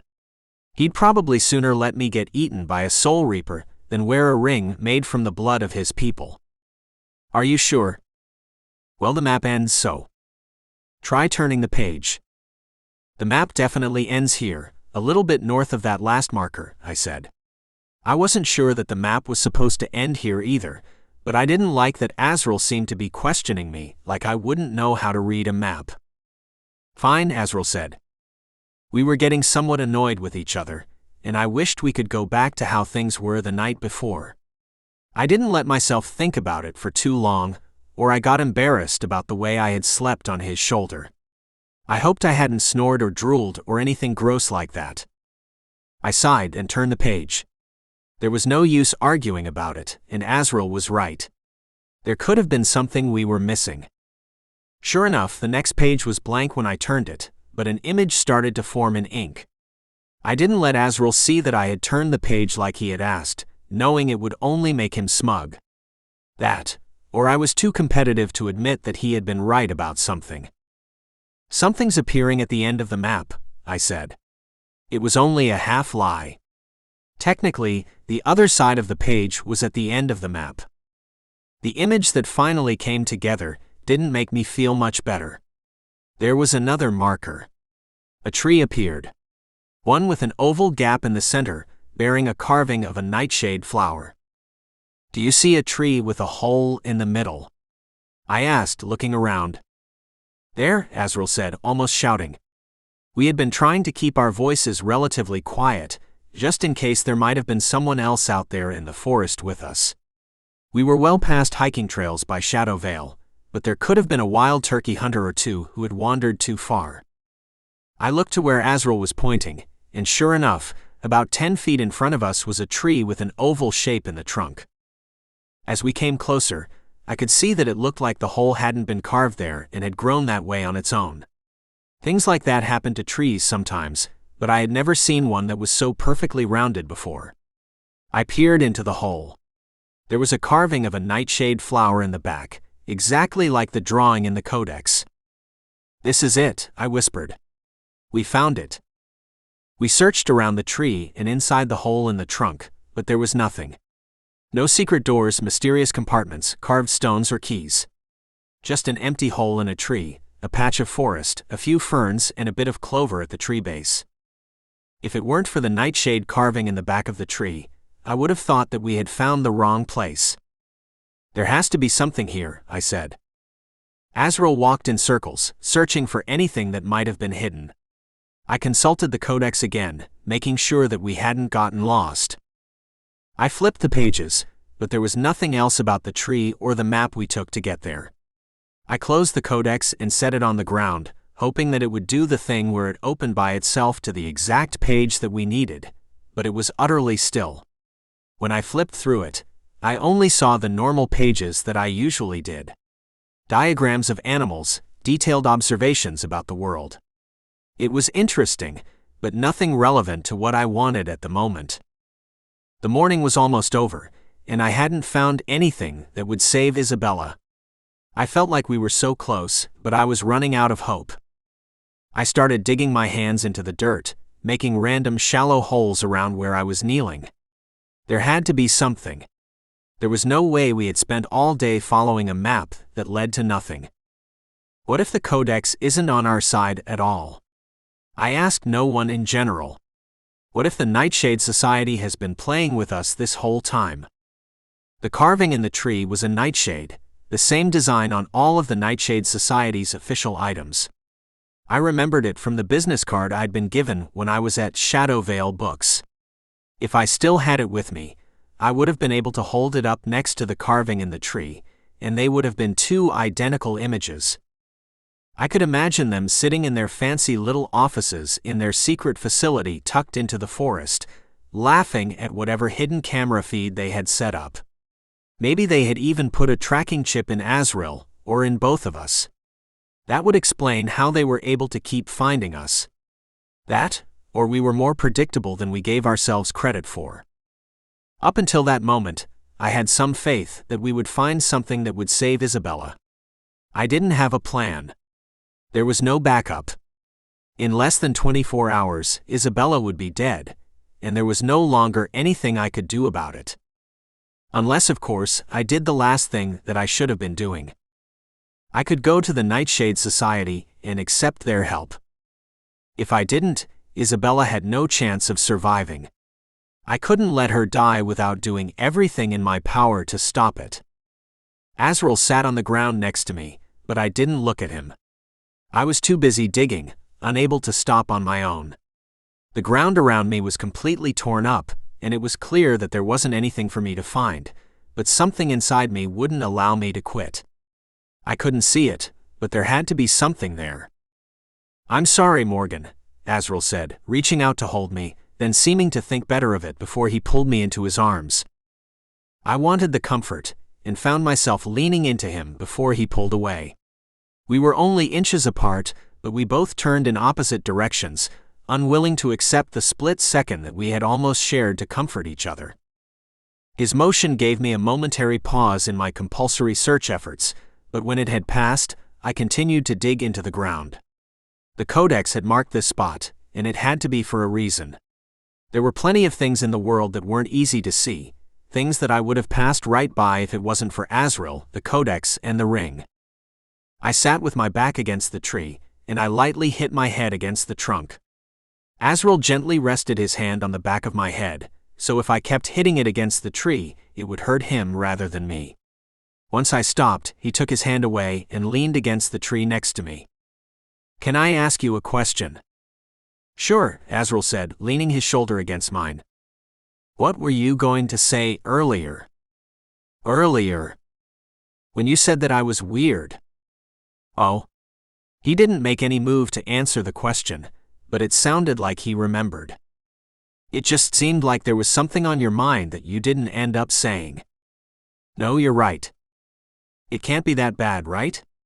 I laughed nervously. Azril rubbed the back of his head. "No, it's not bad at all." "Then why can't you say it?" "It might have been a compliment. You don't seem like the type to like those." He was right. I hated compliments. Usually, they just meant that someone wanted something from you, and were used as a way to guilt you into whatever that might be. But I doubted that Azril would do the same thing to me. After all, he already had everything he could have wanted from me. I was helping him find the elixir, and we'd already been through life-threatening situations and stayed together. "I can take exactly one compliment," I said. Azril smiled. Okay, just one? I nodded. Fine. It's not a big deal, anyway. I was going to say that you were weird because you're still helping me. What do you mean? What else would I do? I don't know. I would have thought that you might have given up when Nira attacked you, or after Isabella, or even that you wouldn't have bothered to open the Chamberlain Codex in the first place. He was right. A lot of people wouldn't have done any of those things. Opening the Codex seemed so obvious to me at the time, but it set off this whole chain reaction of danger that I couldn't take back anymore. If I hadn't dropped out of college and Dad or Mom had been the one to find the Codex, they probably would have put it right back onto the shelf and forgotten about it. So was it all worth it? Finding the Codex was probably the most important thing I had done in my entire life, but it didn't come without a cost. No one got to be unique for free. Not that being able to read a book made me that special. I looked away for a second, and that's when I saw it. In one of the shallow holes I dug by the base of the tree, there was a glint of something pale and shiny. It was only a few inches to my right, and I didn't know how I might have missed it. Do you see that? I asked. What? Azril looked around, but didn't see where I was looking. I crawled over to the hole and gently brushed dirt away from the strange object. It didn't take long before I'd unearthed the entire thing. It seemed to be an orb, with a diameter about the size of a quarter. It nestled perfectly in the center of my palm, heavier than I would have expected from an object of that size, but wasn't anything I couldn't carry in my pocket. The orb was milky white and iridescent, shining gold wherever the sunlight reached it. The sphere's color seemed to be shifting beneath its surface, almost like a glass filled with a liquid. As I turned it over in my hand, I couldn't see any opening or air bubbles that would suggest it had once been empty. Wow, I whispered. It's beautiful. Is this it? Azril asked, looking over my shoulder. I was afraid to stand up with it, worried that I would drop it and it would shatter. For something that had spent hundreds of years buried in the dirt, it seemed so fragile. I don't know, I said. It didn't look anything like what I would have expected the elixir to look like. I assumed that it would come in the form of a potion or an amulet, something that was self-explanatory. There was nothing overt in the Codex about it, clearly to keep the wrong kind of person away. Maybe that even included me. After all, I was planning on using it for what might have been selfish reasons. I kept turning it over in my hand, but there wasn't anything else to it. I handed it to Azril, but he didn't seem to find anything abnormal about it, either. What now? My hope was quickly fading again. If this orb was all the map was leading us to, what did we have to do next? If I went back to Shadow Vale, Isabella would die. I kept frantically looking through the Codex, hoping that something would happen now that we had the orb, but nothing did. There's no way this is everything, Azril said. Maybe there's a second part. It would make sense. If I was going to hide the elixir of life, I would make it as hard as I could for someone to find it. I wished my great-great-grandfather would have made this whole thing a lot easier and hidden the elixir in Shadow Vale books, along with the Codex. But no, nothing could ever be that simple. Azril looked up at the sky, probably trying to tell how late it was. I thought about Isabella, and knew that I had two options. I could give up and go say goodbye, or I could hope that my parents would wait for me to come back before they took her off life support, whenever that might be. I wasn't a little kid, though. I knew that they would have wanted to keep Isabella on life support for longer, if it didn't cost a fortune. I didn't know what the actual price was or how much our insurance was paying for, but I knew that we couldn't afford it with the income we got from the bookshop. If I stayed away for a whole second day, they might be forced by the hospital or the insurance company to take Isabella off life support if they hadn't done it already. The last I heard about it, they were going to do it in the early afternoon. Without my phone or a watch, I had no way of knowing whether or not I would even be able to make it back to Shadow Vale before the afternoon or before it got dark again. Should we go back? Azril asked. From his tone, I could tell that he also didn't want to give up. But without any other hint from the Codex or a place to stay out here, we didn't have any other options. "I guess," I said, finally accepting defeat. Isabella was going to die, and there was nothing I could do to stop it. I took the white orb back from Azril and gave it one last examination, but I couldn't figure out how the orb alone could be the elixir. Either there were supposed to be multiple parts, or we had been fooled. I stood up and brushed the dirt from my knees. "Let's go back then." I placed the Codex and the orb together in the satchel for safekeeping. I trusted that Azril knew how to get us back to Shadow Vale, since the Codex hadn't given us a helpful map home. The one that we had used to get to the useless orb had disappeared when I was looking for other clues. Azril stood, and just as we were about to start walking home, I heard the sound of a twig snap and whispers coming from behind the trees. "Is someone th?" Before Azril could finish his question, he collapsed to the ground. I jumped back, trying to figure out what was happening. Azril was completely motionless at my feet, but I couldn't see any apparent injuries or blood. Then I saw a dart sticking out of his chest. It must have been some kind of tranquilizer dart. Or that's what I hoped it was. I spun around, expecting the same to happen to me. Instead, I heard a familiar voice calling my name. Chapter 15. Morgan. The voice was smooth and precise, the unmistakable perfect tone of Nira. At least, Nira when she wasn't glitching. "Where are you?" I called out. Her voice seemed to be coming from all directions, carried by the wind. Nira stepped out from behind a tree, followed by two people who must have been members of the Nightshade Society. They weren't wearing the trademark gray suits most of the members I had come in contact with wore. Instead, they wore camouflage outfits, but ones that looked a little more put together and expensive than the kind that recreational hunters would wear. Even in something ugly, they had the distinctive polished look of members of the Nightshade Society.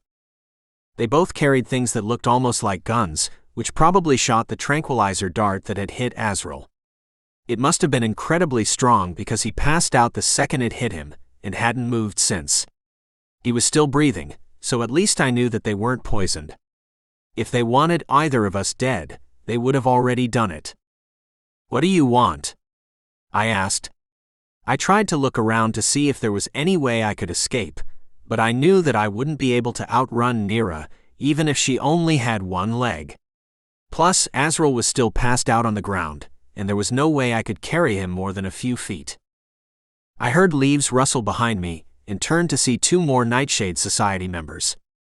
These ones were wearing regular gray suits and weren't carrying guns. None of them looked like they had spent the day hiking through the forest like Azril and I did. Even the ones in camouflage looked like they had just gotten dressed for the day. "We want you to come with us," Nira said, her voice sounding pleasant and inviting as if she didn't realize the situation we were in. Maybe she really didn't.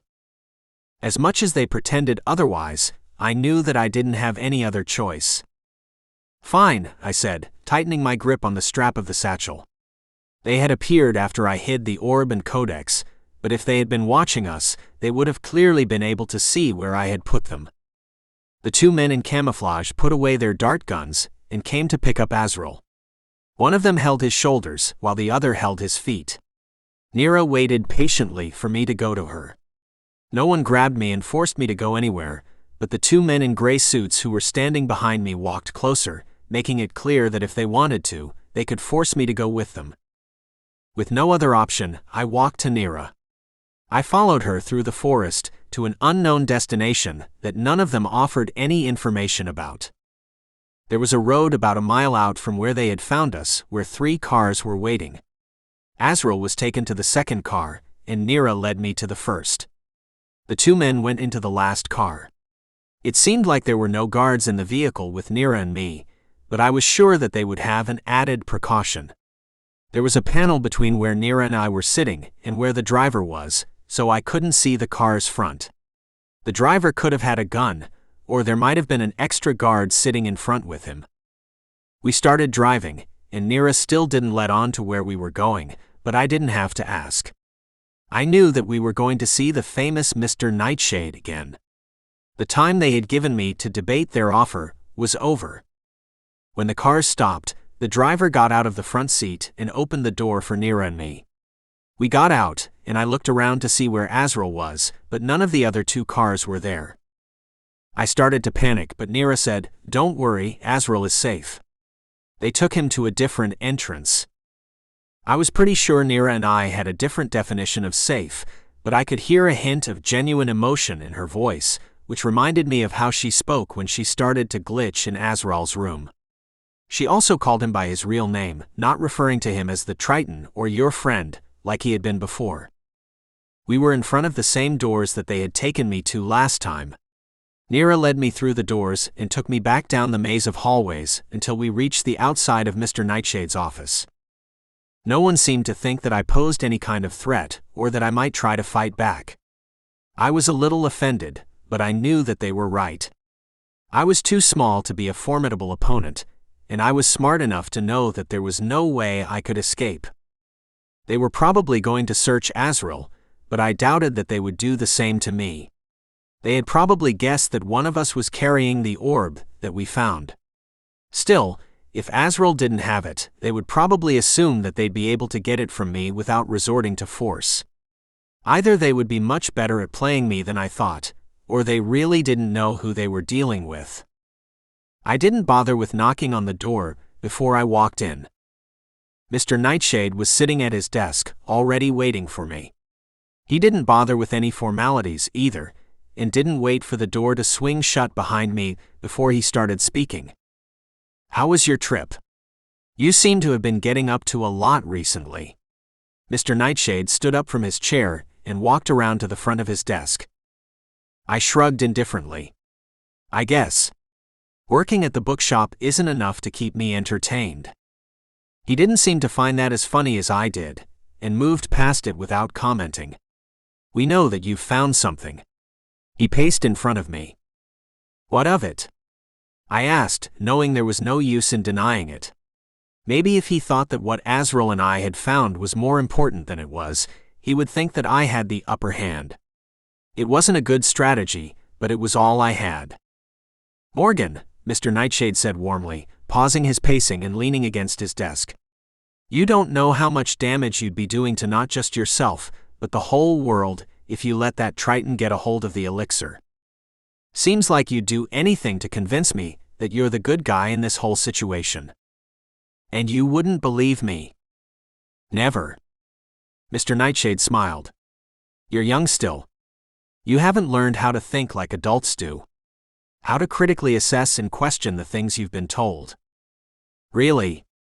Seems like I'm doing that right now." "If the Triton hadn't already primed you to have such negative thoughts about our organization, you would have been helping us to make the world safer from creatures like that. Maybe I'm a college dropout, but I did study psychology for 2 whole years. What you're doing is basic manipulation. That's not what Azril did at all." Mr. Nightshade shook his head sadly, still trying to uphold the image of being on my side. He was the kind of person who was used to getting their way. I wondered what he had done to get his position. He wasn't a descendant of the founder, so he must have had to earn the position by proving himself in the ranks first. "And what about Neera, huh?" I continued. "She's a nymph and you trust her. Our Neera is more highly evolved after her training with our biologists." "Is that what you're calling programming and torture now?" "Biology. You wouldn't understand. Hands-on science isn't your department." "Let me guess. I'm supposed to be in administration." "If you want to call the vice president part of administration, you may. You'll be the one making rules." "What if I don't want to make the rules?" Mr. Nightshade gave me a long look. "Everyone wants to make the rules." He had a point. I couldn't deny that the idea was tempting. There was a chance I would be able to use my new power to change the organization or cause some damage that would slow it down. "Time is running out, Morgan." I paced back and forth, wringing my hands.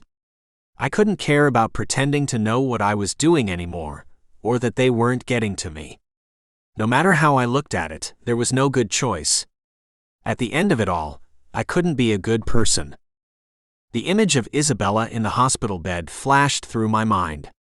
I knew that the doctors had said she wasn't capable of thought anymore, that her brain wasn't even strong enough to keep her body alive by itself, but I wondered what she might have been thinking. If she would have been scared. "Morgan," Mr. Nightshade said, reminding me of the quickly passing time. His voice had a smug tone, like he already knew what choice I was going to make.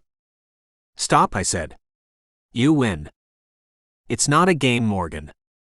"Isn't it, though? Haven't you been spending this whole time plotting and strategizing?" Mr. Nightshade chuckled. "I suppose we have. But we don't see you joining us as winning. We see it as you coming home." We stared at each other, a silent standoff. "So what now?" I asked. "Come with me," Mr. Nightshade said, stepping out from behind his desk.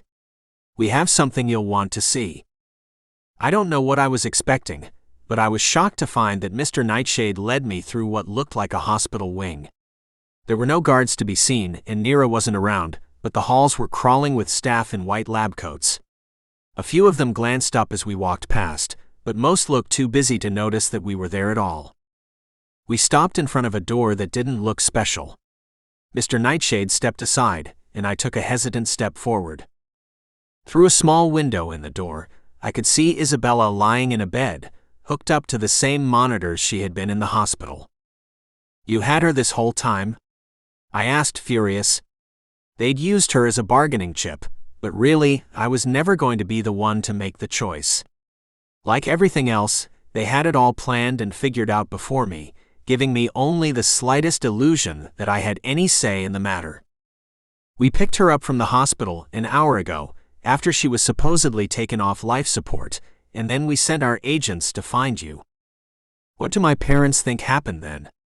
I looked over at Isabella when I spoke. I knew that I should have been angry or afraid, but instead I was relieved. She was supposed to be dead, but they had saved her. If anything, I should have been thanking them for giving her another chance. "Your parents don't know she is still alive." I felt a pang in my heart for them. They were probably sitting at home, trying to plan their first daughter's funeral while their second daughter was missing. "I'll give you 2 time alone," Mr. Nightshade said. With that, he silently walked away, before I had the chance to talk back to him.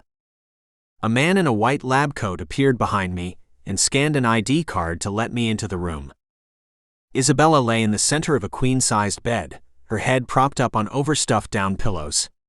The monitors and wires were better hidden there, and from the doorway, she looked like she was sleeping. The walls were lined with landscape paintings to make up for the lack of windows, and the wallpaper was a cheerful yellow color with delicate gold vines. It was funny how the room was so beautiful, but I knew that if Isabella could see it, she would have hated it. She wasn't a fan of historical styles and preferred a more modern look. I leaned over her bed and took her hand, wondering if I had made the right decision. Aside from the location change, she looked exactly the same as before. I'd delivered her to the very people that we had been running from when the Soul Reaper attacked her. If she was awake, what would she have to say about that? When we were growing up, Isabella and I never talked about anything serious.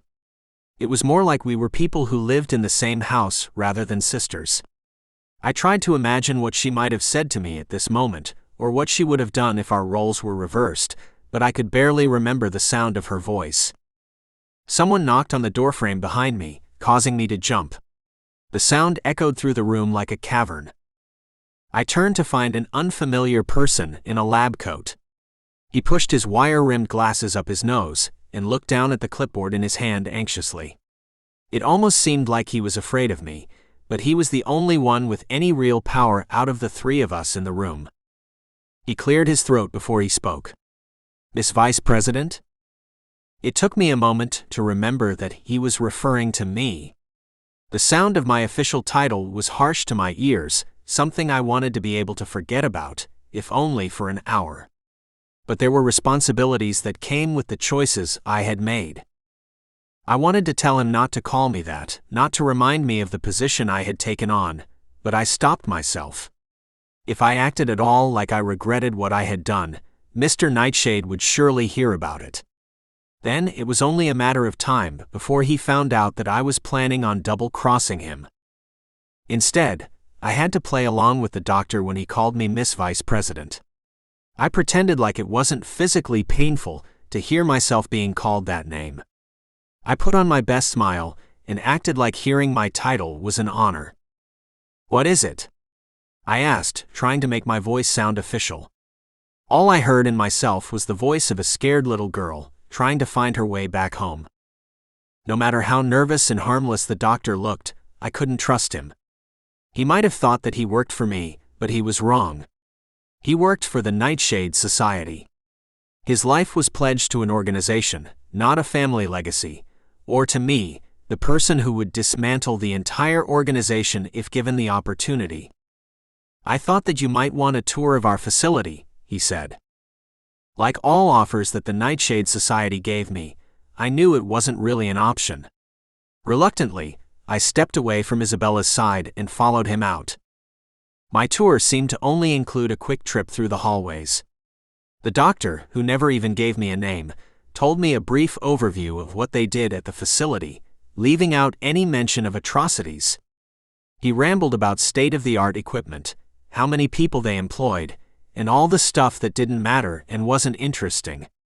I all but tuned him out and spent the time observing everyone's expressions and looking through all the windows that we passed. I was drawn back to his tour when he started to turn down a hallway before suddenly doubling back. "Sorry, I didn't mean to go that way," he said, trying to cover for his action. "No," I said. "I'd like to know what's down there." He looked around us, but everyone who passed ignored our presence. "It's not part of the tour." "Am I not the vice president?" I asked, invoking my title and hoping that it actually carried some weight. The doctor fidgeted, contemplating his options. If I wanted to, I could probably have him fired. I didn't know what that term meant in an organization like the Nightshade Society, but it must not have been good because he relented. We walked to the door at the end of the hallway, which required an ID card scan to enter. The doors swung open after the doctor scanned his card, and revealed another hallway much like the one we had just gone through. I knew there had to be a good reason it required extra security, and why I wasn't supposed to have seen it yet. I quickly found out why it was so important that it wasn't included on the tour. Through the first window I looked at, I could see Azril lying on a hospital bed. He was awake, staring at the ceiling. The room was significantly less comfortable than the one Isabella had been in. Azril's room was stark and lit with fluorescent lights. There were no decorations or other objects aside from the bed, and a few monitors he was hooked up to. The window wasn't big enough for me to see anything else. "What are you going to do with him?" I asked. I needed to mask the fear and horror I felt when I looked into the room. If they knew how much I wanted to help him, they might take away what little power I had. "We're going to make him useful." I stared at Azril, who either refused to look at me or was unable to realize I was there at all. I silently pleaded for him to hold on. He had to know that I wouldn't have sold him out so easily. He had to know that I was coming back for him. Right? The doctor guided me out of the room. "Our boss asked for this to be left out of your tour," he said. "You would be doing us both a favor if you didn't mention to him that you've been here." He didn't sound like he was afraid of Mr. Nightshade, but I wondered how breaking the rules got punished there. I couldn't imagine that this organization would be too forgiving, especially to someone who wasn't the department head. And why had the doctor opened the door for me if I wasn't supposed to be there? Mr. Nightshade was undoubtedly more powerful than I was, and would probably trust this doctor's word over mine. "Don't worry, I'll keep this quiet," I told him. "Thanks for letting me in this time." The doctor nodded, then led me back out into the main hallway and pulled the door shut behind us, locking me out. "This is your key card," he said, handing me one identical to his.